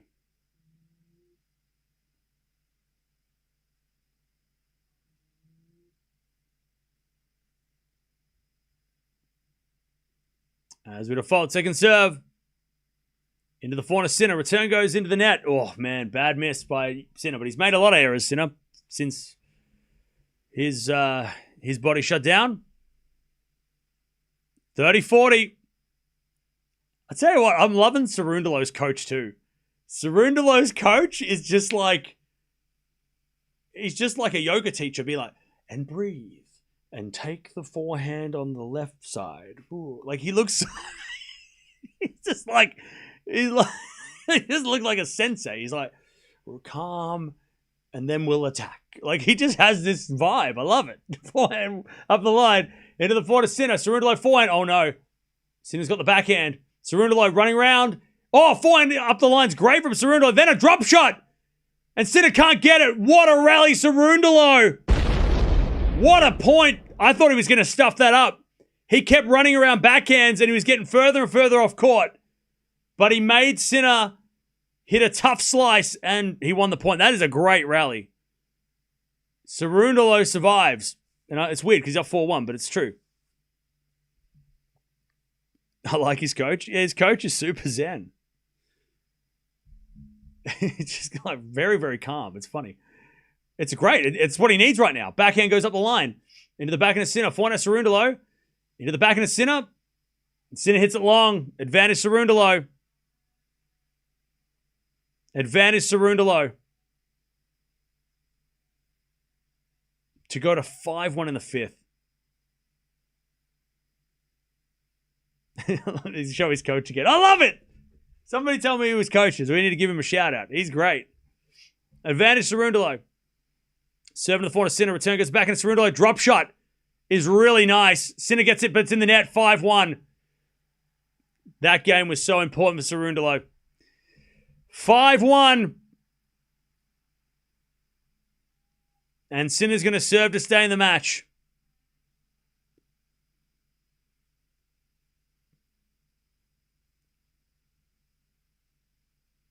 What are we watching? Sinner was up 5-2 in the third. Match points in the third. And then his body just went, I've had enough. I'm done. Like he was at the finish line. He was right there. It was one step away. And he's won 2 games since. Sinner serving to stay in the match. As a backhand return, Sinner with a serve and volley. Cerundolo passing shot is too good. Love 15. By the way, chat, if Sinner does lose this, and the whole conversation around medical timeout for cramping or Sinner getting preferential treatment comes up, we're not going into it because at the end of the day, he lost. No matter what happens, he lost. It doesn't matter. It does. It does matter, right? But at the end of the day, he lost. Love 30. Also, he's going to tell us in the press conference what happened. And I'm pretty sure he's going to say, yeah, I went off court and I threw up everywhere. Maybe not like that. Maybe he won't say that. He'll be like, I was sick. But he won't be like, I'm going to vomit all over. I vomited all over the bathroom. I messed it up. I destroyed that bathroom. I hope you're happy, Cam. Why would I be happy? Bro, why would I be happy? Love 30. You're blaming me because I'm a wizard? Is that I've got some magical powers? I did this. It's my fault. Backhand goes cross court in the forehand of Sinner. Into the forehand of Cerundolo. Sinner with the backhand. Cerundolo gets it back. And then Sinner. Forehand cross court. Cerundolo gets that back. Sinner forehand again. Cerundolo's going to make it in play. Smart play. Backhand Sinner in the net. That was great from Cerundolo. Love 40. Match point Cerundolo.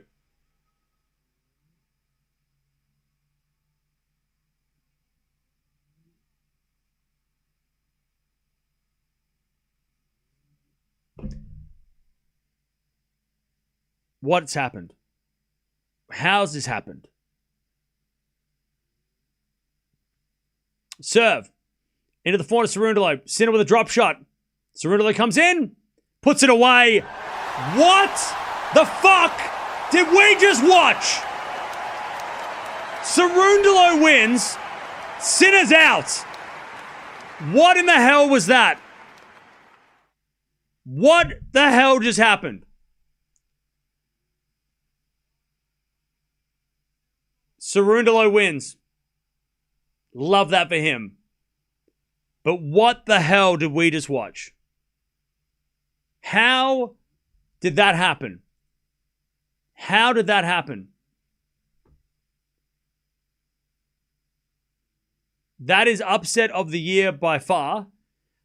It's weird because it is upset of the year.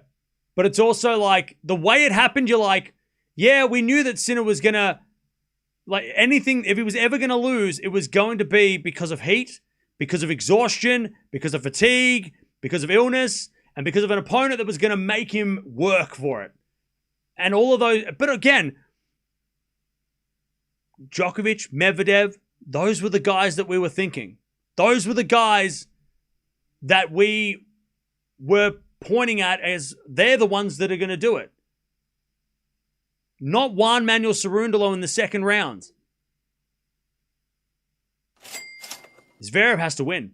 Zverev has to win. Most wide open draw in tennis history. Thank you for the 12. Appreciate that, Hobbs. Zverev has to win. This is Zverev's tournament to lose. And I know Djokovic is there. And Djokovic 25 is going to be everyone's going to be screaming that for the next 2 weeks. I get it. But this is Zverev's tournament to lose. He has to win this.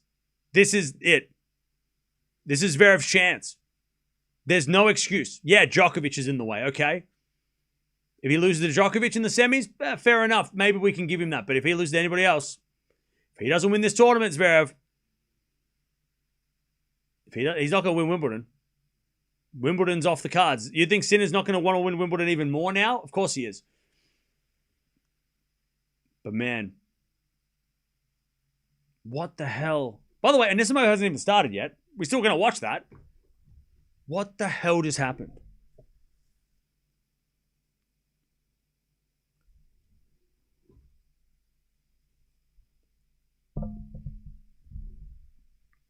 Crazy. Crazy. Who's making the final in Sinner's in the top half of the draw? Sinner's section. He's not even Sinner's there. Not even there. Who is in the top half of the draw making the final? Because we're talking about Zverev and Djokovic down the bottom, but the top half of the draw, who's making the final? Medvedev's gone. Bublik's gone. FAA, he barely survived. Vachereau's out. Shelton's there. Daugherty, Berrettini, Rinderknecht, Caboli, Tien. Who's making the final? We're getting a first-time finalist, right? First-time Grand Slam final. Actually, no, sorry. Tsitsipas is... Ooh.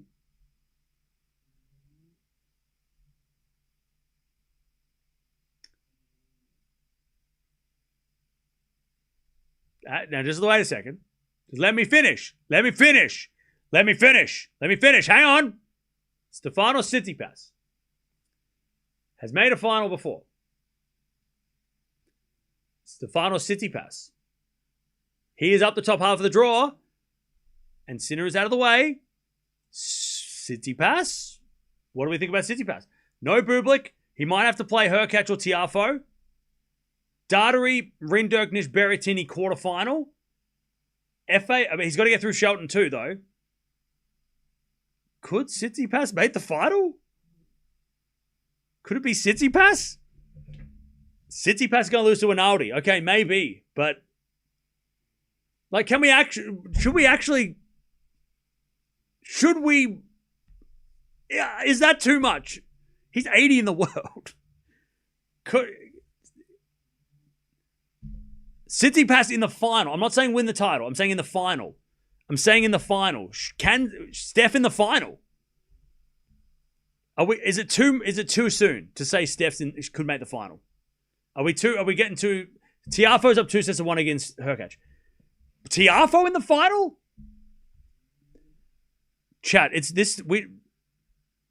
who's making the final? My team's a shambles, but to be honest, I'm kind of don't care anymore. I still got Zverev, I guess. Bottom half of the draw is probably where the champion comes from, right? Too soon? All right. All right, we won't say Tsitsipas yet, all right? We'll give him a couple of days. But just remember that Tsitsipas, right?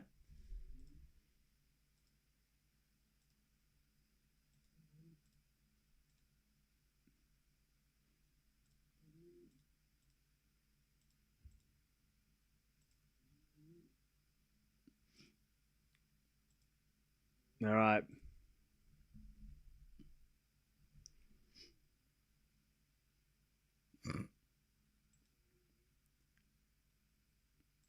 Hang on, chat. Let me just fix this. I know what's going on. I see what's happening. Hang on. All right.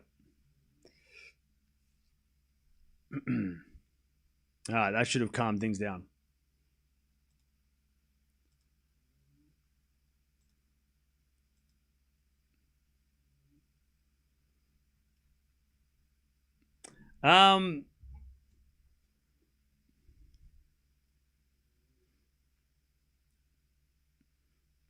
Sinner thought he could sleepwalk to the final. I don't think Sinner thought anything.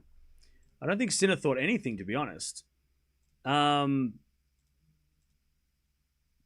don't think Sinner was like, oh yeah, I'm going to make the final now, and I don't agree with anyone. I don't know, chat. Something mad. Anyways. Yeah, I don't think Sinner was like taking this easy.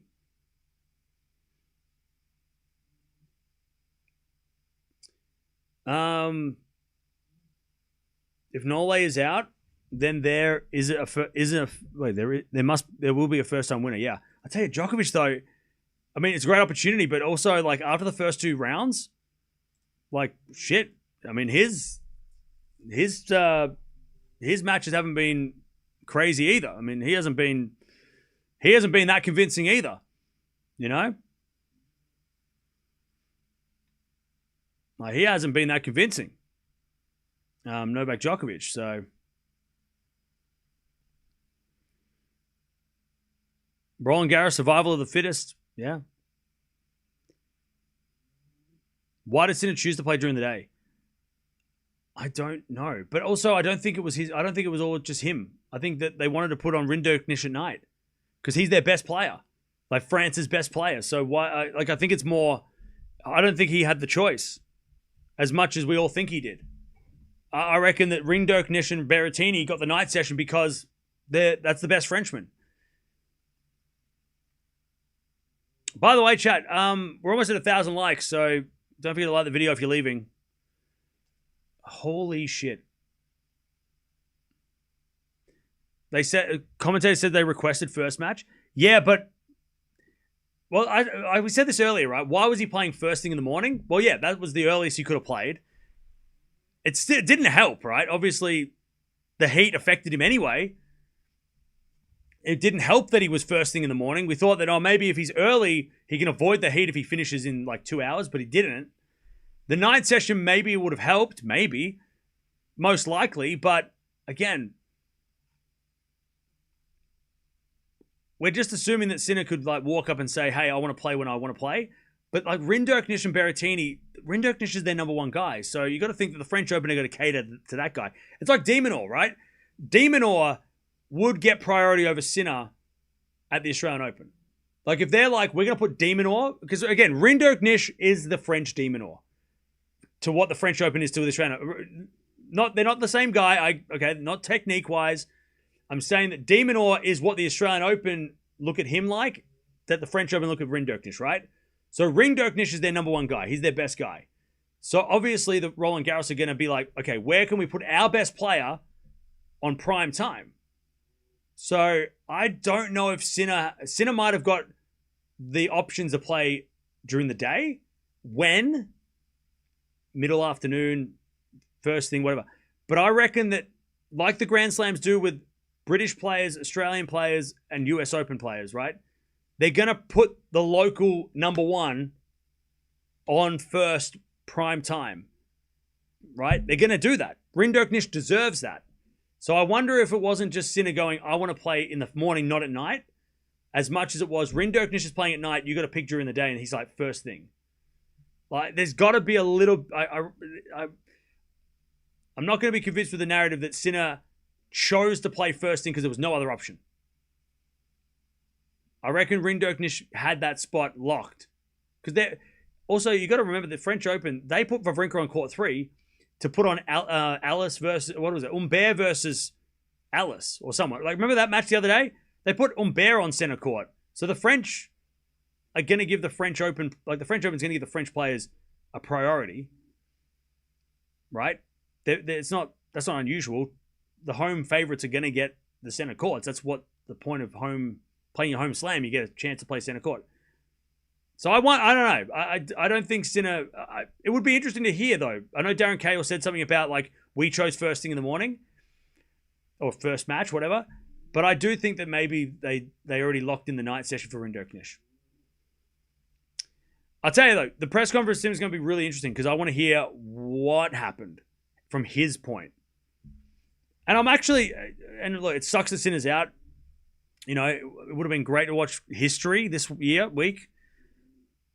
But part of me is a little relieved not because of anything because, you know, I didn't want him to win. But because all the BS that would have come with him winning after that medical timeout. Like, he gets that medical timeout, shit hit the fan. Just not having to deal with that again would have been, it's going to be nice not have to worry about, for the rest of the fucking tournament, Sinner playing and everyone being like, he cheated. It's like, oh, shut up. Like, I'm happy that we don't have to deal with that as a silver lining to this loss for Sinner.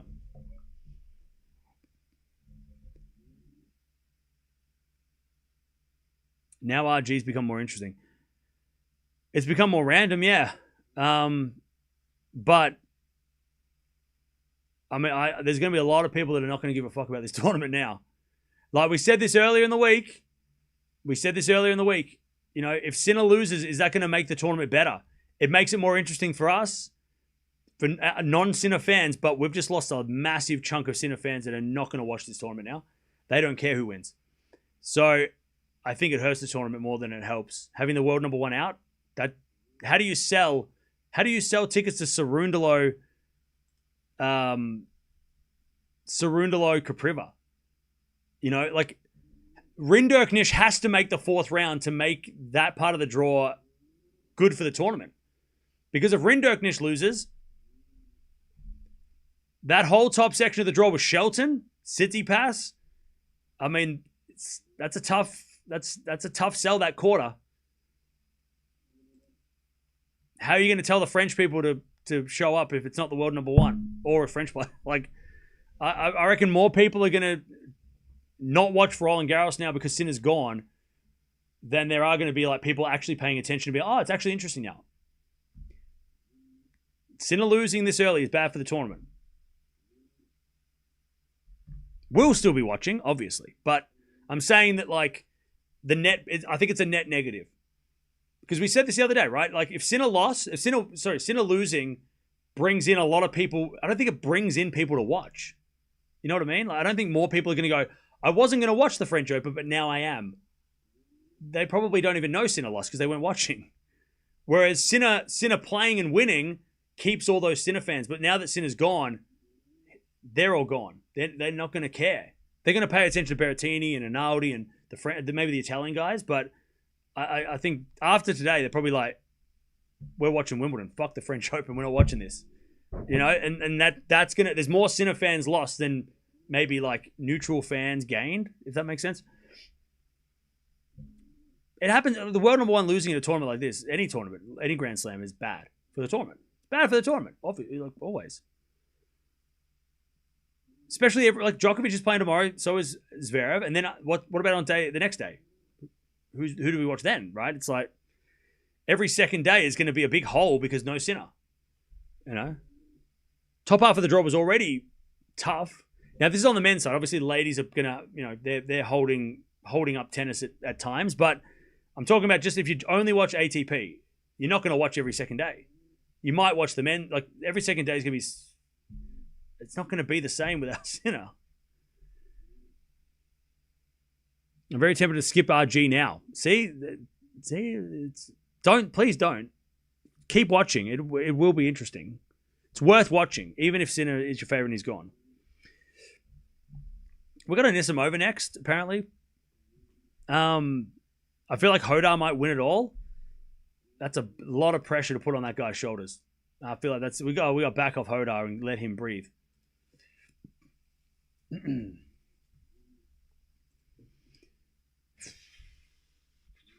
God, I don't know, Chad. I'm flat now. I'm like, oh man, that was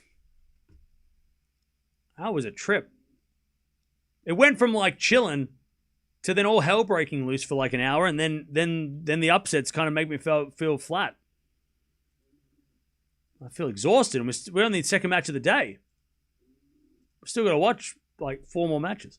Sabalenka's coming up later.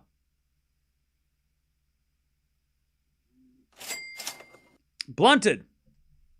Demon v. Shelton RG final. Yeah, I know. Demon's in the wrong half. I feel pretty flat too. Yeah, yeah. It's weird, man. It's a weird situation.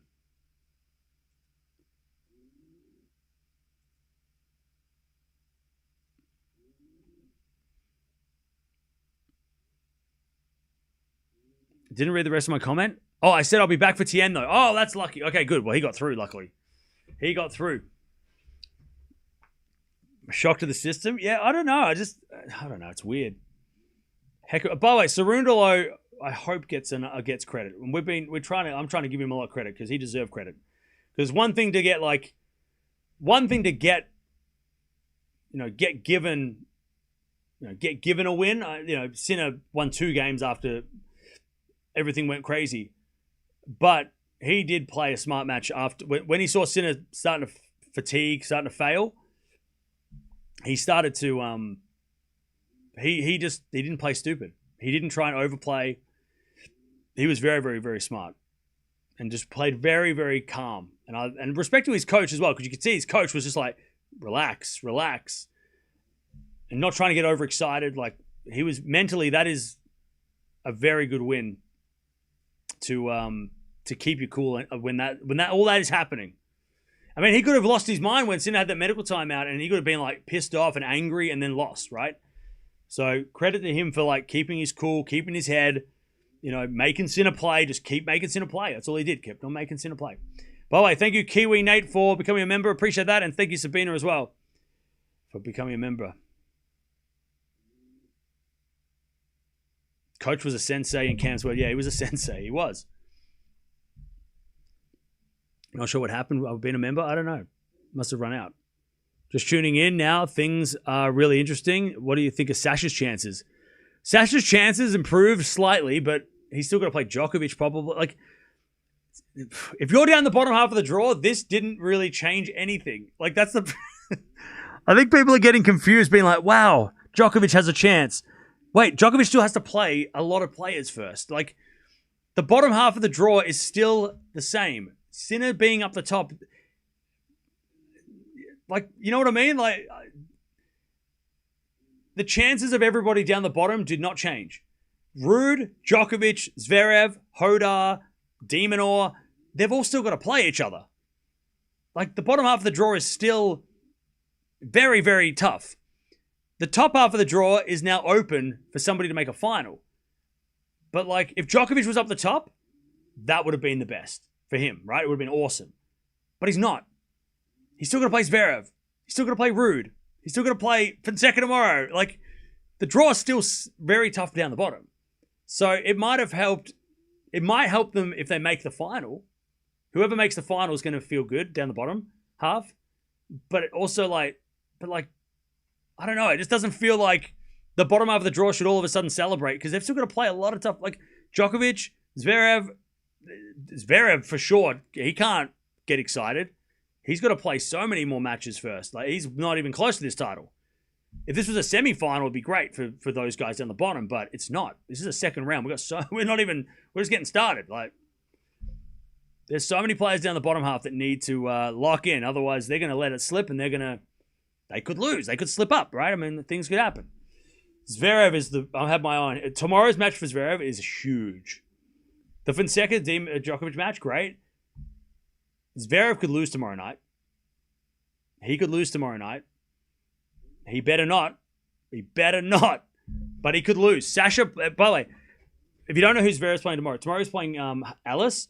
He played Alice a few weeks ago. 2 tie breaks, very close tie breaks. Plus Alice is French. And it's a night session match. So tomorrow night, if Zverev crushes Alice tomorrow, then you can get excited for Zverev because that's a big, like, but if he could go down, he could play a 5-setter tomorrow night. Like, this kind of really feels like Federer 09 French Open now. Like, this feels like 09 French Open for Federer, for Zverev, right? Where, like, Rafa lost, shock of the world, Federer's title. And then Federer had to play, like, Tommy Haas in 5 sets, Del Potro in 5 sets.